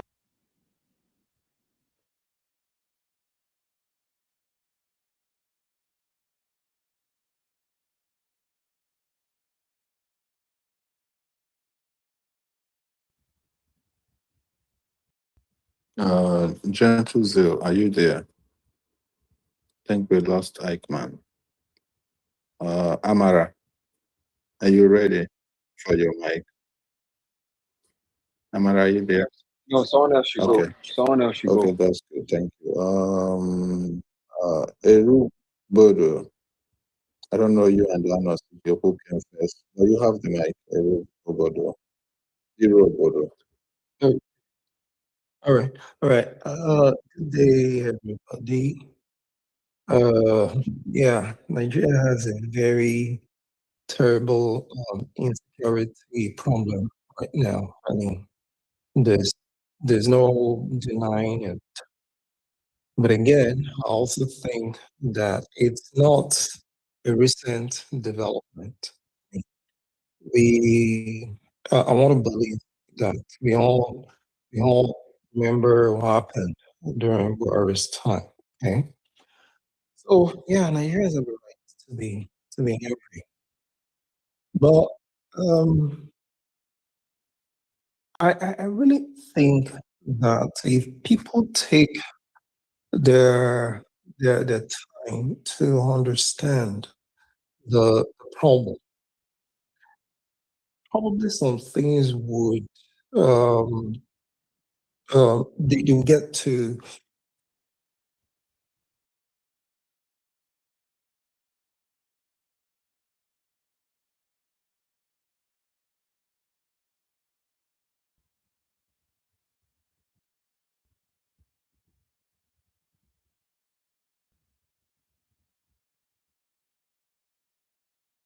Well, Before we like I was on the view that he could have done more at that time. But what I think one most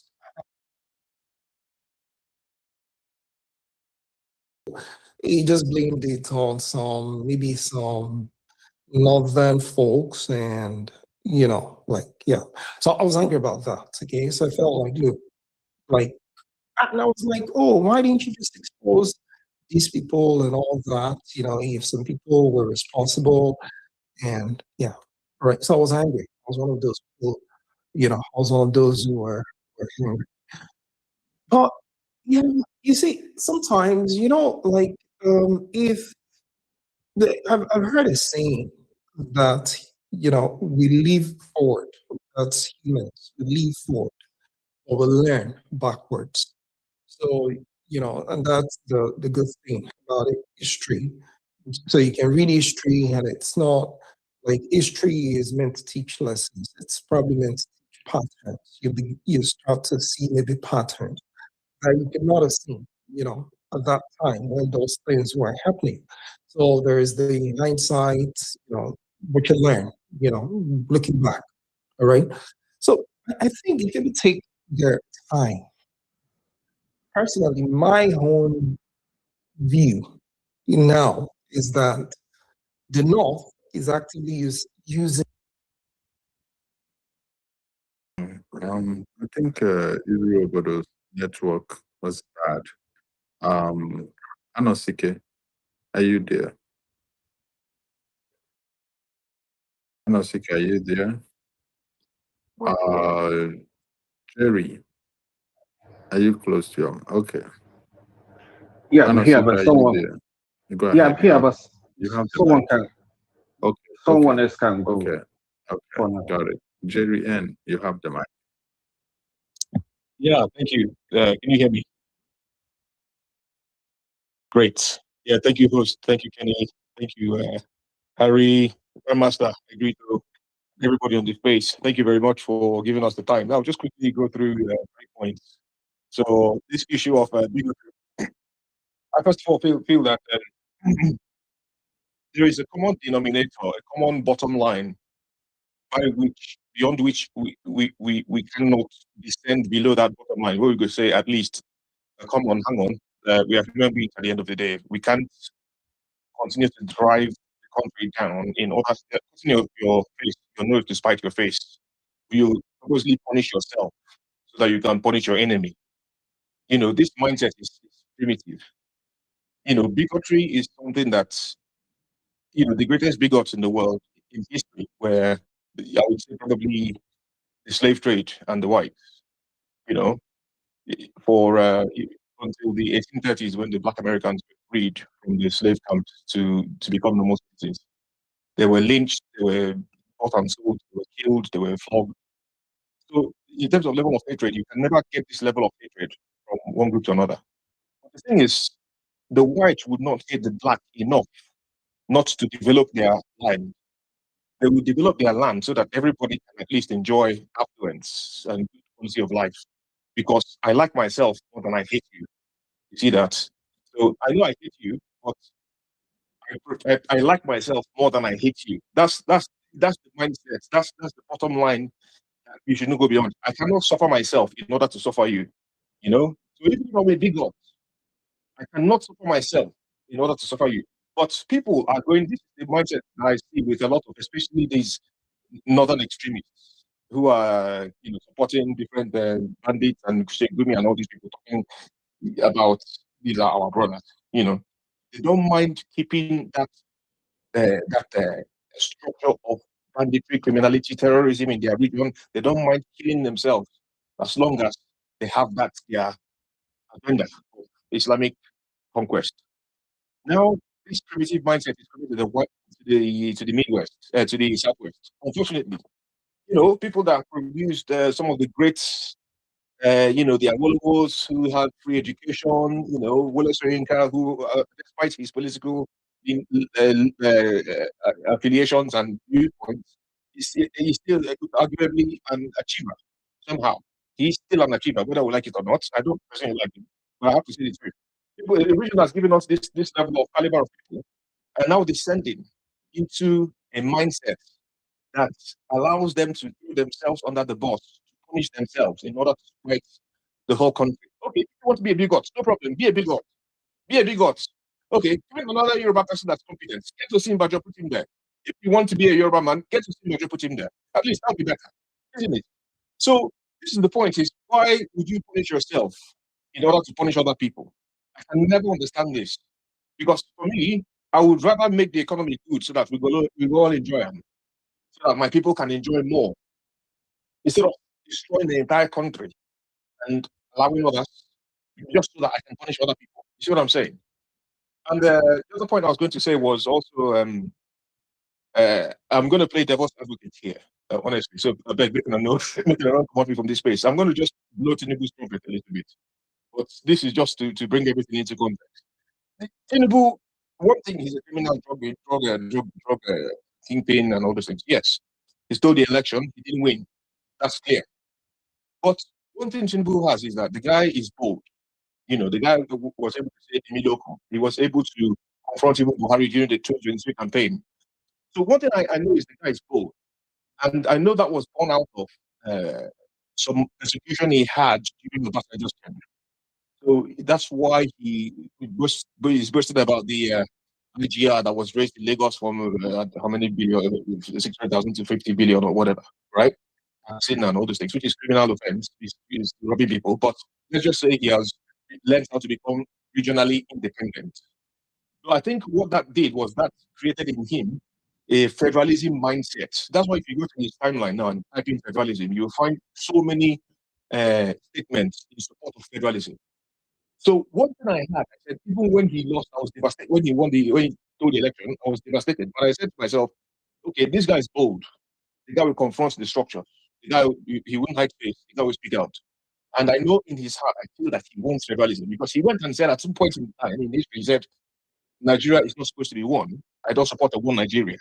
So I felt that that was still his mindset, his background mindset, which he will then unleash as soon as he gets into power. But little did I know the guy is just chaff. It's like chicken feathers. Nothing. Shaking left and right. When the wind blows left, you fall left. Nothing. So even the little thing I thought he had, he doesn't even have. Right? So what good is he? What good is he? What use is he to his people or to other people? All the Southwesterners are crying, oh, we are this and that. Oh, we have our president, but we've had vice president 8 years now. We're going to have another president 8 years if they want to steal this election. But I don't think he's going to win anyway. But that's another story. Okay, you have all the power. Why can't you secure your area? Okay, if you're crying on Twitter, why don't you lobby him? You have governors, APC governors in the Southwest. You have senators. You have House of Rep members. You have everything. You have councillors. Put it together. Go and meet your officials and tell them, let's put something before the president, table a motion, whatever, put the proposition in front of him and say, okay, sir, we feel that it's time for us to, he's your man, he will listen to you. It's time for us to consider our unity as a country. If we should go our own separate ways, if we should do this, if we should do that. He's your man. Why are you crying that your man is there? And you're saying that if the Southwestern Tinubu is not able to secure Nigeria, then how can someone else? Then that means that you relegated that responsibility to someone else. It's now an impossibility. Hang on.